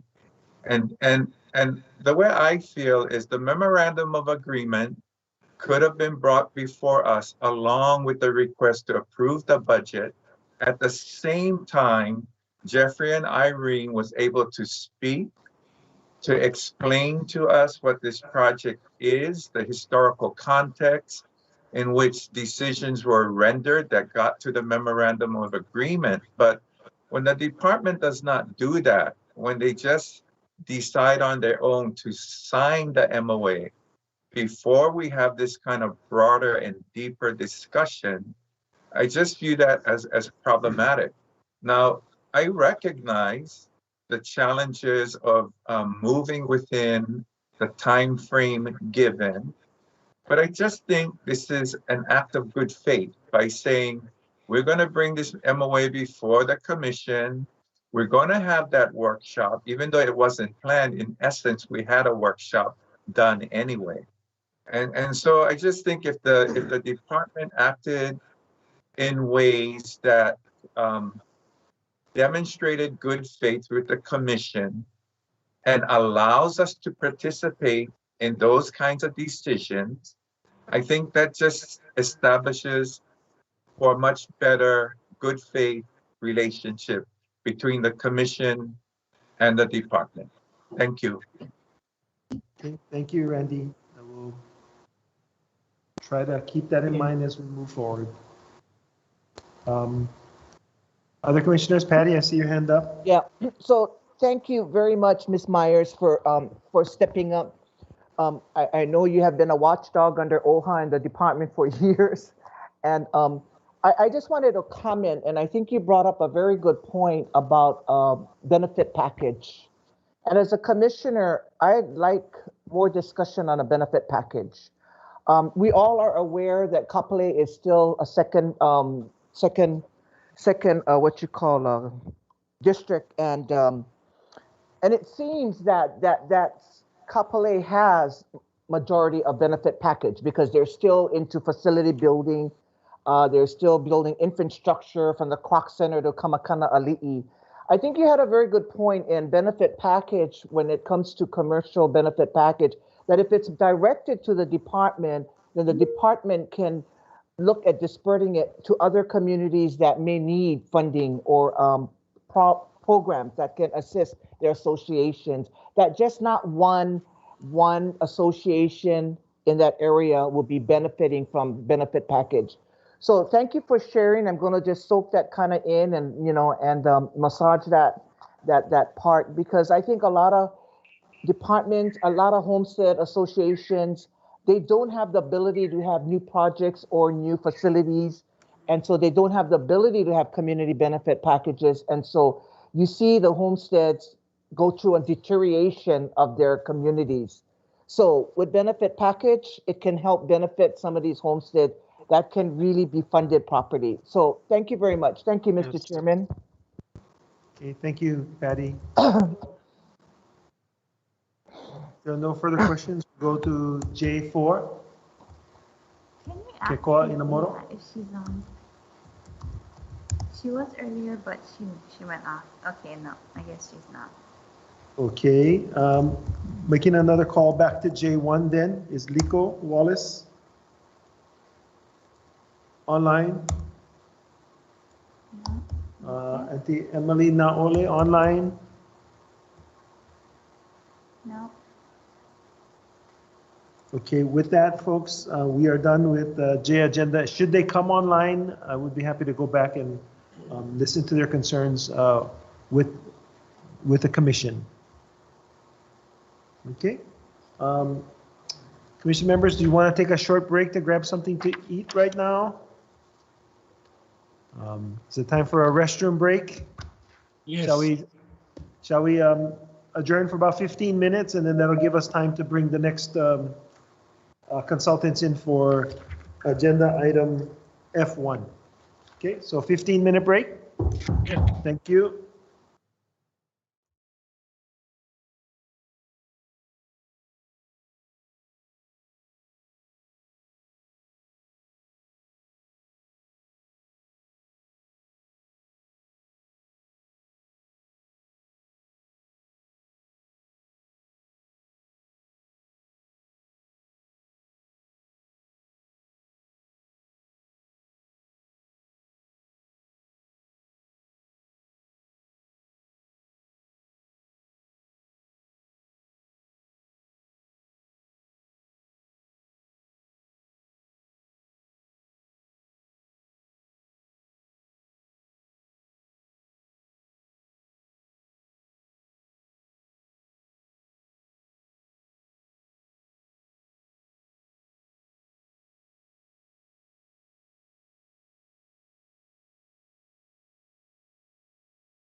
Okay, we're back in session, commission members, and we have Kekoa Inamoto back online for agenda item J4. Kekoa? Yes, can you hear me? Yes, we can. Mahalo. Great. Aloha, commissioners. So I am Keikoa Inamoto of Maui.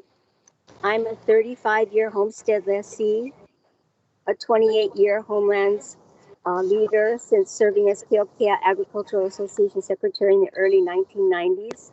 And today I'm speaking on behalf of two beneficiary organizations, the nonprofit Ka'upena Community Development Corporation that I chair, and the Maui Lanai Mokupuni Council, a consortium of 17 homesteads and beneficiary associations on 2 islands, for which I serve as president through 2023. Today, I would like to advocate for several changes. First, quantitative measurable goals and objectives, and quarterly or semi-annual update meetings for the new 2023 through 43 DHHL general plan. Secondly, preference for beneficiary use of homestead trust lands. And thirdly, for an extension of the deadline to submit testimony on agendized items. But first, I would like to congratulate the Molokai Mokupuni Council that earlier this month held an inaugural Zoom meeting, a constructive, efficiently agenda-driven session. I salute Sybil Lopez, president of Kalamaʻula Mauka Homestead Association, Auntie Naki Cora Schnackenberg, president of the Ahonui Homestead Association, serving Walapu'e Homestead, and other Friendly Isle leaders for their planning and work to organize this event. And I hope to see Molokai Commissioner Zachary Helm at future Zoom gatherings of the Molokai Mokupuni Council, just as our Maui Commissioner Randy Awo is committed to hear beneficiaries mana'o at all monthly sessions of the Maui Lanai Mokupuni Council. One of the commendable results of these of this Mokupuni Council was the submission last weekend on behalf of Molokai and Maui beneficiaries of 3 County of Maui federal assessment grant proposals valued at a prospective total of more than $400,000. Now, concerning the new 2023-43 DHHL general plan, I would like to see quantitative measurable goals and objectives. I'd also like to see a beneficiary task force to collaborate with DHHS staff in ensuring implementation of these goals and objectives. And I would like to see periodic update meetings to keep all stakeholders accountable for the stipulations of the 20-year guide. Secondly, I affirm the need for department and commission support of and preference for beneficiary use of homestead trust lands. In contrast, as an example, a DHHL staff member made a unilateral decision to allow the non-beneficiary Ka'onaulu Ranch to run its cattle on 400 Waiahuli Keokea homeland acres in upcountry Maui. Lastly, I request that the department publish the commission agenda and packet 1 week before the commission meeting, and or provide an extension of the deadline to submit testimony on agendized items. Right now, the deadline is 4:30 on Friday before the commission meeting, and I would like to see an extension through Sunday evening. The reason is that DHHL officials publish the meeting agenda Tuesdays, then the packet comes on Thursdays, and then they require submission of the testimony by 4:30 the next day on Friday. This is about a 24-hour turnaround to read and assess an often 300-page packet, then draft, finalize, and upload one's testimony. So in conclusion, I want to thank the commission for allowing me to address you on behalf of these 2 Maui beneficiary organizations. Mahalo. Thank you, Kekoa. Questions, commissioners, or comments?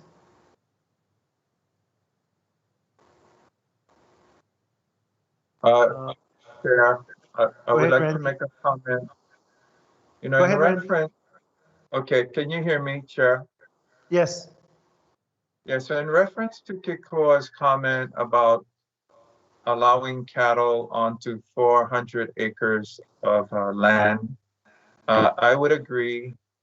That's a problem because it was a decision rendered without entering into a right of entry. And as a result, what began to happen was I began receiving calls from beneficiaries complaining about cattle entering onto their lands, going into their mala, eating all of the vegetables that were being grown. And so that I would agree that's a problem. I did have a discussion with the district office about it. Correspondence was going back and forth through email with other members of the staff receiving CCs on Oahu. So again, I just want to acknowledge that what Kikoa brings up, I view as a problem as well, especially when a right of entry was required and it was not pursued. So anyway, that's all I have on that. Okay, thank you, Randy. And as soon as I became aware of the situation, we took steps to undo that process and to ask the entity to remove their cattle, and our employee was counseled not to do that. There was good intentions, concern about fire and stuff like that, but we took action, and that should no longer be the case. Okay, thank you, Chair. You're welcome. Thank you for bringing that to our attention. Other questions for Kikoa? You see any hands? No. I do not see any hands. Okay, Kikoa, thank you very much. Thank you very much, Chairman, for allowing me to testify this morning. Okay, for your mana'o this afternoon. Thank you. Okay. Mahalo.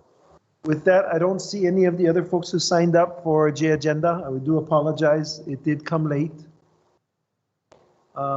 We have to, I would like to ask,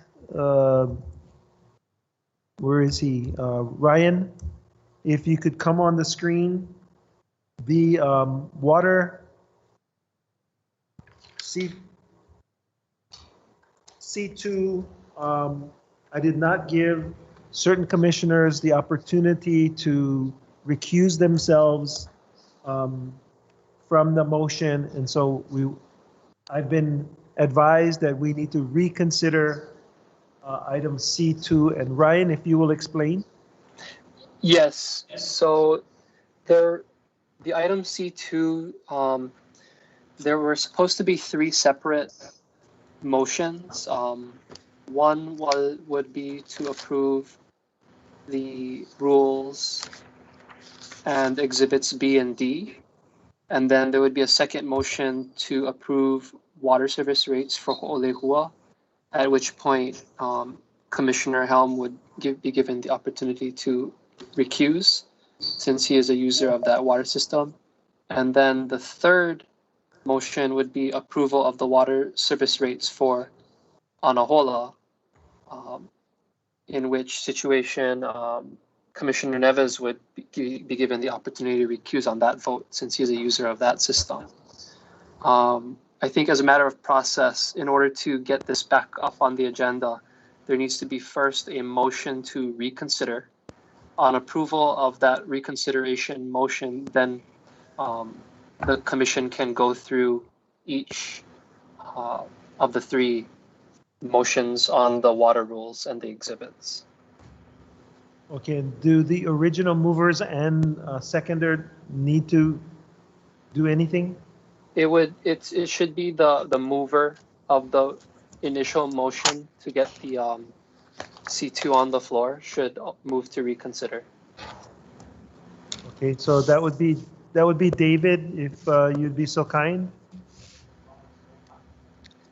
Yes, I would ask for a motion to reconsider C2 so that we can take into account whether or not the commissioners living in particular areas should recuse themselves. Dennis, would you second that? I'll second. Motion for reconsideration, okay. All those in favor of reconsidering the motion, say aye. Aye. Aye. Anyone opposed? Okay, seeing none, that motion carries. We'll go bullet point by bullet point. The first recommendation is approval of the rules with water service rates for Ho'olehua attached to the rules as Exhibit A. So move. Excuse me, Chair. Yes. Yeah, I believe the AG said we need to first of all approve the rules and then approve the rates A, B, and C. Is that correct? You can do it either way. I would make it would make more sense for everybody on the commission to do the third point first. The water service rates for Kauai High, the rules and the water service rates for Kauai High and Pu'ukapu, and then we can move to read the recusal motions. And Ryan, this is only if you have water service, right? Not if you've drank the water from those. Yes, if you're a subscriber to the system. What if you spit it out? So I guess I'm a little confused here. We as I've expressed earlier, I am not in favor of the way the rates are put together, but I have to recuse from the water rates. So there needs to be something to delineate that. Yes. So I think the proper motion that should go first would be approval of the water rules with exception to water rates. Exhibits A and C, which are the specific rates for Anahola and Ho'olehua. Right. Okay. Thank you. That should be the first motion. Okay. Will somebody make that motion as stated by Ryan? So moved. Second. Okay. Any questions? Okay, so all those in favor of that motion, say aye. Aye. Aye. Aye. Okay, so you can move to the second motion. Whoa. How about opposed? Sorry. Yeah, I was going to ask, is anybody opposed? I oppose. Thank you, Dennis. Anyone else? Okay, seeing none. We'll go to, you want to do Kauai High first? Is that cleaner? Ryan, is that your suggestion? So under that last motion, everything got approved other than Except- exhibits A and C. Okay, great. So we'll go to Exhibit A. Can I have a motion to approve Exhibit A? So moved. Second. Chair, do I recuse myself on that Exhibit A? Yes, so Nevis seconded, and so, oh no. I thought I heard Dennis second that motion. Yeah. I did. He did. Okay, so now we have that. And then now, Zach, is the time for you to make your recusal. Yeah, I'll recuse myself for Exhibit A. Okay, thank you, Zach. All those in favor of approving Exhibit A without Zachary, say aye. Aye. Aye. Does anyone oppose? Excuse me, wait, I need to get a clarification. The rates on Exhibit A are still using the rules that I opposed initially, is that correct? Correct. So I oppose. Yes. Okay, so hold on a second. So that was all those in favor said aye, with the exception of Zachary. And now anyone opposed? I oppose. Dennis, thank you. Okay. Can I have a motion to approve Exhibit C? So moved. Dennis moved. Somebody second? Second. Thank you. Chair, I'll recuse myself from the vote on Exhibit C. Thank you very much, Dennis. Then why do you make the motion? I can bring the motion up, it's just that I'm not going to vote on it. So Ryan, jump in. technically he can make the motion, but recuse himself after it's on the floor. Typically, you know, a person who is planning on recusing wouldn't make the motion, but it's still allowed. All right. Okay. Okay, is there, all those in favor, without Commissioner Neves, say aye. Aye. Is there anyone that opposes? Okay, then the motion carries. Thank you for bearing with us, commissioners.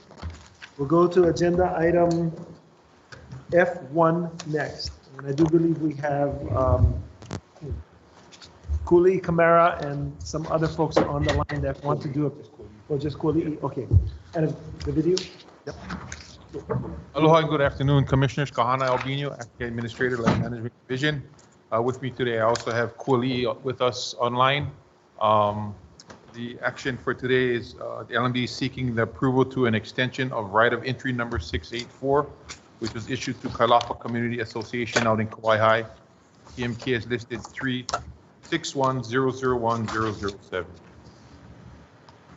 Okay, do we have a motion to approve staff recommendation? I'll move, Russell.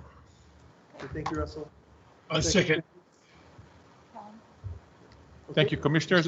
Kuli, I'll turn it over to Kuli. He has a video to share.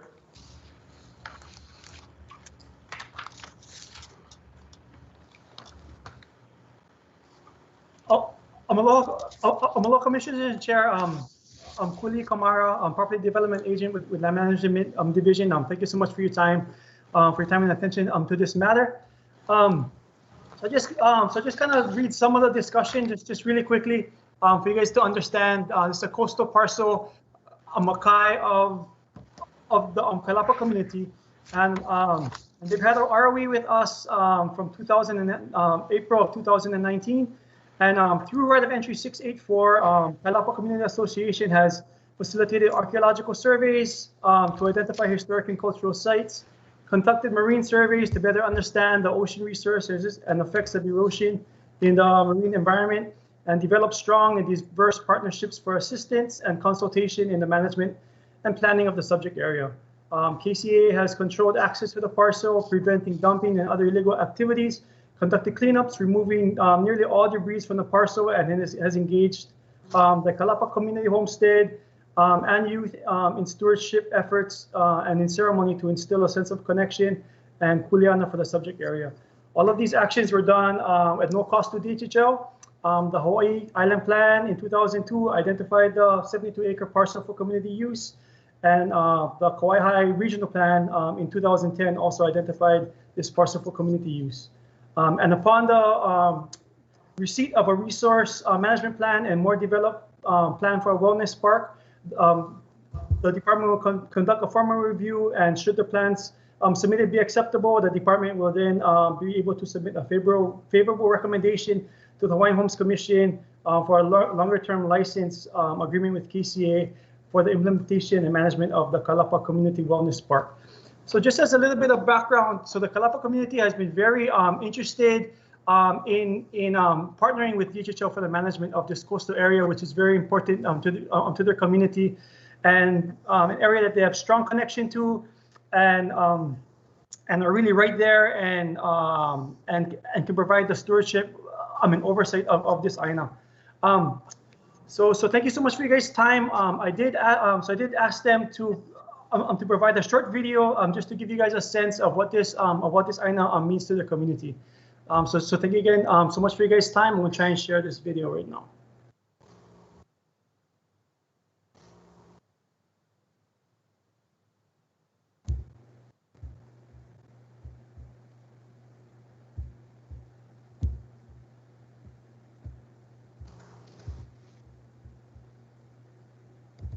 I'm a third-generation homesteader. I'm a third-generation homesteader. I am a third-generation homesteader.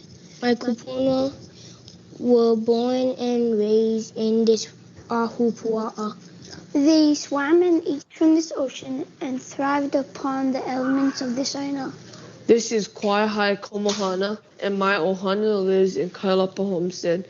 We, along with our neighbors and friends, have been working together to care for the shoreline makai of our community. Over the past several months, we have removed the pala from the beach and tsuri line from the reefs.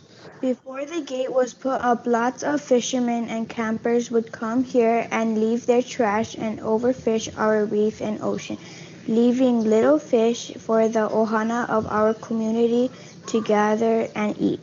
Others would drive through and dump their old furniture and broken car parts. But now, every time we go makai, we notice that there is less and less trash. And it makes us feel good that we can malama this place like our kupuna would expect us to. Last year in May, our community came together to plant 24 new along the old Jeep Road. Our brothers and our best friends. Our parents called us the Kailapa Keiki crew.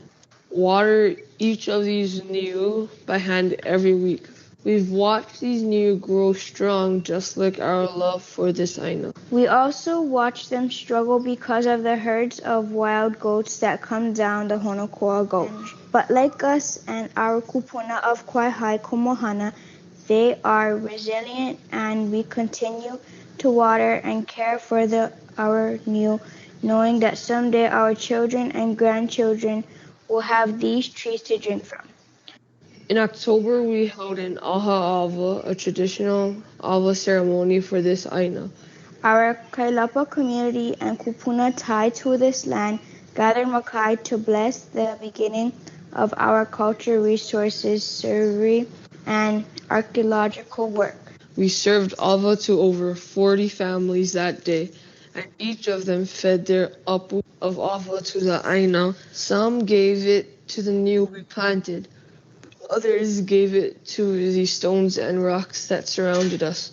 This weekend, our community will come together again, this time to survey and map the ancient sites of our kupuna. There are almost 200 cultural sites that we know of along our shoreline. Some are fishing shrines or fishermen houses. There are trails and remnant walls and terraces that connect one site to another. Each of these places reminding us of our amazing kupuna and their ability to thrive off this aina. Our plan is to find and map each of these sites so our community can then gather and decide together how we can best access makai for fishing and camping while honoring and caring for our kupuna. We are Ko'akai. We belong to the shorelines and the sea.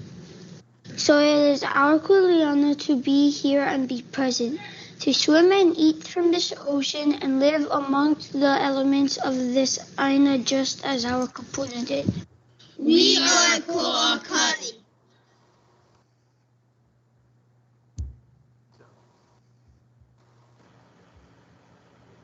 Kuli'i,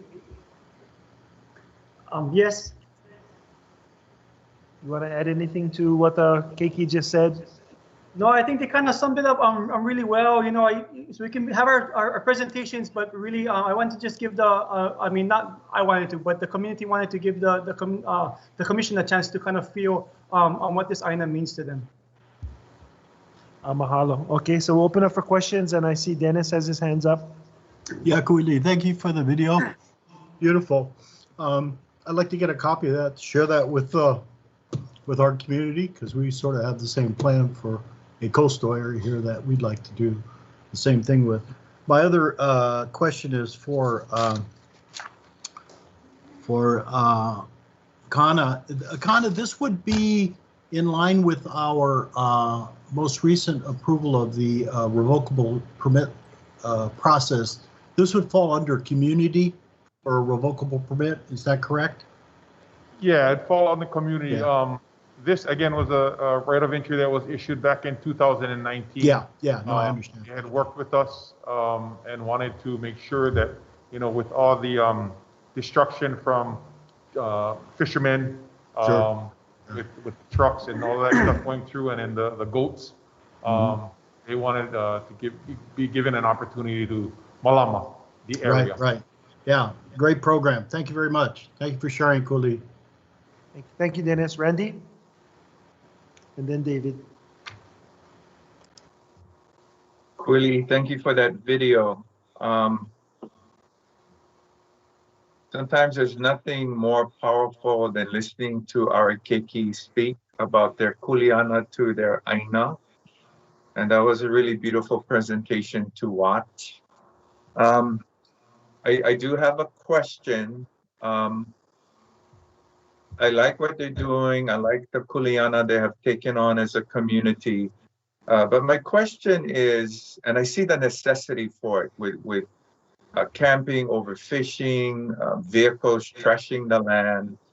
I get that. But is there, in their long-term vision, a pathway for the greater community surrounding them to participate in this kind of effort with the incentive that they can come down to this place and gather as well if they share in the kuleana that's currently being promoted? And the reason I say this, in my previous life, having seen when a community takes on the kuleana for themselves, and if it becomes exclusionary to the communities that surround them, it sometimes creates unintended consequence in the form of conflict.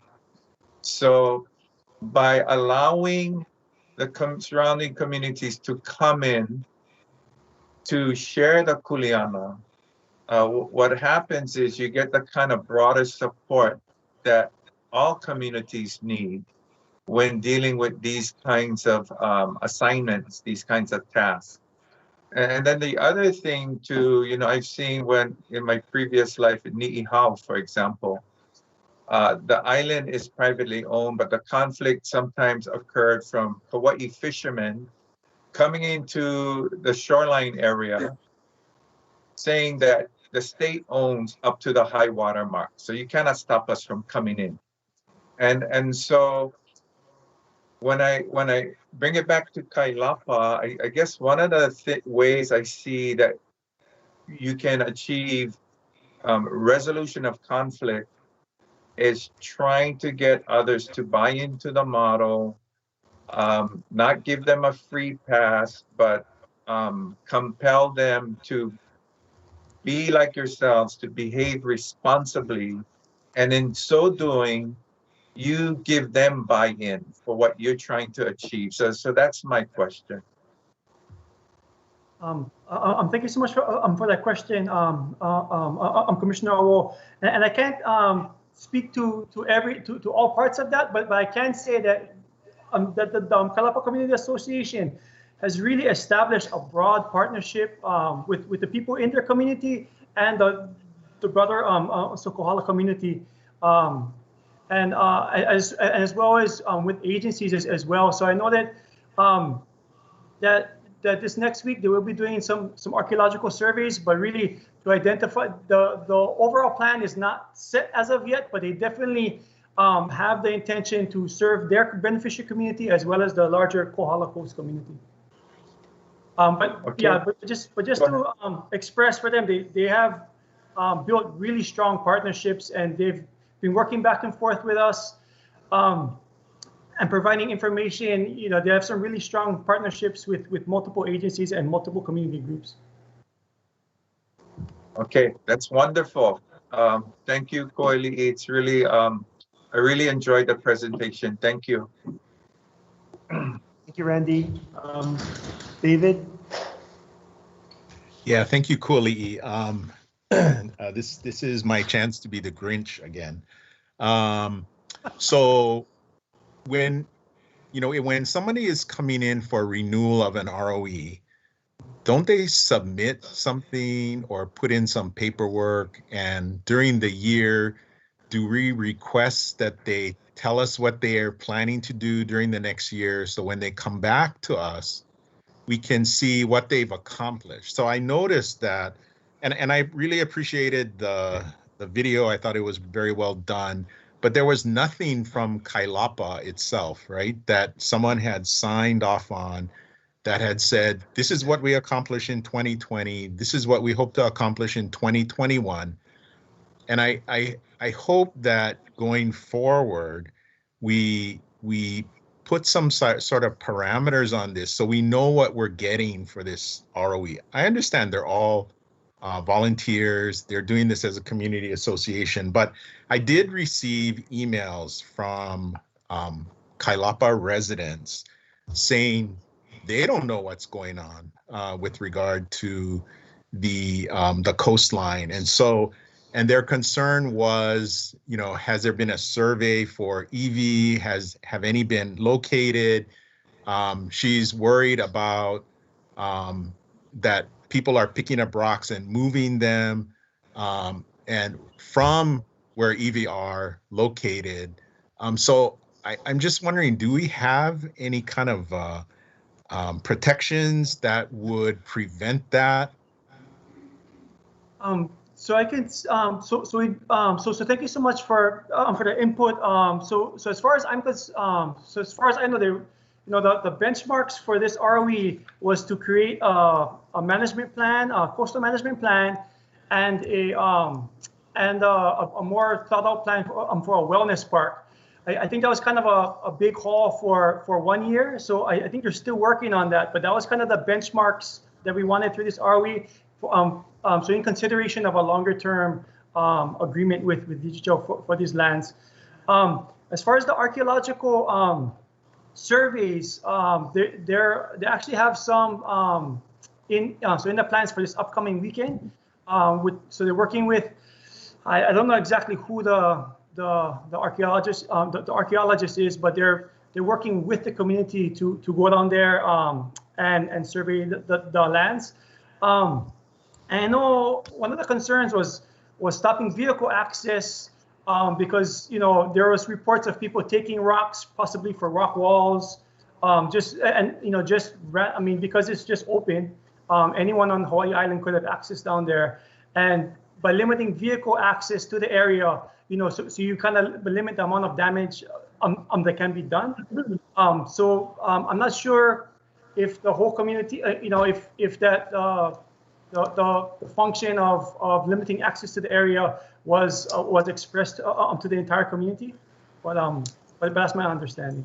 Yeah, who are you working with now? Because I understand that there was perhaps a change in administrators there. Do you know? So I know that. So back. So Auntie Diane. Diane Kaniali'i was the former, what was it called? I'm not sure if it was a president or executive director. Yeah. She was a director until last year, and I don't believe they have a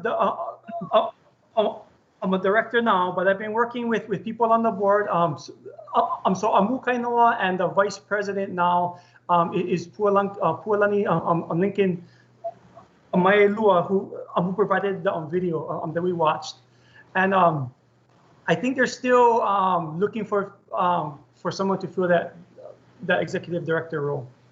Right. Thank you. So we want to make sure, because she was very much dedicated to accomplishing certain things for Kailapa and especially across the way. I would think that we would want to have some assurance. Maybe they can come before us and let us know what they're doing, what their plans are. Just as an informational piece to help us understand kind of what's going on. Commissioner, just to add, sorry if I may, Kahana. I had asked Cooley if they would be available today. Unfortunately, they weren't, and they were able just to provide the video. I just wanted them to come and give you guys information as to what they did, and hopefully the video captured some of it. But unfortunately, they couldn't join us today. So sorry about that. No. Thank you. So anyway, yeah, I think just from a procedural standpoint, that would give me a lot more comfort if there's some kind of a game plan for this coming year, and what did we accomplish last year. But I think it's a good project, and I appreciate you presenting this. Thank you. Thank you, Dave. We'll incorporate all of those things in the future as we go forward with all of these sort of curator / ROEs. Good suggestion. Dennis? Yeah, I was going to mention that we probably need to put that type of stuff in the future ROEs to make sure that we don't run into problems. I know that the area that we are trying to steward out here, but was sort of put on hold with COVID, has EV. But we also, one of the person we're working with is on the EV Kapuna Council, so she knows where it's at. So that's important. But one question I had for Kuli, how are they restricting access? Have they fenced the area? Have they put in gates or? So in the videos, there was a picture of the gate. They actually put in 2 cement barriers and put up a chain. There was a gate at one time, but the gate got taken off and vandalized. But there's basically one primary vehicle access to the area, and they put in temporary cement barriers and a gate across the back. Yeah, it looks like we just recently somebody sawzalled off the pin that holds the gate. I think, Connie, you're aware of it. And we're trying to put the rocks back. And there's a certain element of the community that likes to ride motorcycles, and they just sort of tear things down and go in. So we may have to address them individually. The unfortunate thing right now with COVID is just restricting access to that area because there are homeless people down there. And until we can get a wrap on COVID, we probably holding off. But we will be talking to the police about continue to monitor the area for motorcycle riding and stuff like that, because they're just sort of tearing the place up, and it is an unencumbered area, so we have to be careful. Anyway, thank you for your presentation. Appreciate it. Thank you so much. So if I can say one more thing, just looking towards these types of partnerships with beneficiary associations. I just really would like to advocate for it. As a resource manager, it's difficult sometimes to be everywhere, and when you have people in the community who are interested and are committed to a place, it's just really a blessing and a resource. And we had back a couple years ago, so planning and so Supilika Andrade was working on some kind of way to make some kind of application for a longer term disposition with DHHL that acknowledges the values of connection to place and involvement with the communities. So I just wanted to say that it's something that that I really support, and it's just building those bridges and giving people opportunities. So thank you. Mahalo, Zachary. Yeah, thank you, Kuli. Wonderful presentation. I just have a question for Kahana. So this group, Kailapa Community Association, they require insurance. Correct. Yes. What is the amount of insurance that they require for that? Typically, the minimum is $1 million in liability. Okay. Thank you. Yeah. Okay. Okay, I am scanning the screen. I don't want to make sure I don't miss anyone. Are there? Nope. Are there any further questions before we? Okay. All those in favor of approving this agenda item, say aye. Aye. Aye. Anyone opposed? Seeing none, the motion is carried. Next agenda item F2.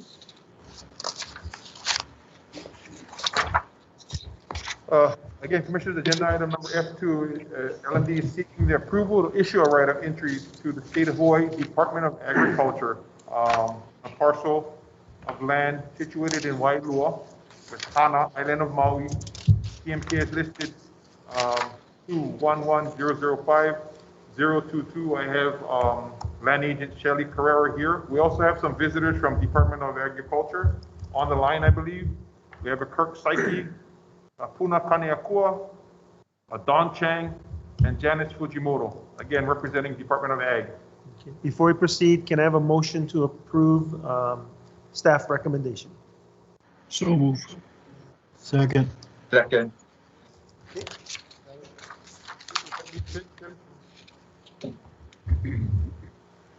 Aloha Chair and Commissioners. The Department of Agriculture is requesting temporary roadway access through a portion of Hawaiian homelands for ingress, egress access to their East Maui Water System Improvement Project. The proposed project consists of emergency stabilization of the bank of an auwai located adjacent to Wai'o stream to prevent the bank from collapsing and maintain water flow through the auwai to actively cultivated taro fields located downstream. The Department of Agriculture will utilize an existing dirt road that runs through various parcels under different landowners. The existing roadway cuts through approximately 120 square feet of Hawaiian Homeland's parcel and requires no grading or grubbing. And the road will be restored to its original condition or better when the project is completed. So we do have some representatives from Department of Ag that could provide some information on a little more details on the project if you have further questions. The project is taking place on lands, state lands, they're DLNR lands. So the project is not taking place on Hawaiian homelands. Would the folks from Department of Agriculture would like to make a statement? Oh, first we have questions from, go ahead, David. It's 120 square feet, Chair. I'm not sure we need, with all due respect to the Department of Agriculture, their team, I don't know that it's necessary. I would vote in favor, but I will leave that up to my other commissioners. Thank you. Okay, we'll do it this way then. Are there any questions for either Department of Ag or our staff?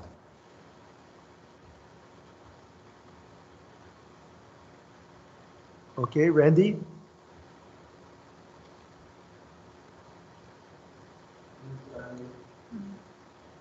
Randy, you're on mute. Sometimes I'm more effective when I'm on mute. But anyway, to echo what Commissioner Kaupu is saying, I would agree. It's not a large parcel land, so I have no objections. But I do want to comment on the importance of restoring and protecting that auwai in order for it to deliver water. It's a traditional auwai.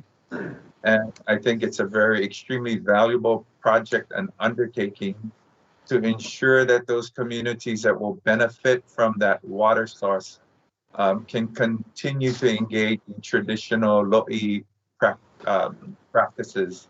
And there's a larger benefit to all of us who like poi and taro leaf, etc. So that's all I have. I completely support the intent and the end result of the project. Thank you, Randy. I see. Yeah. On. Yes. If you don't. Good afternoon, Commissioners, Chair Ayla, and DHHL Commissioners. It is very nice to see many of your familiar faces, and I'm glad to know that you are all doing well. I just wanted to briefly summarize and sort of echo Commissioner Awo's comments. This is 4.5 million CIP funds, and it was Representative DeCoit and Kalani and Senator English were instrumental in getting these funds to help the East Maui small farmers. These are not large corporations. And Department of Ag wanted to make sure this was community driven. They didn't come up with the projects, so we spent a considerable amount of time going into the community to do outreach. As a result of that outreach, and we went from Haiku all the way to Kipahulu, talking to the community members along East Maui. 3 projects emerged, one at Honopo, one at Kianai, and this one at Wailuanui. All of them are traditional all-Y stabilization projects that are critical to ensure the efficient and consistent flow of water from Mauka downstream. And this was as a result of the East Maui irrigation case, where they had to restore back the flow. So thank you. We really appreciate your favorable consideration as we are ready to proceed to construction. But this is the last right of entry that we needed to obtain in order to proceed with the project. So thank you very much. And we are available if you have any questions. But I wanted to provide some context to this overall project. Mahalo. Thank you, Don. Final comments, questions, commissioners? Okay, seeing none. All those in favor say aye. Aye. Anyone opposed? Aye. Aloha, Anyone Don. opposed? Seeing no one in opposition, the motion carries. Thank you, DOA. Thank you, Don. Thank you. Mahalo. Ahuiho. Be well. Aloha. Thank you very much. Aloha, Don. Take care. Mahalo. The next agenda item is agenda item E1, and Stuart, it's for information only, an update on East and West Oahu project. Aloha, Commissioners. Stuart Matsunaga, Acting Administrator for Land Development Division. Today, we're going to have a dog and pony show for you. I'm the dog, and we'll be calling up the ponies later as we go through the slides, because we have many different project managers who are the staff who actually run these projects. And like I said in the past, humbled to Vala'au, this and the others do all the work. In the LDD team, I just wanted to preface these projects by saying that it takes about 15 staff to actually run through a procurement and contracting to get these projects started. So there's a lot of collaboration in all of the offices and divisions throughout the department. So we're really blessed that we have great team members.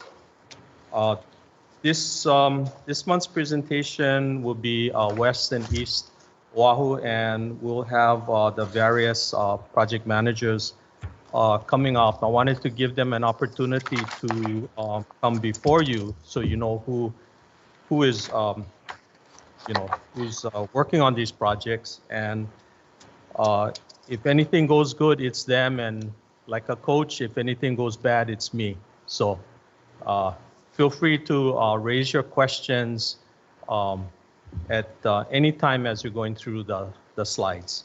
So first up would be the former Voice of America property in Maili, and you've seen Darrow Ng before, but I will have him introduce himself.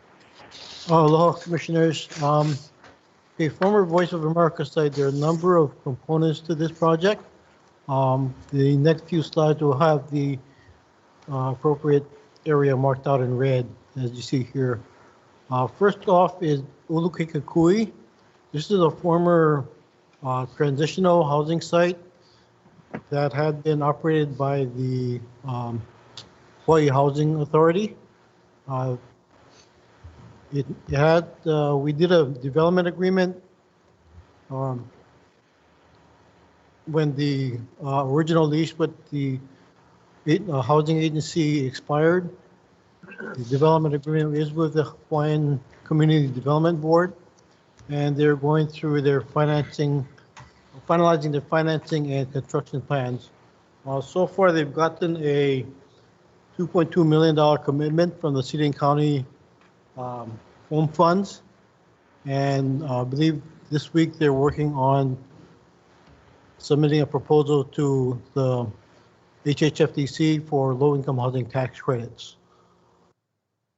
Currently, the Catholic Catholic Charities of Hawaii is helping them provide security as well as maintaining the facilities by continuing to run the transitional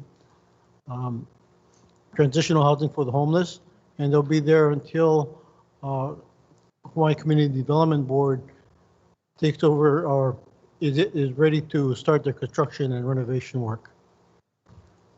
Next, please.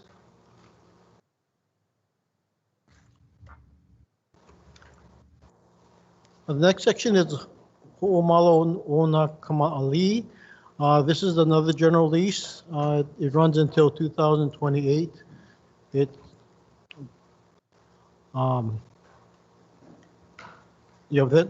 a shelter for, I believe it's a shelter for orphans. Okay. Next, please. Thank you. A major portion of the parcel is on general lease to Kamehameha Schools, and the terms of the lease included negotiations for a land exchange, giving Kamehameha Schools a fee simple interest to this property in exchange for other lands that we could develop for Hawaiian Homes purposes. There's currently an existing daycare center on the site. Next. Okay, this 5-acre parcel was retained by the U.S. Coast Guard and U.S. government when they gave the entire parcel to us. It was contaminated with leftovers from the former Voice of America transmission site. So they finally cleaned that up late 2019, and the conveyance document for those properties was executed late last year. So that's now also Hawaiian Homes. Next. This is our current project. It's financed with $800,000 in CIP funds from the legislature for planning and future development for residential uses, single family as well as probably some multifamily. We're currently in the planning and design phase for about 250 to 340 units. Once those conceptual plans and alternates have been determined, we'll go out for beneficiary consultation and environmental assessment. Hey, Daryl. Overall complete construction cost, it looks like about $48.50 million. Okay, next. I'll turn it over to our maintenance folks, Rick and Kehau.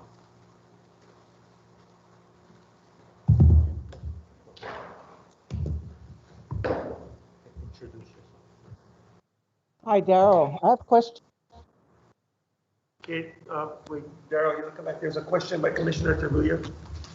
Sorry. Sorry, question. Go ahead. Daryl. Yes. Can you hear me? Yes. Okay, thank you, Daryl. Thank you, Daryl Ng.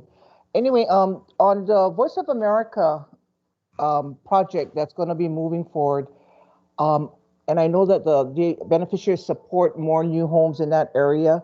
And then we have the Ulukekekui, which is adjacent to the Voice of America. I think, we need to look at the transportation plan of going into that area of Maili and and going out. There's different exits, but I think that was the community's concern of St. John's Road not being as adequate and conditioned for the traffic.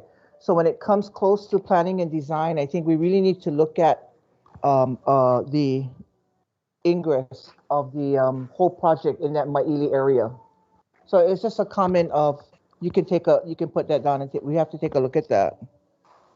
Yes, definitely. We're well aware of the potential traffic problems, and that's a major portion of what they're doing now is a traffic assessment study.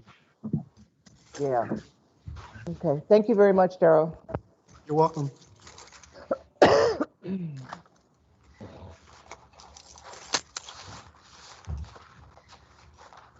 Aloha Commissioners. My name is Kehaulani Cortero, and I work with the Public Works branch in the Land Development Division. Our first thing is the Nanakuli Drainage Channel improvements. We're relining the channel walls. The Nanakuli Drainage Channel runs from Moke'ave Street all the way down to Mano Avenue, approximately 5,000 linear feet. The cost of the relining and improvements are 3.2 million. The construction should be complete summer of 2021. Right now we're in with C Engineering is the contractor. We will be doing additional phases, additional repairs to laterals that are being designed right now by Hawaii Engineering Group. And that should be bid out in the fall of 2021 at an estimated cost of about $2.2 million. Next.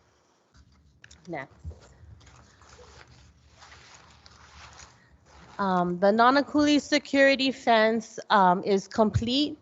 That is along the new shopping center in Nanakuli.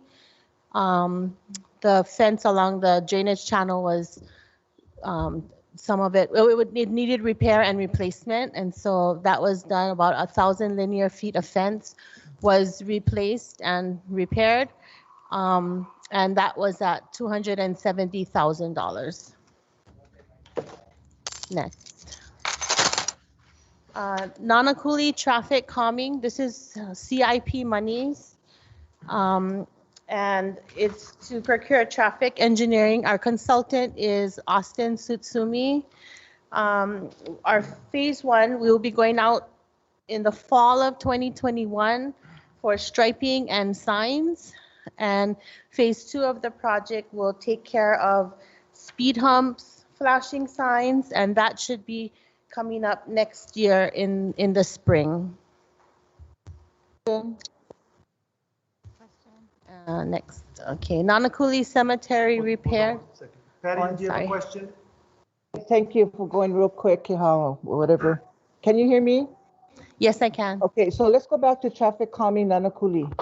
And my question is, you have it listed down.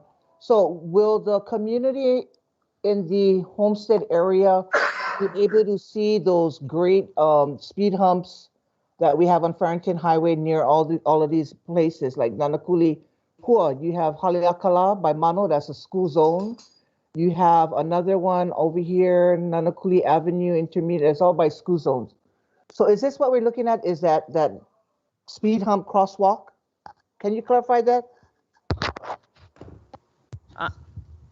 Aloha Commissioner, this is Stuart.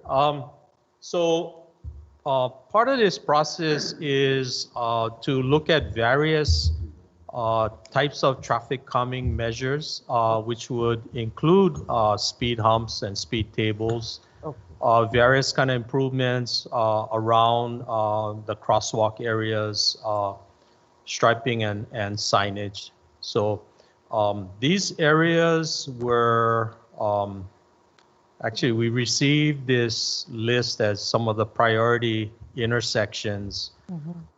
Some of the challenges we face is that the certain intersections are maintained by the city and some are not. They're maintained by DHHL, or we have a combination. So we have to go through different processes with the designs reviewed by the city. Some of them may require traffic warrant study. Excuse me. And also there were some striping improvements that were recently put in by the city. So they have taken some initiative, even on streets that are not maintained by the city, to install striping, bike lanes. So are you telling me, Stuart, that whole Homestead area now from Nanakuli Ave, Haleakala Avenue is a city's, is a city's kuleana now? No, that's not the case. So officially, they're certain segments of the streets Was not turned to the have city. been accepted by the city through council resolution before the mid 90s. There are areas that are not, and we're finding these little anomalies here and there where even though the street is maintained by the city, certain licenses for sewer improvements were not documented. So, you know, with the help of Rick and Cal, and they're doing just amazing work all over the state in mitigating these kinds of issues that we face that are, you know, maybe 20 plus years old. Yeah, thank you for the amazing job. That's that. So my concern is that for years we don't know if some of the roads were turned to the city and some is DHHL. It's very confusing. And so it's hard to work with the county or our state legislatures to submit CIPs because we're not sure if that road is DHHL or the city. So we always end up like a hardcore to a rock. And so that would be nice to know which roads were dedicated to the city. And so, you know, we are looking at traffic calming in that entire area, and there is suggestions that came to our neighborhood board on speed humps near the schools. And so that's kind of a priority that we're looking at. When I look at this list 1 to 10, these are very important intersections and corridor that we would love to see traffic calming. So I just want to make you assure me that this presentation, this legislative appropriations that will be going forward to this locations that you submit. Commissioner, that is correct. Okay. We have a request to release funding from Budget and Finance and the governor for this. Okay. For this project. The next question is, I have my neighborhood board, Nanakuli and Ma'ili neighborhood board tonight. I wear another hat as a chairperson. So is it clearly okay for me to go over and go over this legislation appropriation of Nanakuli traffic calming to our community and to our neighborhood board? Sure, I think that would be good. Okay.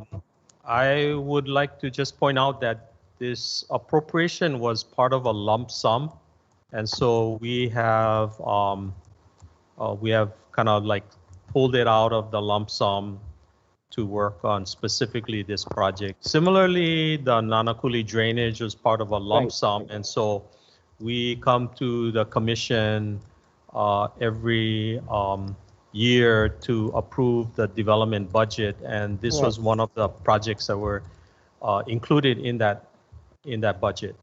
Yeah, and in closing, I just wanted to thank your staff and fellow commissioners for supporting these projects for Nanakuli. It is very important projects to the beneficiaries and to the community, and so thank you for your hard work. Kudos to the staff for the long initiative to put good projects in for our beneficiaries.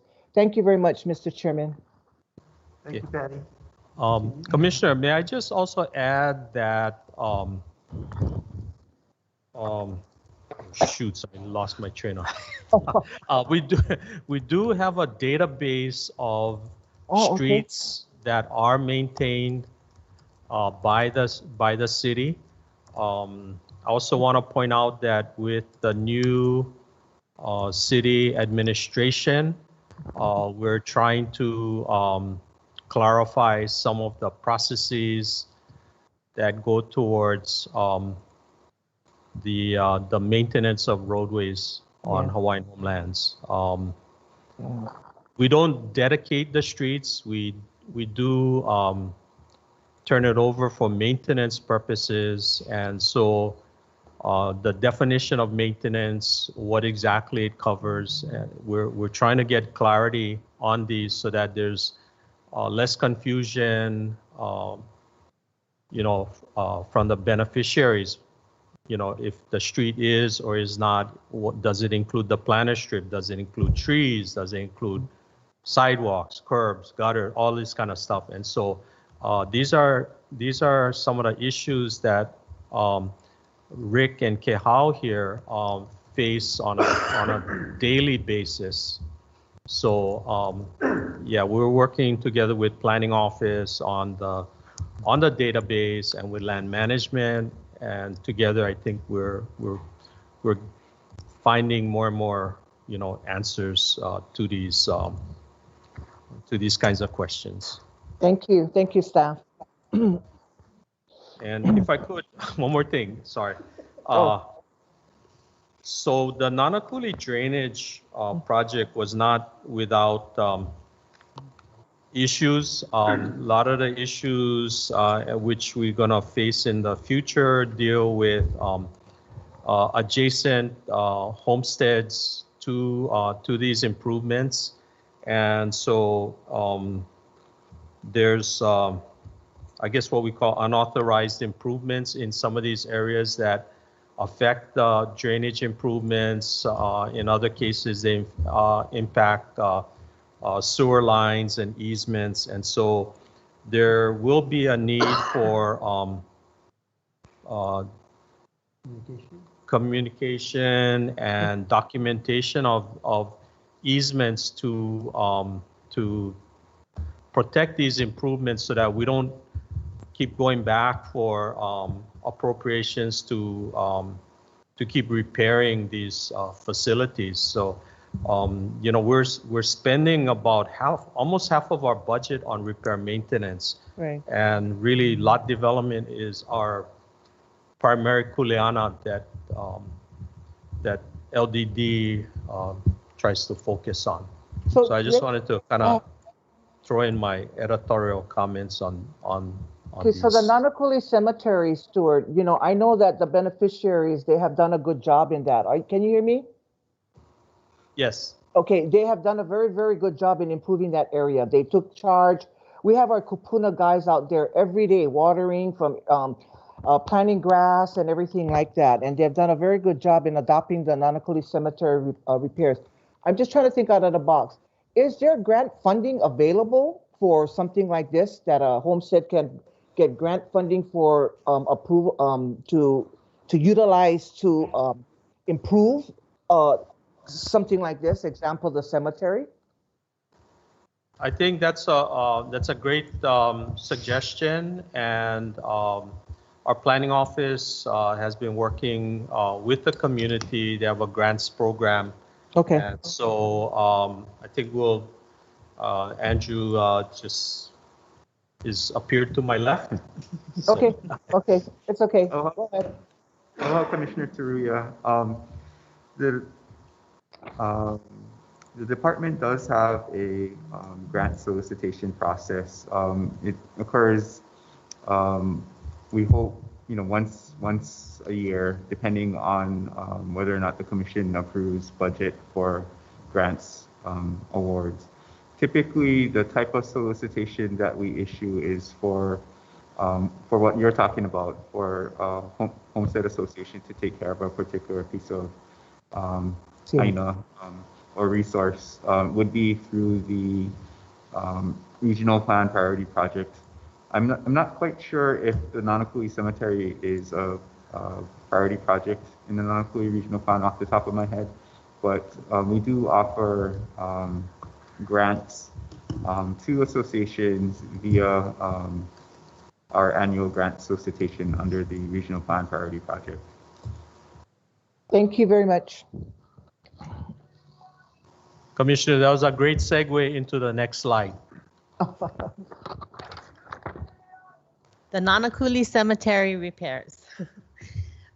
So the proposed repairs will be fencing installation, about 1,000 linear feet. We'll be repairing the wall, which is about 700 linear feet. There's a mound of excess excavated soil that we're going to remove, and we will be making improvements to the existing water lines.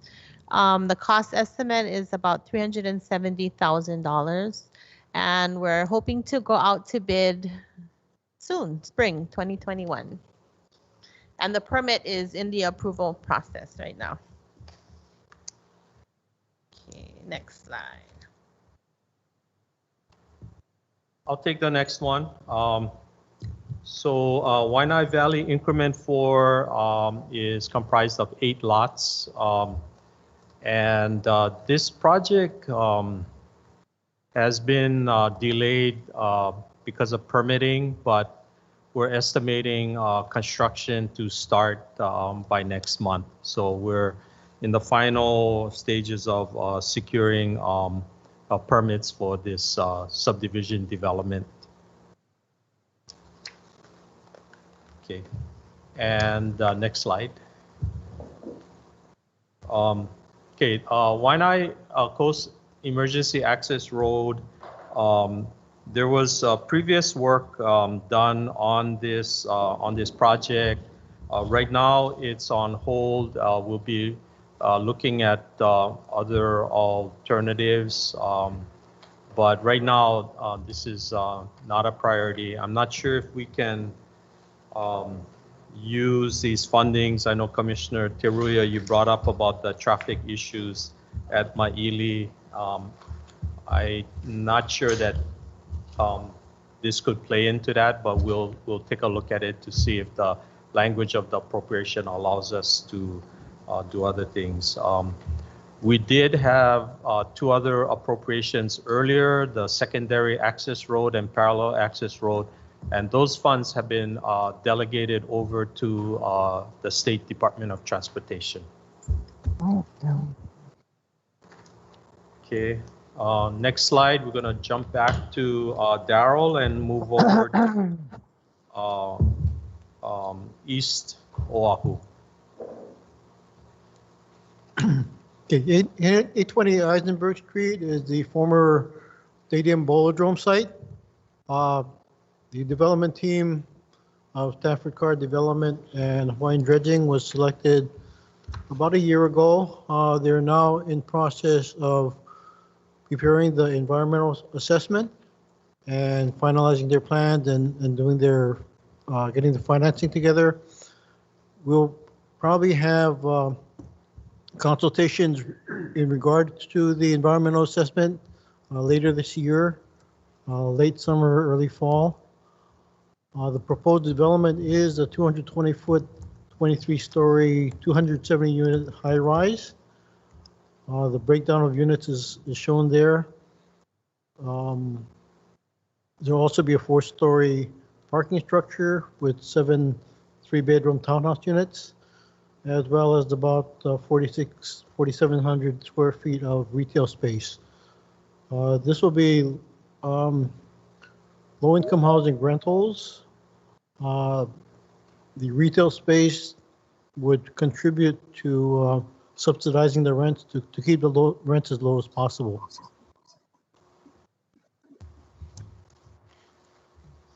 Any questions? If not, move on, please. Okay. The reason I brought this slide up showing Kumuhao and Kakaina subdivision is that these subdivisions have been completed, and a similar situation in Nanakuli occurs where while we've completed the subdivision improvements, the sewer line has not been turned over to the city. And so if you recall, and maybe some of the commissioners, and I can provide more briefing on this, but this is where Act 227, Session Laws of Hawaii 2014 come into play. Act 227 provided for DHHL providing a bill of sale and a license easement to the city, at which time the city would then own and take over the maintenance of the sewer line and be able to traverse through Hawaiian Homeland's roadways to maintain the sewer facilities. From that point, then the city then accepts the maintenance of the roadways within the subdivision for maintenance. So a couple years back, Land Development Division provided a briefing of Act 227, and basically the process is that we would we first construct the improvements to city and county standards. Being that the subdivision mostly is occupied, we go in with a process called jet flushing and camera the lines. So this is, and what I've shared with Commissioner Ward, this is our colonoscopy project. Okay, so we go in, we check out the condition of the pipes, and the city then reviews it, and once it's approved, then we have templates for the bill of sale and license easement that we execute with the city. The first subdivision we completed was in Kaupuni Village in Waianae. So those documents were executed about 3 or 4 months ago. And so now we have a subdivision that has gone through the full Act 227 process, and the city is now responsible for the sewer line operation maintenance in Kaupuni. So we've informed the community that no longer should they call Rick and Kihao to come clean out their sewer line. They now call the city, and the city needs to respond. So we're going through this process with Kumuhao and Kakaina, and then we also have other subdivisions in Nanakuli, in Princess Kahanu, Waianae, and other subdivisions. So we'll be going through this process, notifying the community that the jet flushing and camera work should be starting in Waimanalo next month. So, Stuart? Question? Yeah, Stuart.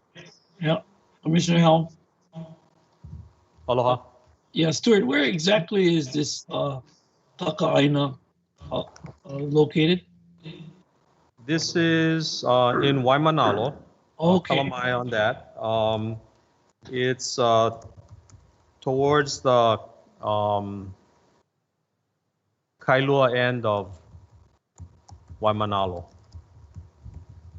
As you're coming in from Enchanted Lakes direction. Okay, so how many vacant lots? You have 30 vacant lots, right? That is correct. In Kakaina, yes. I know. So yeah, I know. yeah, so these were recently selected and going through the process of constructing homes with the assistance of the Contact and Awards Division. So it has been awarded already. Is that what you're saying? Yes. Yeah. Okay. And Randy has a question. Go ahead, Randy. Yeah. Stuart, so just a comment. Just want to say there are a few things more exhilarating in life than a clean colon. So thank you for your efforts. You're most welcome, Commissioner Awo.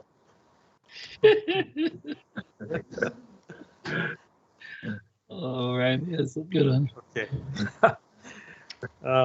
Boy, I'm gonna have to turn it over to Daryl again for the next project. Marvelous, Stuart. Okay, Commissioners, next project is the Waikupanaha agricultural lots. We last brought this to the Commissioners about a year ago when the Commission approved the finding of no significant impact on the environmental assessment. Since then, we continued doing our planning and designs, and the engineers determined that the cost per lots would be about 600,000. That plus the type of soil and terrain in the area didn't make it the best for agriculture uses. So with the chairman's approval, we terminated this section of the project and will be recycling funds into the next project, which is former Wong Farm acquisition.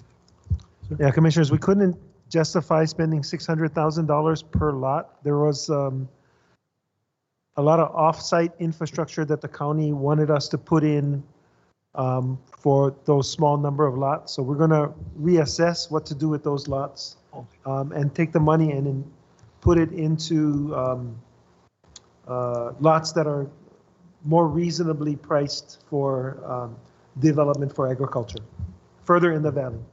All right. So again, as the chair mentioned, we're recycling, if you will, the balance of the funds which were used for Waikupunaha into the Wong Farm lots. These are land that came over to us from DLNR. In the map you see here, we acquired the 2 parcels in orange and yellow, which total about 100 acres. The Wong Farm is currently on the parcel outlined in yellow. Part of the deal was that they would move their operations into the area marked in orange until the balance of their lease, which expires in November 2029. So we're looking now at developing these 51.9 acres into probably both agricultural as well as some residential uses. The consultant hasn't yet started on the designs. He's working on the finances first to determine what sort of planning and other studies he needs to do. As mentioned in the Ulukukekuhui project, traffic could be a major problem, putting a number of additional houses in there to get out to Kalani'anaole Highway, that as well as infrastructure out to the highway. So once he gets that that cost determined, we'll renegotiate the contract or adjust the contract and then move on from there. Okay. So I'll turn it back over to Rick and Kihao. Okay, it's me again. Now we're at Waiokiola Stream and Drainage Channel Improvements. This is in Waimanalo. In 2018, we had some flooding with the heavy rains, and so this channel that is outlined there on the map, we cleared, and now we had it designed, and now we're having some improvements done. This channel feeds into the concrete drainage channel that runs all the way down to Kalani'anaole Highway. We will be installing some riprap in various areas, installing fencing. It's already been bid out, and Island Construction and Demolition is the contractor, and the bid came in at 1.2 million. And right now, permits are in progress. Next. This is the concrete lined drainage channel in Waimanalo that runs from where the dirt channel that we just spoke about ended, and this goes all the way to Kalani'anaole. We'll be doing spall work, crack repair, fence repair, some tree removal, and in some areas relining the channel. Approximately 2,000 linear feet, runs from Kamauna Place down to Kalani'anaole Highway. We will be advertising this out in summer of 2021, and it's estimated at 3 million.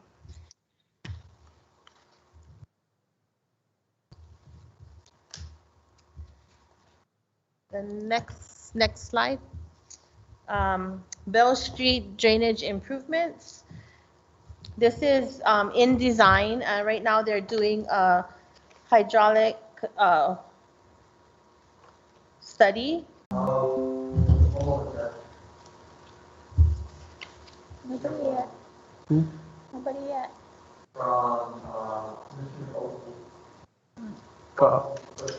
Kaupu, Kaapu. Which one?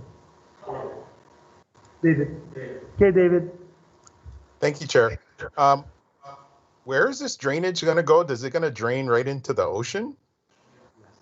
Yes. It does so now. Currently, there is a pipe that drains into the ocean. What is going to keep or remediate the water quality that from the roadway and all of that being discharged into the ocean? The design will likely include some screening over the grates. We have the new, I guess, Department of Transportation and county. You know how we have to put the sausages and those BMPs. The BMPs. The BMPs, yes. Okay, thank you. This will be interesting one because it's likely the design will entail sort of something called a duck bill, because when the tide comes up and the waves come up, the existing drainage pipe gets filled with sand. And so that's a current problem for us. We have to constantly have it cleaned out, especially when we suspect there are heavy rains coming. That's like Kaka'ako. Yes. Randy? Yeah, thank you, Chair. So to David's point, I guess what's bubbling up for me is there any kind of oversight because it empties into the ocean? Any kind of oversight from Department of Health or DLNR?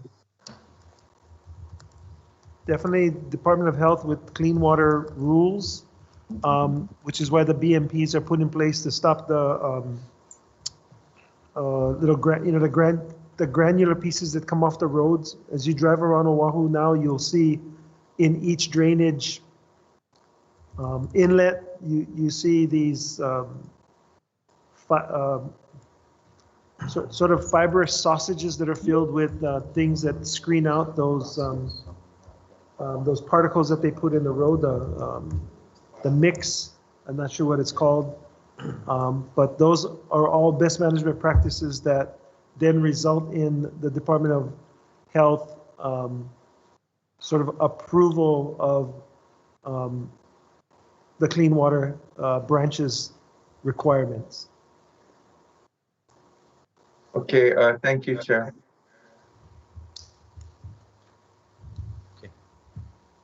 Okay, back to Stuart. Okay, commissioners. I think you know that there was a Act 125 in 2017, which requires cesspools to be converted to at minimum individual wastewater systems. Currently, we have a contract that is looking at the cesspool conversions on Oahu. But this part of the presentation is what I termed the shock and awe part of our land development division program for remedial actions on the sewer system. We're really fortunate that we have Mitchell Kawamura on staff. He was voluntold to do these work on these projects, and so many of you probably have not met Mitchell, but he's really diligent, he's really detailed, And so when we have these inspections going out in the communities, Mitchell is behind that and fields a lot of the, or actually all of the questions regarding the sewer remediation project. So I'm gonna pass it over to Mitchell to provide the presentations on the various sewer improvement projects on Oahu. Good afternoon, Commissioners. My name is Mitchell Kawamura, Project Manager, Department Land Development Division. I'm handling all the sewer improvements on the 4 major homestead subdivisions on Oahu. We've conducted testing on the lines. We assessed the lines. We did camera work. We've done smoke testing and sewer lateral inspections. And now we're proceeding on designs of the Waianae and PKE sewer systems. I've completed phase 1 of the Papakolea sewer improvements, and we're proceeding on the design for phase 2 on Papakolea.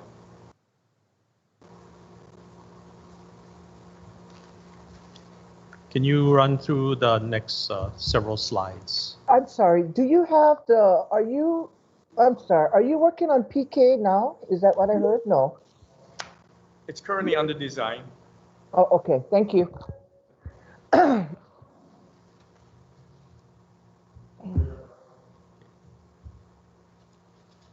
So we prepared a number of slides. First one you saw up there was Waimanalo. And maybe we can point out what the cost is like, because these will be coming to the commission for approval over the next couple of years. And so with Waimanalo, there's about an $18 million price tag for repairs, as well as $12 million price tag for a new lift station and converting cesspools to tie into this new lift station. And that would be on the Makapu side of Waimanalo. You want to go through the Westoa slide? I just want to bring up the fact that these 4 major subdivisions are between 50 and 70 years old, and they're all beyond the 50-year life expectancy of the improvement of the sewer lines. And all of them will need to be remediated, repaired, or replaced. Currently, we're working on the Waianae sewer system in this slide. It's currently under design, and it will be advertised for bid the fall of this year. Price tag is 4.3 million estimated cost of the construction. Okay. The second one is PKE. The design will follow from Waianae. We expect to go out to bid this fall of 2021. The cost is 14.3 million.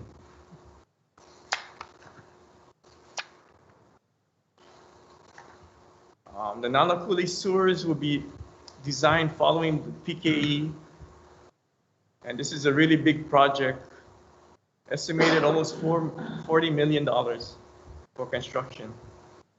Hopefully we can go out to bid in the spring of 2022.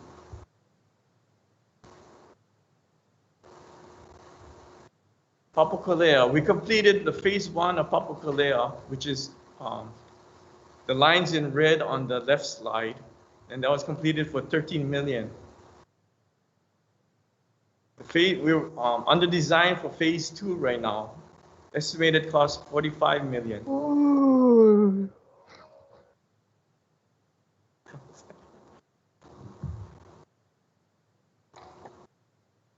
Papukalea Phase 2, there's two alternative plans. One,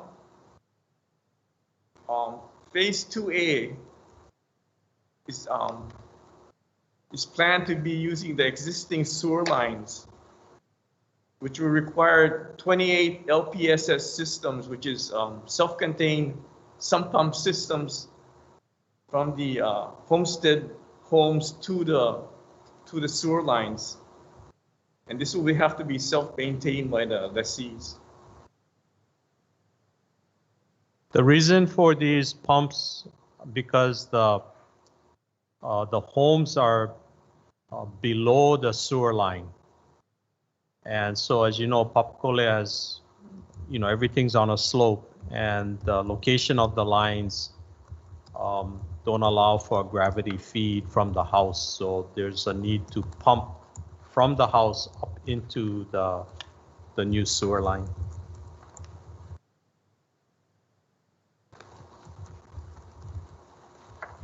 Okay.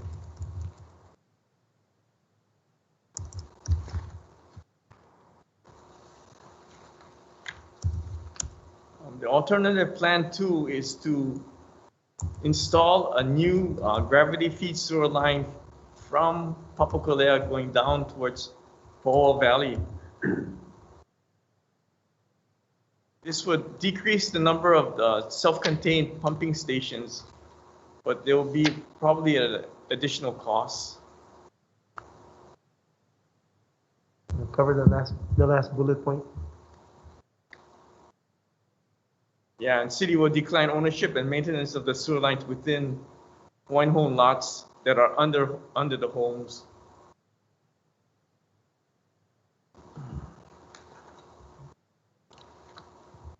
So that's a continuing issue. A lot of houses were built over an existing sewer line, and so that remains a challenge for any kind of remediation work. And so there will be continuing mounting costs to address these types of issues. And so that kind of wraps up our shock and awe for commissioners. You'll see us, Land Development Division, coming in with the department budget. A lot of these future costs are included in our sufficient sums funding requests to the legislature. So if you go back there, you'll see these requests. It's a really dynamic process as we get closer in the designs. A lot of times our funding requirements will change, and we've been experiencing bids that are higher than estimates now, and I think that's a continuing trend throughout the state. So I want to thank our Land Development Division staff and all the other divisions for assisting in the procurement and contracting, as well as working with the communities and informing them of our work in the subdivisions. And just also thank you too for your attention, because this was much longer than we normally bring to you, commissioners. But it's an indication of the amount of work that is before us. So all for the support, and we'll see you again next month. Thank you, Stuart. Thank you, Mitchell. Thank you, Daryl. Mahalo, Stuart, and to your entire team, mahalo. Thank you, Stuart. Appreciate it. Mahalo, Stuart. Okay, Dennis had a question. No, I didn't have my hand up. Okay, sorry. Our bad on our side. Yeah. No problem. Okay, you are free to go for this afternoon. I had a question. Oh, David has a question. So, go ahead, David. Stuart, so understanding that the costs are going to escalate and understanding the inherent problems with all of these lots, what's the fix?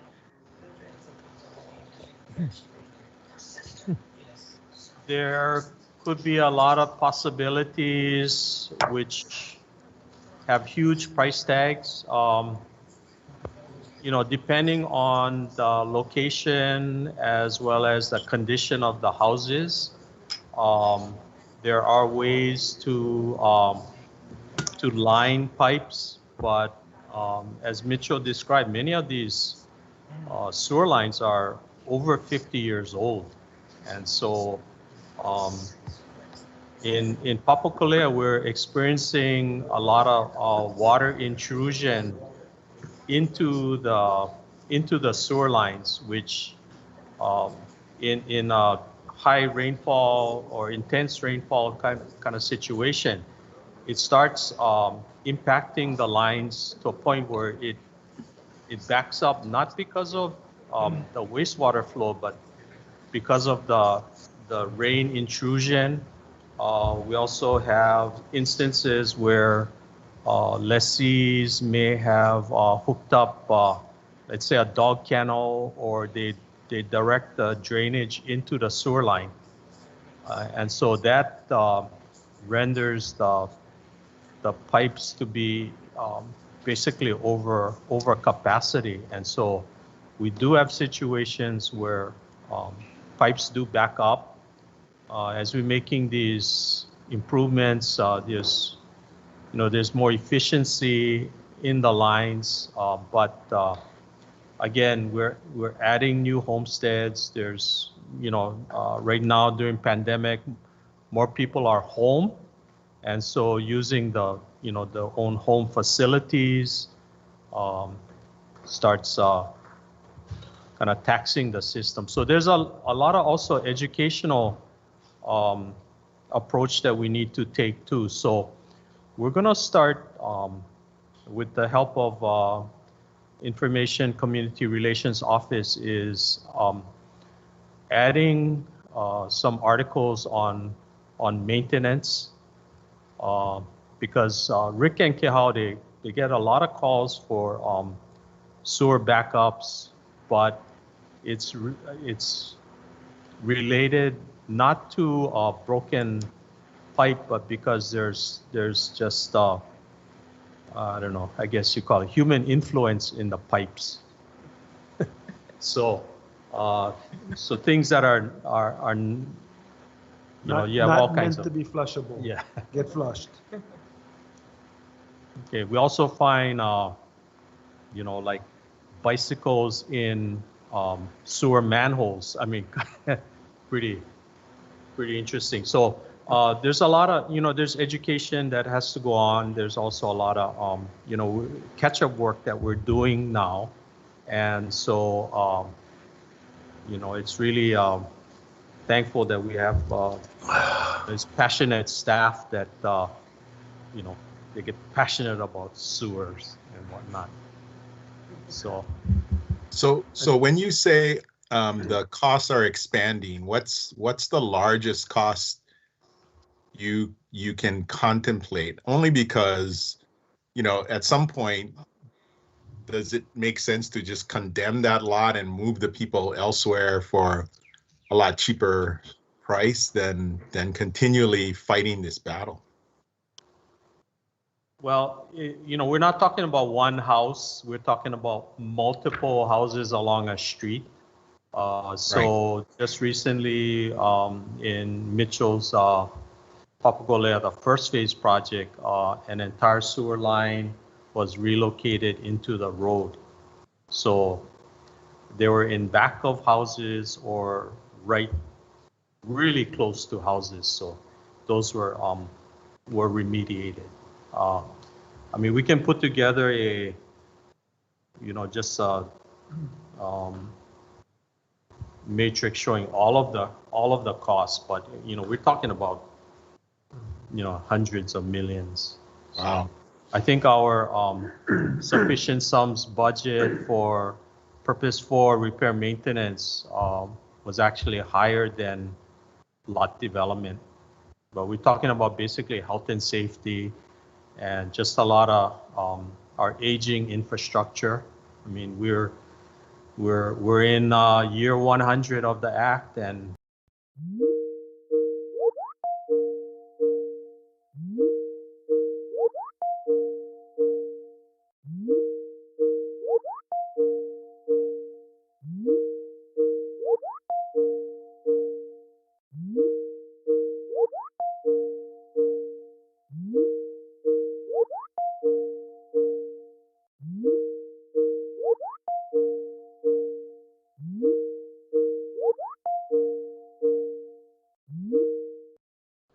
Next agenda item is G1. Just to let you know, this is the last agenda item of the day. So hang in there with Andrew. Thank you, Andrew, for hanging out with us.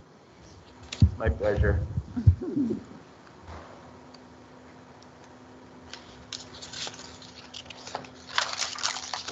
Aloha, Commissioners. Item G1 for information only. Beneficiary consultation meetings regarding the DHL General Plan update. Just prepared a short presentation for you. So the purpose of this informational submittal is to update the Commission on the status of the DHL General Plan update process and inform the members of upcoming beneficiary consultation meetings in March and April of 2021. Next slide. Per Hawaii Administrative Rules, 10-451 establishes the DHHL planning system. These rules took effect in August 2018. The purpose of the planning system is to further the objectives of the Commission by further the objectives of the Hawaiian Homes Commission Act by systemically coordinating the management of Hawaiian homelands and programs in a manner that is comprehensive, consistent, and collaborative. The planning system establishes a three-tier hierarchy of plans. Tier 1, which is at the top, is the top tier consisting of the DHL General Plan. Tier 2 and 3, as you can see in the diagram, are the lower tiers that are guided by the General Plan and have more specific geographic and/or programmatic focuses. Tier 1 of the planning system contains the General Plan, which identifies long-term goals, articulates vision, and organizes priorities for the Department and the Hawaiian Homes Commission. The General Plan sets the foundation for all the programs, policies, and plans of the Department, which are then implemented by available funding, federal and state legislation, and island plan land use designations. Next slide.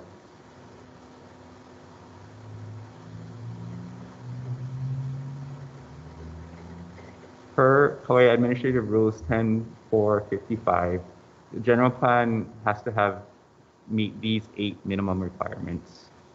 These 8 requirements are color-coded and grouped for you to more easily digest them. In Group 1, the blue color, these are requirements related to land use designations and the types of land dispositions and land uses that should be allowed for land use designations. So the General Plan must articulate a uniform standard of land use designations and also establish relationship between those designations and applicable types of land dispositions. In Group 2 is the green, which establishes criteria for identifying specific types of land uses. So the General Plan must identify criteria to identify these types of land uses for homesteading, for lands not required for homesteading, for lands that are identified for revenue generation, for lands for community use, and how the community could manage such lands for community building. So the General Plan, in addition to identifying land use designations, must identify criteria to locate these designations across the state. The next group, Group 3, which is the black, number 7, the General Plan should or must articulate and establish a level of service standards for infrastructure and community facilities. So for example, we just sat through Land Development Division's presentation on infrastructure upgrades and infrastructure improvements.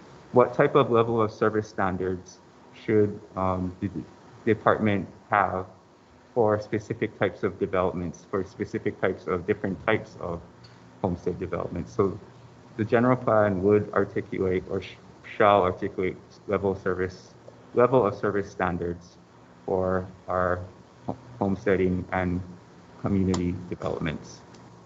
And lastly, the last group in the purple at the bottom, the general plan must specify indicators to measure progress and evaluate effectiveness in meeting policy goals. So in essence, how well are we doing to meet the requirements of the general plan? Next slide. So when I mentioned land use designations, here is a table that just real quickly summarizes the land use designations in the Oahu Island Plan. DHHL Island Plans articulate the Commission's policy of how DHHL land should be utilized on an island. It should be noted that the definition of land use designations varies slightly across the different DHHL Island Plans. Through this general plan update process, staff hopes to bring more uniform consistency to land use designation definitions across all DHHL Island Plans. The DHHL general plan update process provides an opportunity to re-examine this list of land use designation categories and suggest meaningful amendments. This is an important opportunity as DHHL Island Plan land use designations are the mechanism in which the Hawaiian Homes Commission sets major policy direction on each island by directing the department on how it should utilize trust lands. While DHHL can utilize its lands for various purposes and land uses, moving forward through this update process, each land use designation should articulate how a land use designation will benefit current beneficiaries and/or sustain the DHHL trust for the benefit of future generations of beneficiaries yet to come. Next slide. So the Hawaiian Homes Commission adopted the first HHL General Plan in 2002. Per HAR 10-4, the DHHL General Plan must be updated at least once every 20 years. Additionally, the existing 2002 General Plan does not meet the new requirements of HAR 10-4, which was enacted in August 2018. As such, DHHL has initiated the process to update its general plan in the fall of 2020. The update process is anticipated to take a period of approximately 20 months, inclusive of beneficiary consultation, beginning in September 2020, with anticipated conclusion of the update process in summer of 2022. Next slide. An investigative committee of the Hawaiian Homes Commission was appointed on August 18, 2020. The members of the permitted interaction group included Commissioner Awo, Commissioner Kaupu, and Commissioner Helm, and Chair Ayla. In addition, staff and consultants have been participating in the investigative committee meetings. To date, the investigative committee has met 3 times in November 2020, December 2020, and January 2021. During the committee meetings, members provided feedback and input on the following topics. They helped to review and provide feedback on the overall framework and process of the general plan update. They provided feedback on assumptions of a vision statement that should be included in the general plan. They provided feedback on major historical watershed events in the department's history that have had major implications on the HHC and DHHL policy. They provided feedback on a report card evaluation assessment of DHHL's progress towards achieving the 2002 DHHL General Plan goals and policies. The assessment is conducted by DHHL consultants, SSFM International. They also provided feedback on beneficiary consultation process and meeting content. Next slide.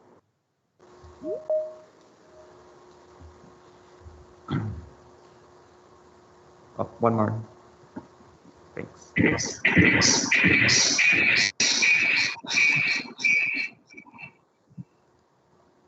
So as part of the DHHL General Plan update process, beneficiary consultation is a much necessary and needed part of that update process. Traditionally, beneficiary consultation meetings on statewide initiatives such as the general plan have been conducted via in-person meetings held on each island. However, due to COVID-19 restrictions, initial beneficiary consultation meetings will be conducted virtually via Zoom. The first round of beneficiary consultation meetings is scheduled for March 3rd, 8th, and 9th. The first round of meetings will cover the following topics with beneficiaries. They'll introduce this update project to the beneficiaries, provide an overview of the general plan and update process, similar to what I've just presented. Present the report card evaluation assessment of DHL progress to meet 2002 general plan goals and policies, and collect beneficiary feedback on the evaluation. And then lastly, collect beneficiary feedback on a desired vision for the DHL Trust in 2040. Next slide. A subsequent second round of beneficiary consultation meetings is tentatively scheduled for April 1st, 5th, and 7th. The April meetings will cover the following topics with beneficiaries. They'll recap feedback from the March meeting on vision and provide a draft vision statement for beneficiary review and feedback. They'll provide informational overview of DHL land use designations. And then lastly, try to collect beneficiary feedback on potential types of land use designations beneficiaries would like to see in the future. Next slide. Lastly, in addition to these beneficiary consultation meetings, the department will also be hosting a virtual open house that will allow beneficiaries to provide feedback on the general plan topics should they be unable to participate in virtual meetings. In addition, the department will be hosting this open house to provide an alternative way for folks that might not be able to make the meetings. So these graphics, it just kind of shows example of what the front of the open house will look like. Next slide. When people surf around in the open house, and this is just draft, we're still constructing the site, but when people go into the open house, it'll provide information, probably in the form of a presentation, and then have a set of questions, the same set of questions that would be asked at the beneficiary consultation meeting. So this will allow beneficiaries to input on their own time, should they not be able to take or be a part of the Zoom meetings that are scheduled. The open house is projected to be up online for at least the month of March and through much of the month of April. And then last slide. And then lastly, just to summarize, here's the overall project schedule. We're in March, so we're starting our initial round of beneficiary consultation meetings on the general plan update. We'll have a second round in April. And then we hope to have some elements of a plan but for the commission to look at and give us feedback on sometime in the fall of this year. And then we will go back out to the community again when we do have a draft plan for review sometime later on this year. A lot of this timing is subject to change because of COVID-19 and the ways in which the department can engage with the beneficiaries over this time. So this is just a really fluid schedule, but this is kind of what we're trying to target. And lastly, we want to try to get commission approval on an updated general plan by June of 2022. So we're at the very beginning of the process in terms of stakeholder and community engagement. And with that, I'll take questions. Commissioners, anybody with their hand up?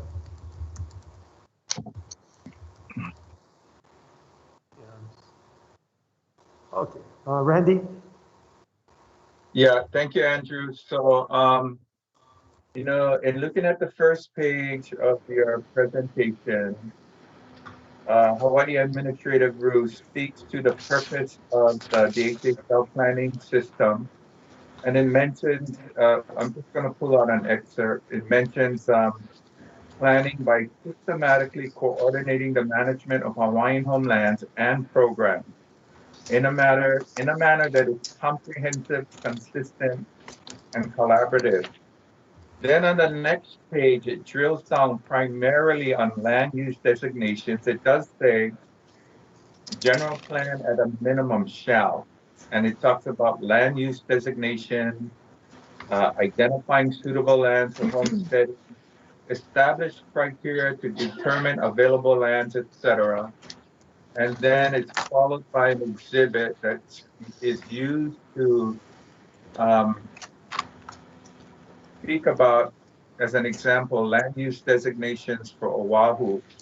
So my question is, so the document for the general planning gives an impression that our primary focus is land use designation, when in fact the Hawaii Administrative Rules speaks about comprehensive planning, consistent and collaborative. So my question is that based on what's in front of us, is that the primary intent and focus of the general planning committee? Is land use designation? I guess a point of clarification, the quote that you first pulled out regarding comprehensive and consistent and collaborative, that's in reference to the entire planning system. So the general plan, the island plans, the regional plans, and the program plan. So that's tiers 1, tiers 2, tiers 3. So that is meant to reference the entire planning system, not just the general plan.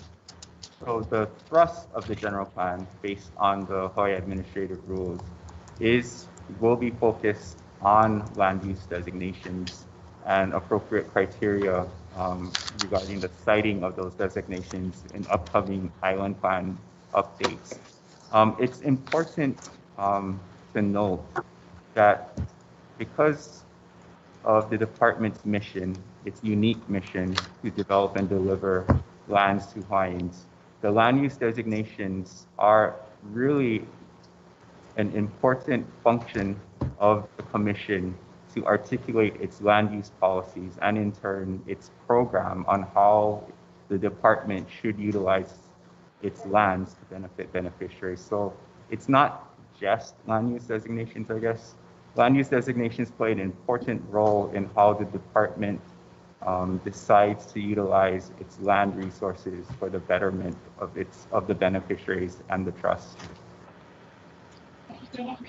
Okay, so thank you, Andrew. So the land use designation is utilized to establish the foundation on which island plans and then regional plans will be. Is that correct? That's correct. Okay, so this may account for the blank stares I've been getting when I ask about incorporating a law enforcement program into the general plan. And I bring that up because it continuously comes up. And I've even had beneficiaries ask me to incorporate that into the general plan. So if it's not appropriate to incorporate that in the general plan, where in the planning should that occur? Because we have at least a segment of our beneficiary community here on Maui that's asking me to try to figure out how do we etch that into our system so that as part of our planning, it's taken more seriously and there's actual follow-up to that. So that's my question. I guess to answer your question, Commissioner, when we talk about enforcement, I think it's important to note that while we're talking about land use designations, there are perhaps particular land use designations or areas that are designated for a specific type of use that enforcement is more of a priority or more of a burning issue than other areas. I think in that way, we can direct where future enforcement actions should be prioritized by the department and the commission is in areas, in specific land use areas. The second answer I wanted to give you is that perhaps in tier 2, in the program plans, the department could and probably should consider enforcement program plan that would give more focused attention on programmatically how the department can better provide safe and healthy communities to our beneficiaries through enforcement action. Okay, thank you, Andrew. Additional questions, commissioners?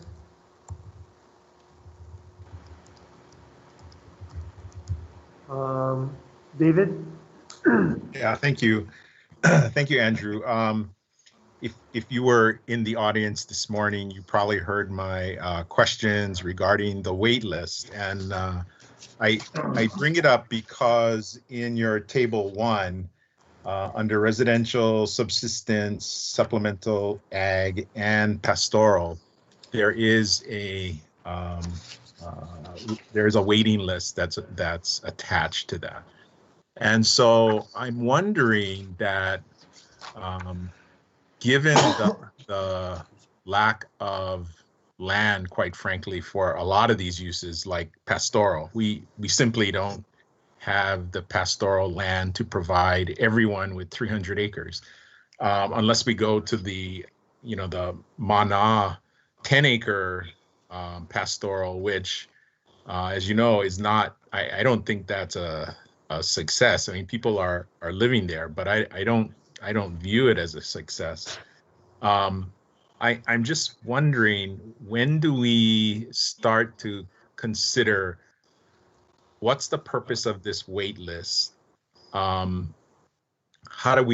Should we, and perhaps this is part of the beneficiary consultation, should we take a look at prioritizing people that are on the wait list? And then again, I don't know if you know how many 50% Hawaiians exist right now, but I'm wondering if we as a body plan for the next 50 years. So we say there's going to be X number of 50%ers. But my question this morning was, do we owe every 50%er a lot?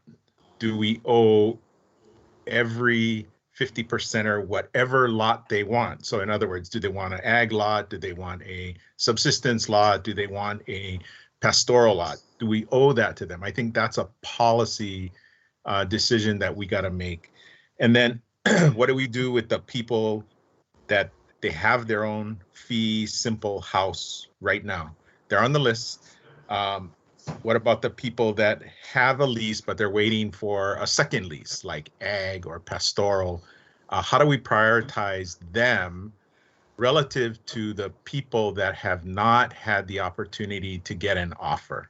And then how do we prioritize people that have received offers, but for whatever reason have turned it down?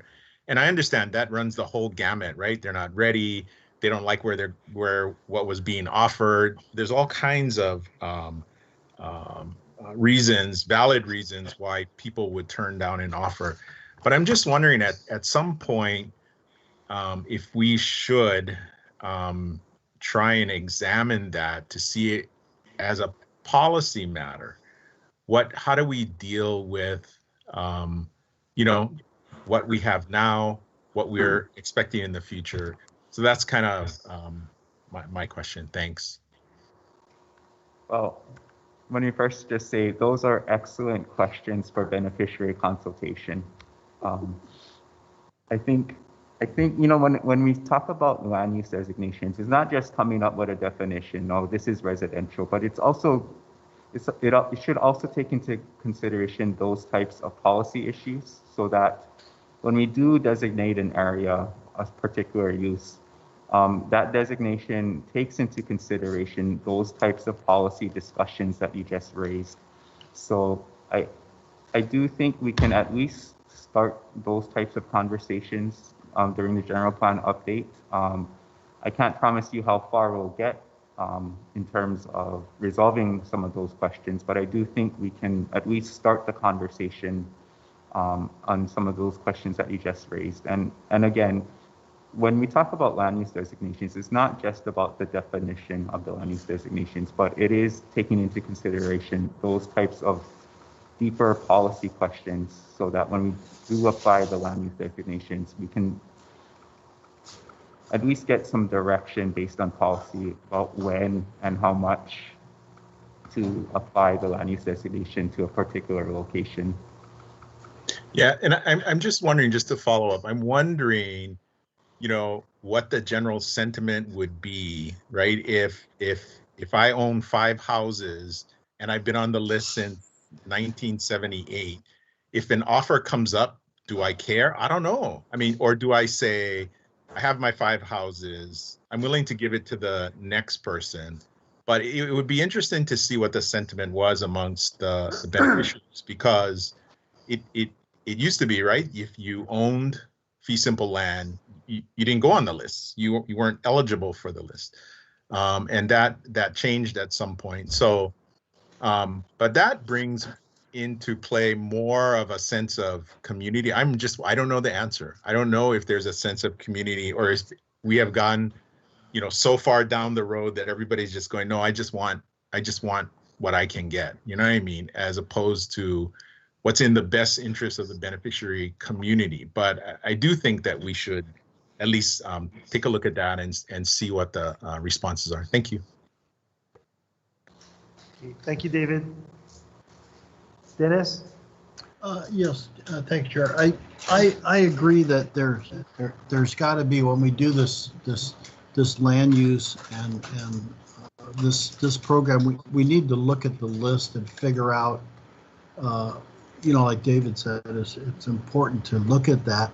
I know people that are 50% Hawaiian that have homes, that have businesses, and just say, you know, I don't want to be part of the list because I'll leave that for somebody else.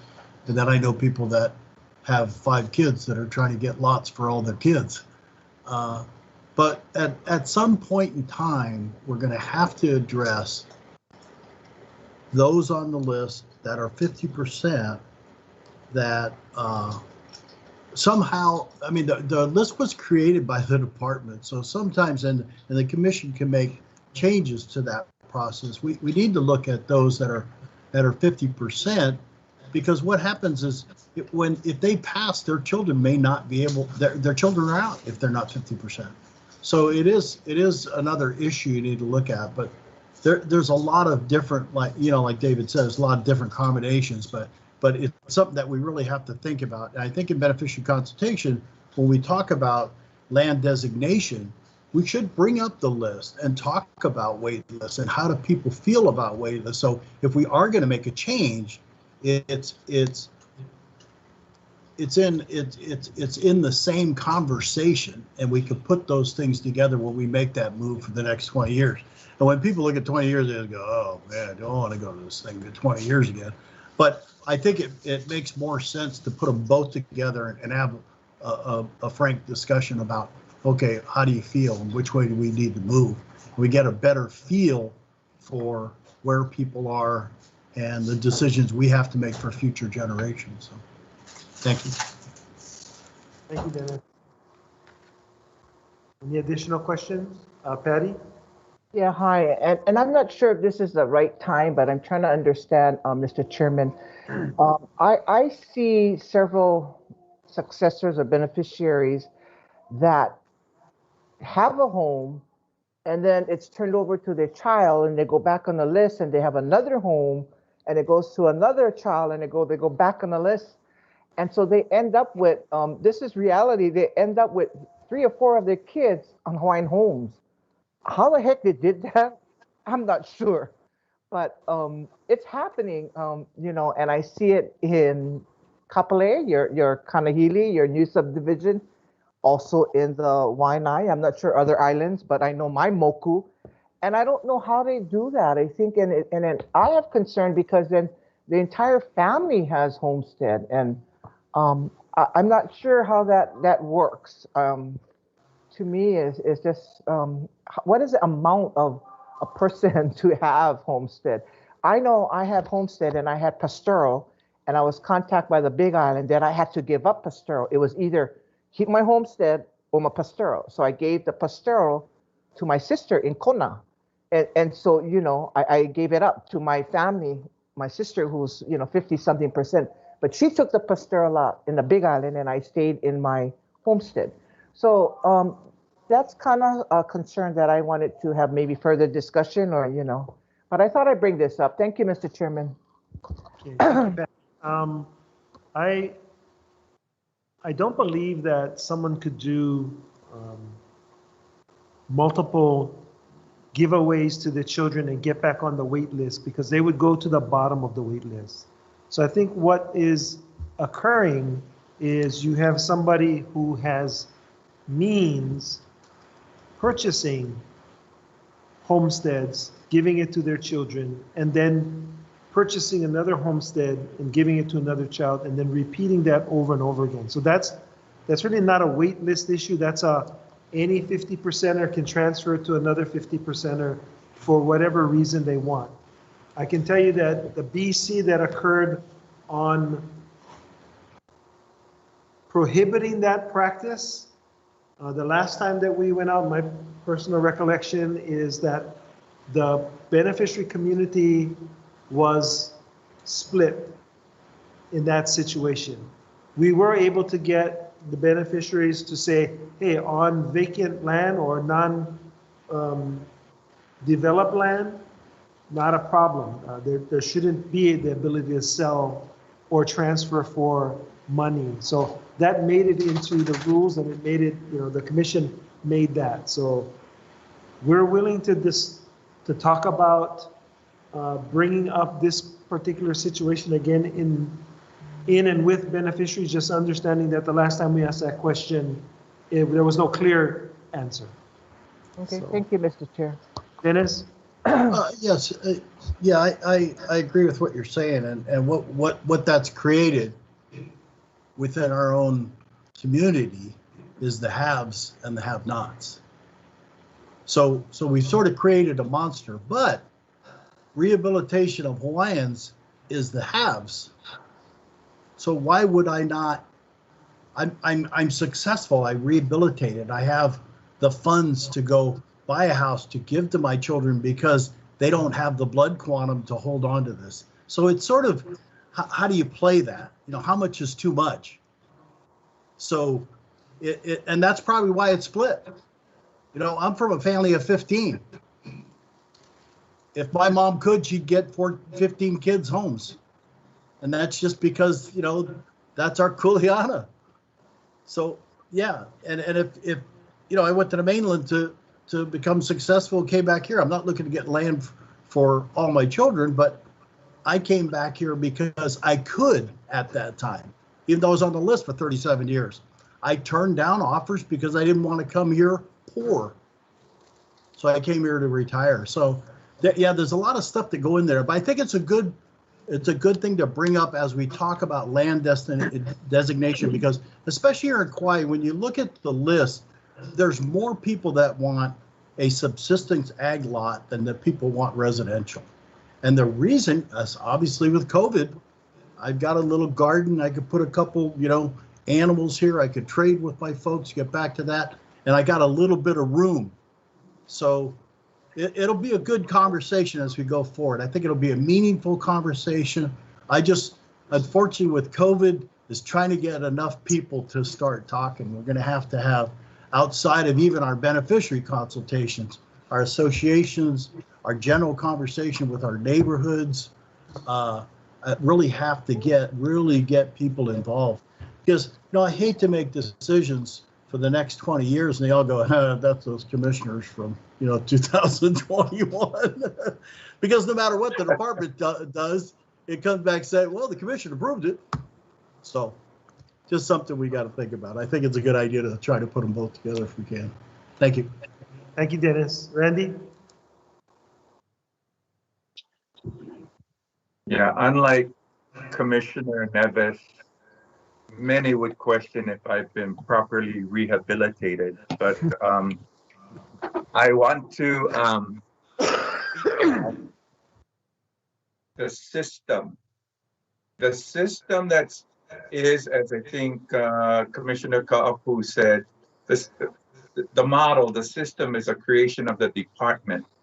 So the department over the years has built into their system all these various options and opportunities for beneficiaries to, for lack of a better term, to work the system. And a lot of that is the result of the very high cost of housing in Hawaii that affects everyone, even the haves, because the haves have kuleana to think about what are they going to leave for their kids, for their grandkids, etc. When you have a report, a very recent report, for example, of the median price of a home on Maui being, I think it was $900,000, that creates a crisis for everyone.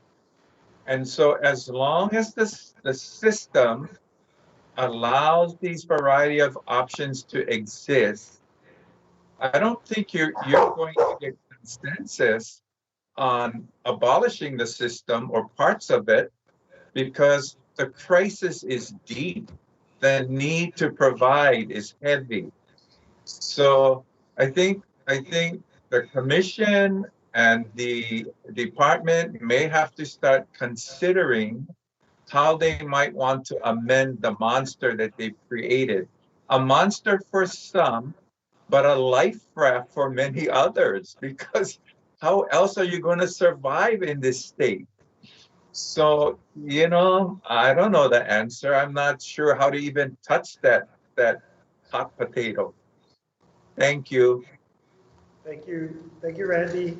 Zachary? Yeah, Chair, thank you. I'm wondering, those lessees that want to sell their lots, like for example on Maui, for example,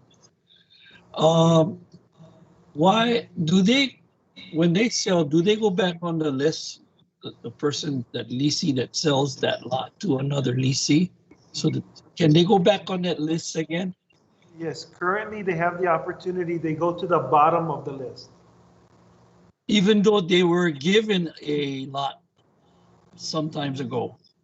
So to me, that doesn't sound right, because you had that opportunity. It was given to you. And this is why that list does not go down. It stays, and it never goes down. And if people get that opportunity to sell for, for whatever profit, they're going to go back on the list. That list will never shrink. So something is wrong to me. So I think we got to go and revisit that, whatever, that policy or whatever, but it doesn't make sense. You were given that opportunity. You want to sell it because you need the money, but you go back on that list. I don't think that's right. That's all I got to say.